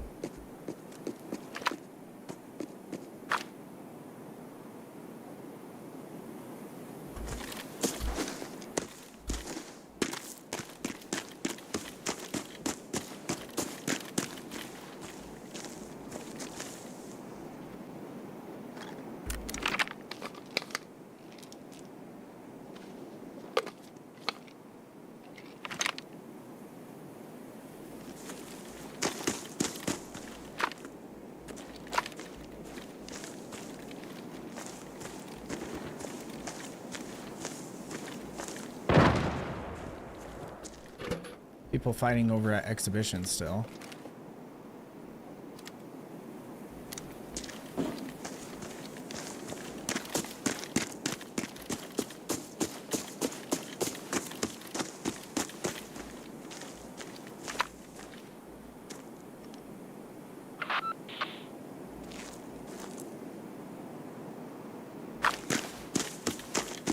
I think I just need to try to get over to my teammates.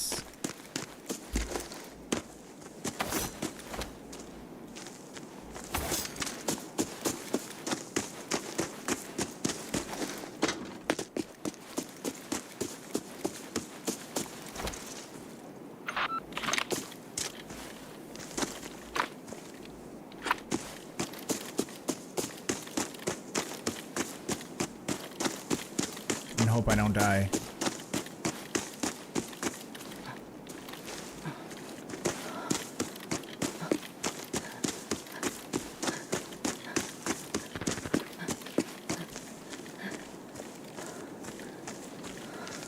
Dude, I have to eat this. I'm so sick of this.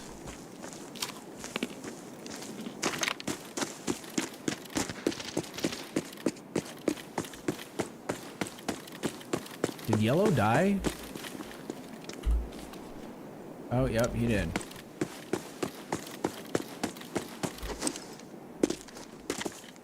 I'm gonna go help Green because Purple just ran away, or Pink.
He's right on me. Do something.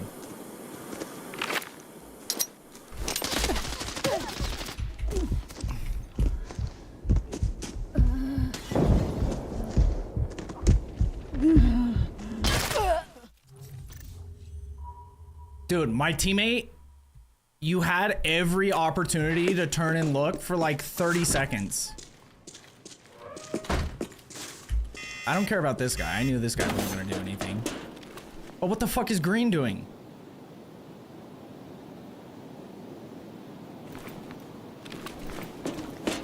Oh, now he's just running away. Oh my god. What are we doing, boys?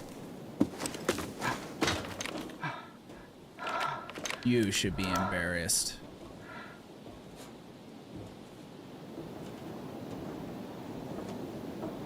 And the fact that I didn't kill that guy initially was kind of crazy.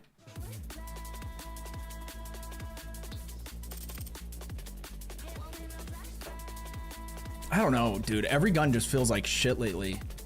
Like, all the guns I used to really like, just like, do not seem to be doing the job.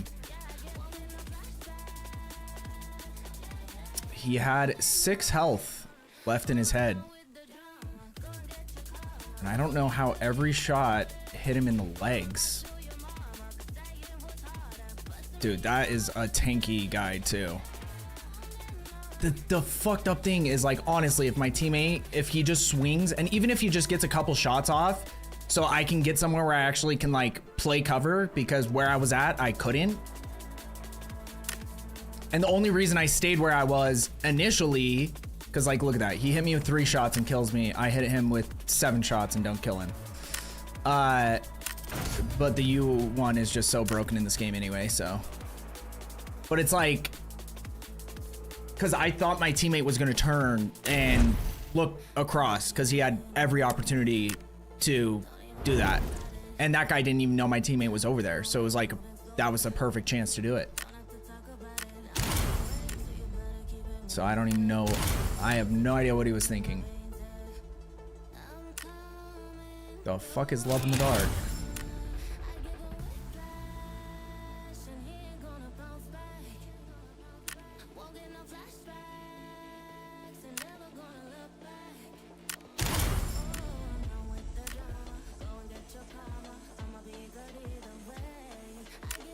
There we go. Okay. Yeah, I don't know. We'll try one more in Forbidden. I feel like with randoms on Forbidden is not smart, because you're just gonna run into the same shit where everyone's kind of doing their own thing and people aren't really paying attention to, like, where teammates are pinging or, like, you know, not, like, holding angles. Like, that was such an easy kill for us, and I'd already fucked him up a little bit. Like, all I needed was him not to do what he did. My teammate, that is.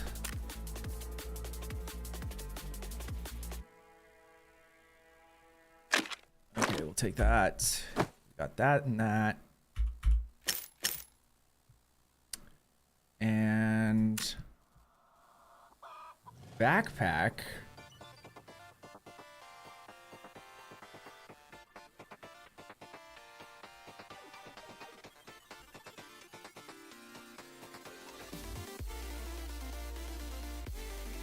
Oh, we'll just take this because we already have it. Apparently I didn't sell that last time. And we will run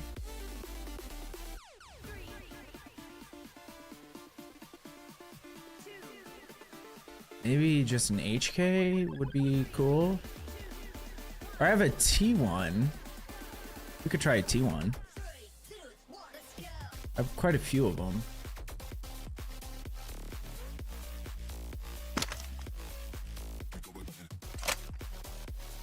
We just need the grip.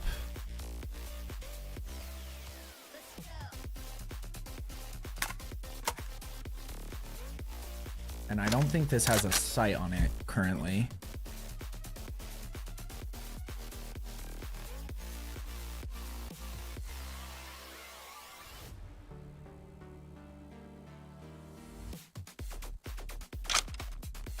Let's just take this off because I'm not going to use that gun.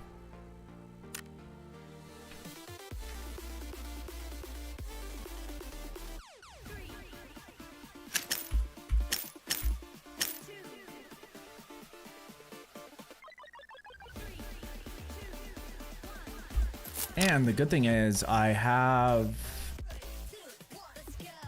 Where's my 75 round mag? No, I have one for this gun somewhere. I also have a lot of space that I can put shit in here.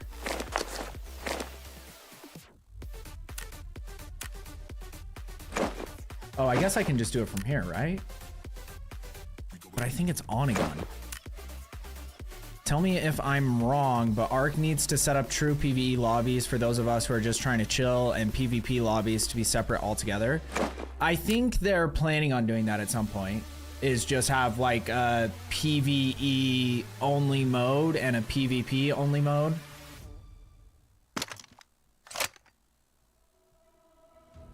Because that's like what Tarkov ended up doing.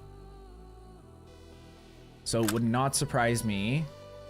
And I think it's something that they've actually like they've actually said they're planning on doing. I just don't know if they gave a timeline or anything.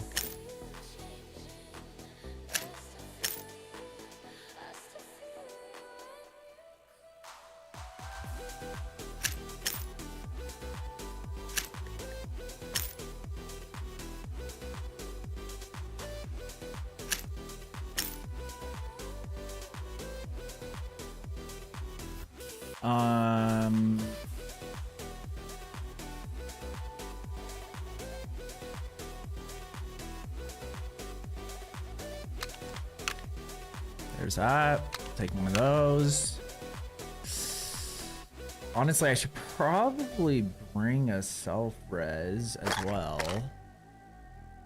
because I have them somewhere.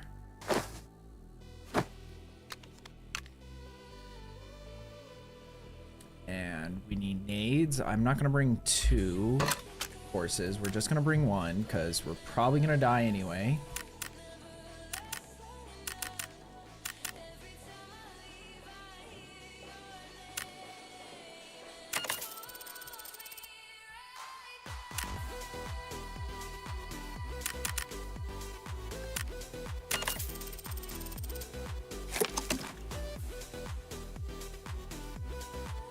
Okay, I think pretty good.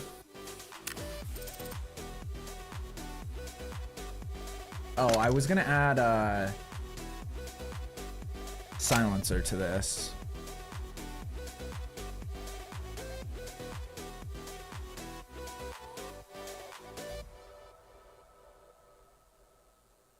Why don't I see it anywhere? How does that not show up in link search?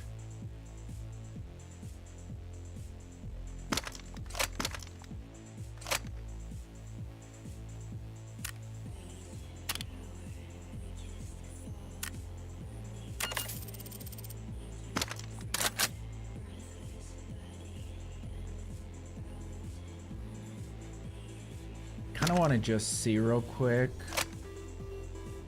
what ammo I have in here.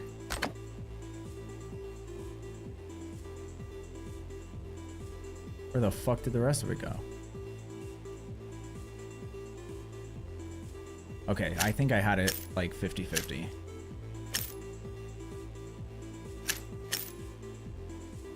Okay. Should be fine. We'll see.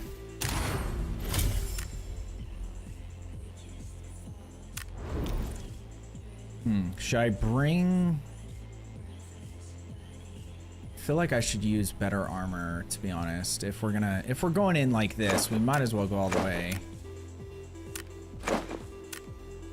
Because like even this just has more hit points on it at least.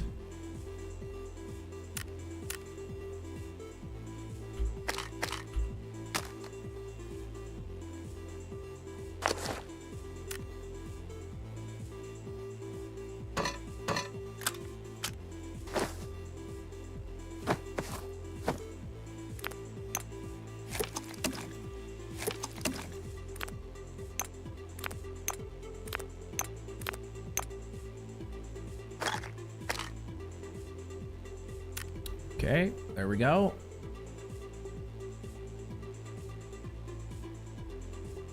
With the helmet, I feel like you like rarely get shot in the helmet anyway.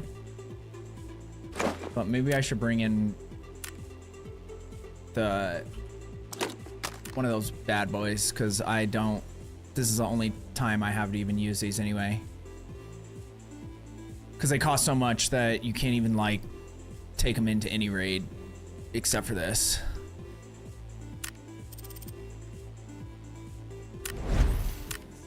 Okay, we're going pretty beefy. So hopefully it's worth it, because usually it's not. I just want to do my blueprints, but no, people got to shoot me. Yeah, I don't know. It's weird because I literally never had issues with it. Like when I would go into, like if I would just play friendly, I would get into PvP lobbies and it would be like 1 out of 10 lobbies would there be someone that shot or like was trying to fight. And it didn't even matter which map. But it might also be because like we're so far in the season, usually the further you get in the season, the less people there are that are playing PvP or PvE, because they've already done all the shit they wanted to do. So then they just run into, like there isn't enough people to fill lobbies with PvE only. That could be the case.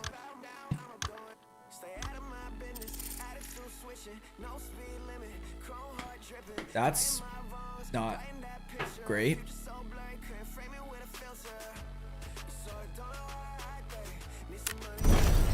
Try one more time. Even though the fact that that happened means that if it does find me a game, I'm probably gonna be solo.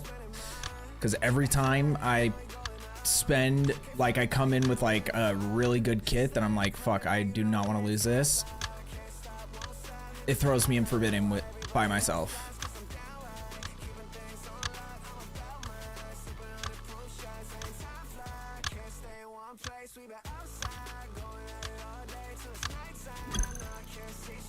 Okay, we have teammates. One person who is a tapper, and then this guy who's barely hitting the minimum required value to go in. So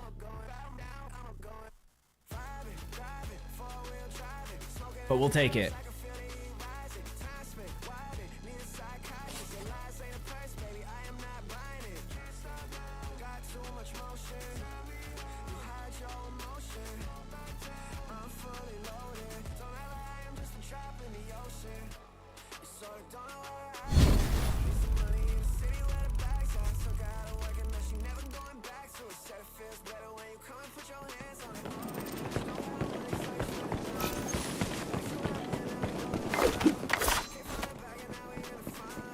Forgot how slow you are. Like they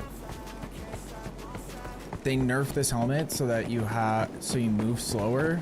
Your movement speed is reduced.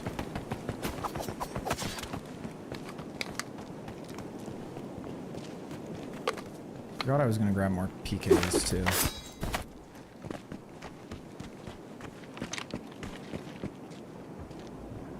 Hit him! Double Oh my god. That scared the shit out of me for a second. Oh, yep, there is someone. That, for some reason, the robot made no sound. Didn't look at that guy. And he's just sitting there in the doorway. Then we have two teammates that went the exact opposite direction. Perfect.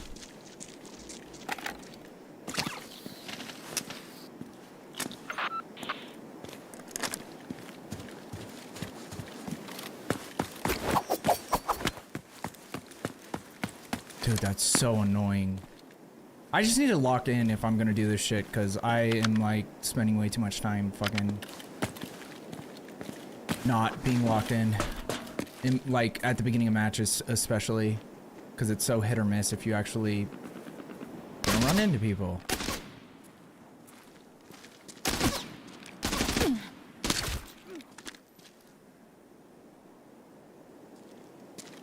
What is he doing?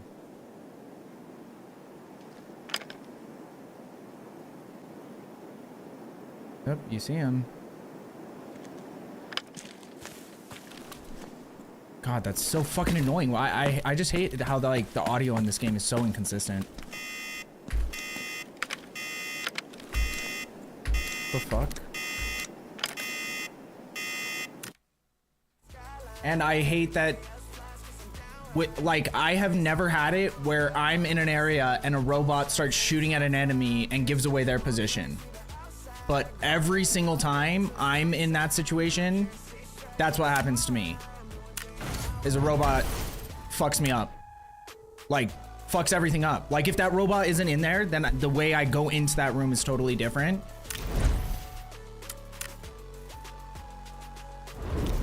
And for some reason, the robot just didn't react to that guy who was already in the room when I got there. Or, like, sitting at the door. But why didn't it react? I have no idea. I will never understand this game.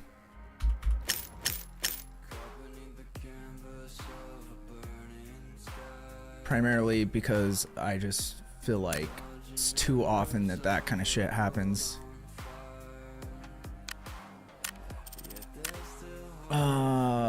Okay. Well, we'll try one more on Forbidden, but I'm not, like, I'm just, ugh. That's how I feel. With me tonight.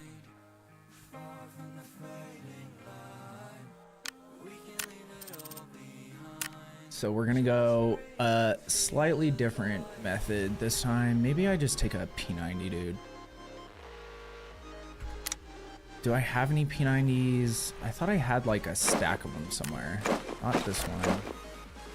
Is this? No, not this one. Not that one. Not that one. Where the fuck are they? Maybe in here. Oh, I only have one. This is the only one I have. Okay. Fuck it.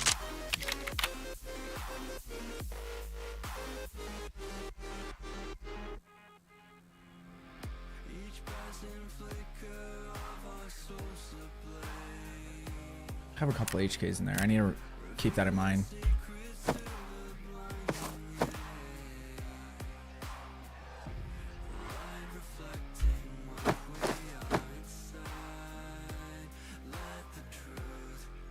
God. That's gonna piss me off for a minute though. Just because there's so many different levels of how that went poorly.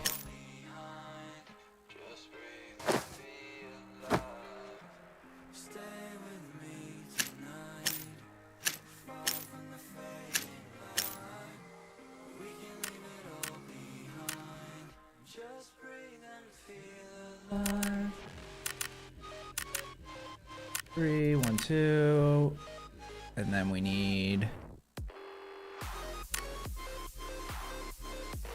another 50 round mag, sure, and we'll bring an extra 30 just because you go through so much ammo with the P90.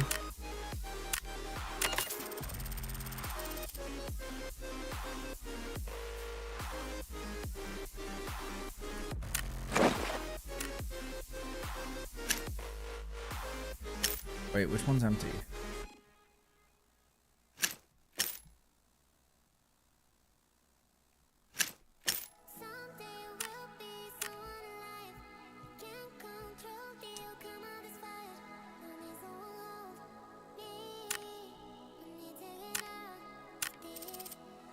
Okay, there we go.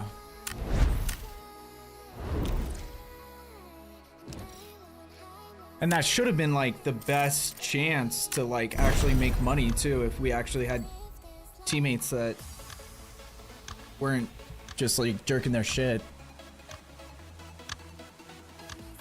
Because we had a full team that like rarely happens. You'd think other people would take advantage of that too, unless other people it's like easy for them to get like a full squad.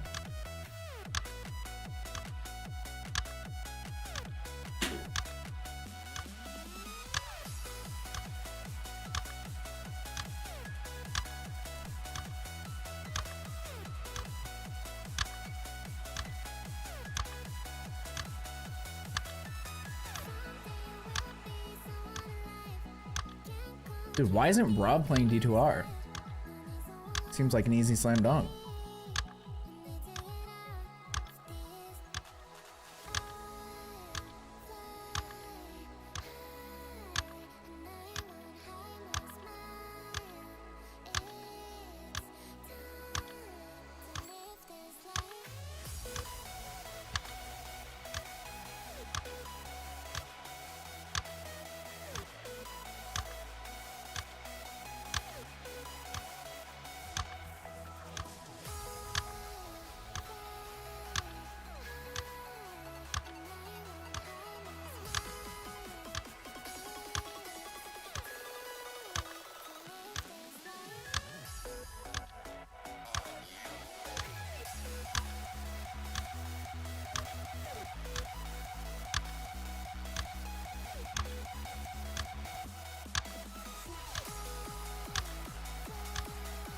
Dude, I don't even know what's going on in this game anymore.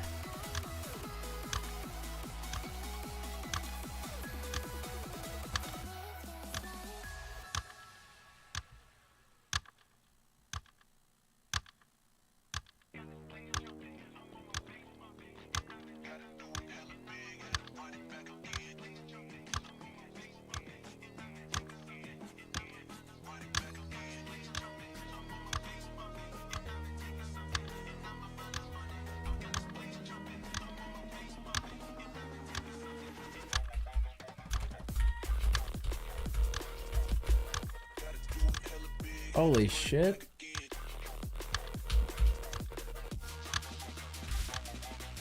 Stop. Why is this queue taking so long?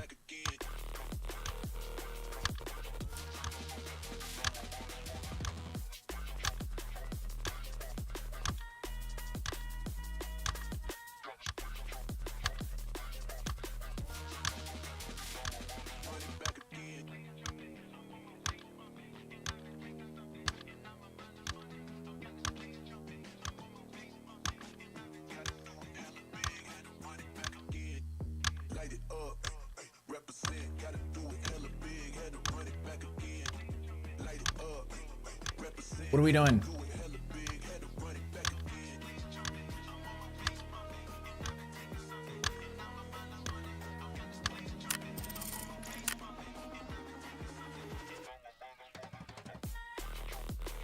Okay, well,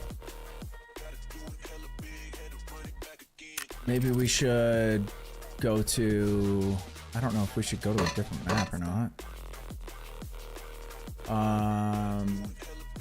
I was gonna put a flashlight on this. No, I always forget to use it. If I keep putting them on, because they cost 30k a pop, eventually I'll have to learn to use them.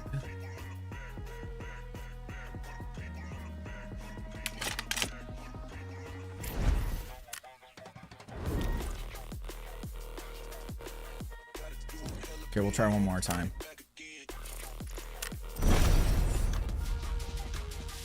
Dude, why does it keep doing this on the...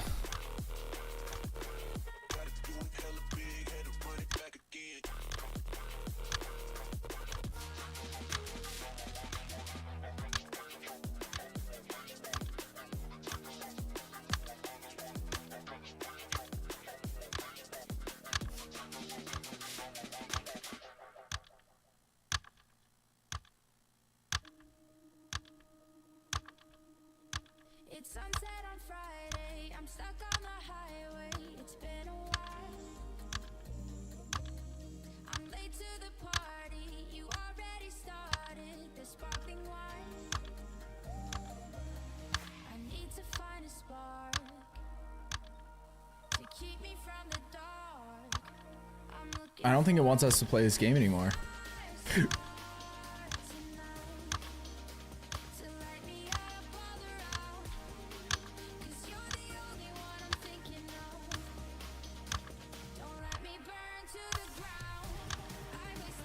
I'll wait till it gets to 2 minutes, and then we'll, if we still can't find a match, then I'll try Forbidden TV Station, and then if not, then we'll just go lock down. But this is like one of the other reasons I need to start my stream earlier, because I feel like if I start earlier, it'll be way easier to get like consistent matches.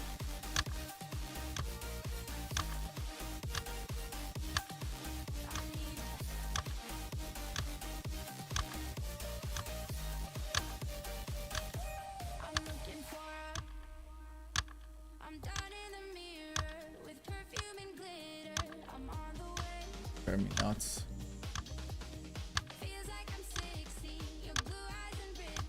And the worst part is like, you know, I just want to get back in there the way that last one died.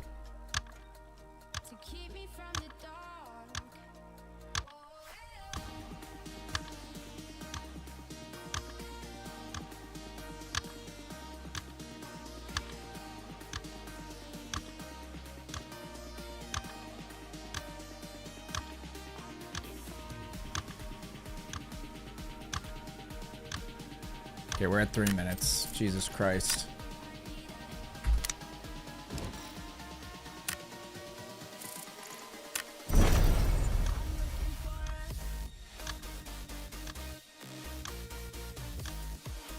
The only time it happens like this is bad, is usually when, if there's been like an update and I didn't update or something, so it's like, it can't find matches because I'm on like an old version of the game or something. But I can't imagine they didn't update at 4 a.m. my time.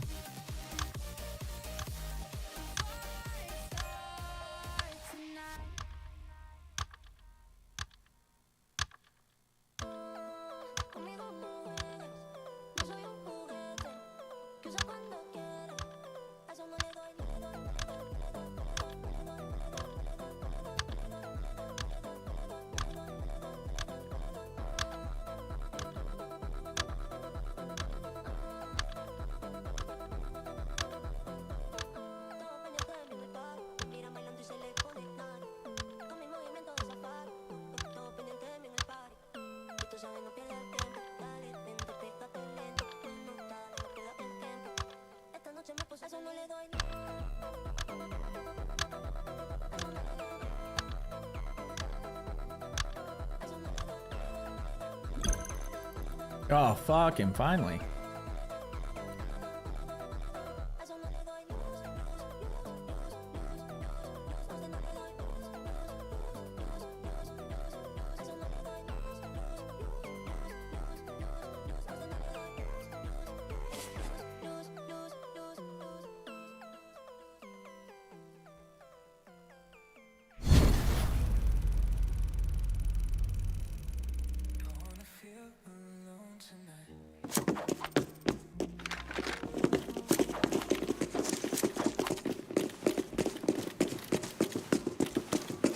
What's so annoying is normally nobody ever hits that room in lockdown.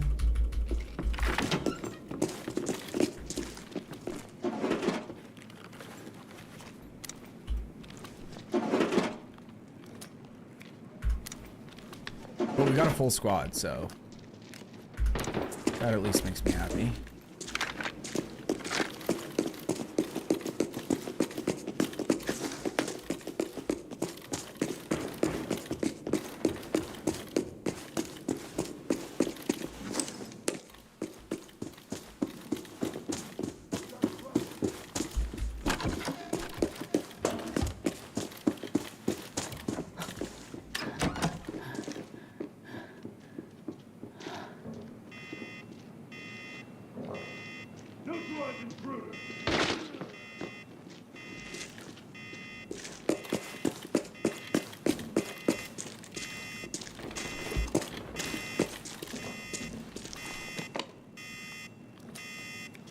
Guess that's kind of what you get with teammates, though.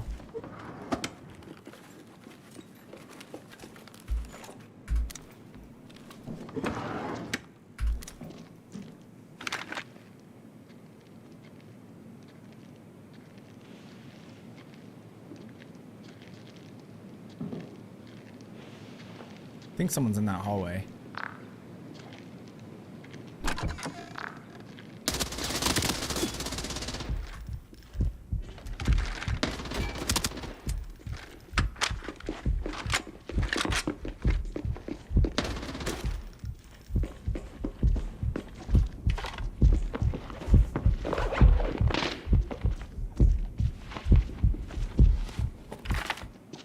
don't know how I didn't kill that guy, to be honest.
Come on, Pete.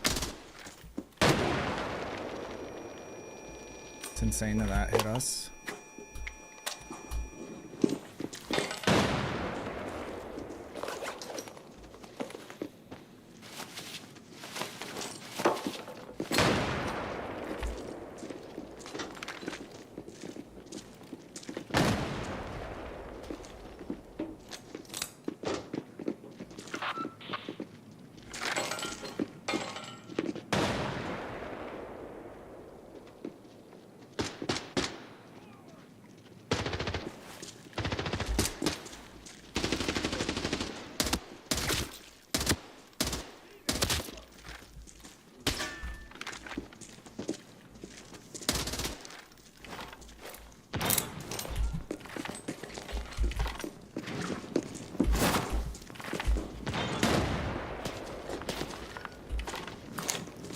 Oh shit. How do you get in here?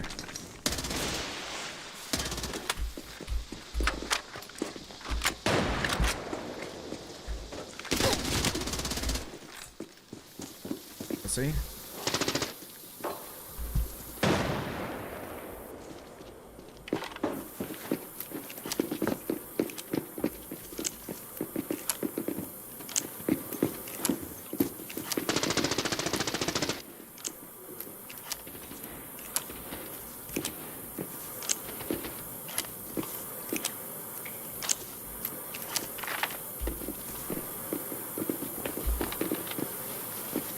Doesn't even have good gear. I'll take his nades though.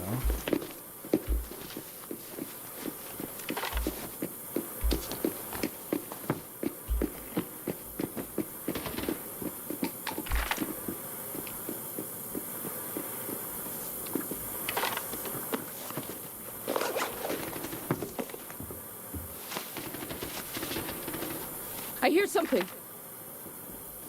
We get it, Timmy.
I am semi-worried that they're gonna come from underneath. Ceasefire!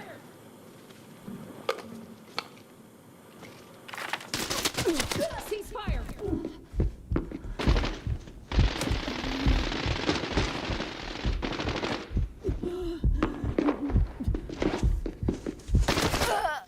Nah. At least I didn't waste my first aid. Well, we killed one of them. I don't know what we're supposed to do there. I'm pretty sure that's two different teams. Or the team that, because we'd killed two people, the team that we were fighting, another team pushed up on, and but that guy, those shots were actually nuts, and that was like 5 seconds after I went around the corner too. That's a pretty insane angle to take.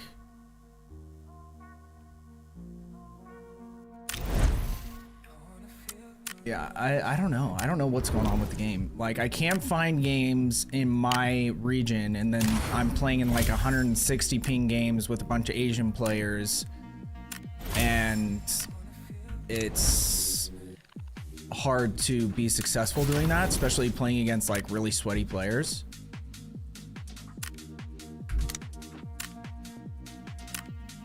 So yeah, we'll probably just call it there. Because I don't think we're gonna have much luck. Like, all of our queues are insane, and then when we do get into matches, we're playing in fucking China. So let's figure out who I can raid. Who do we have?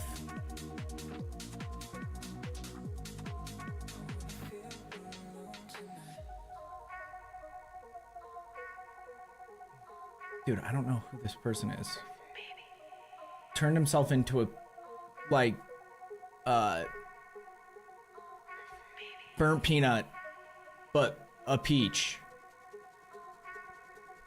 And now, I don't know who he was before. And I don't know how to figure that out either. Okay, we're gonna have to find someone new.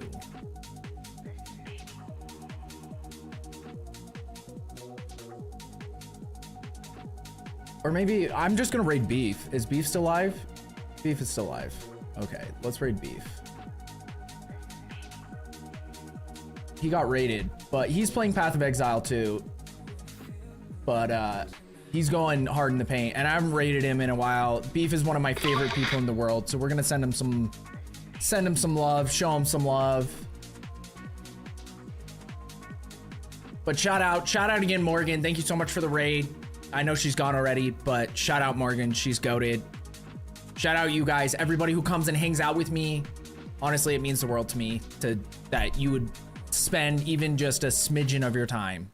So I appreciate it. I hope you guys have a wonderful rest of your day / night / morning / whatever it is, wherever you are. And I'll see you guys tomorrow. Peace, y'all.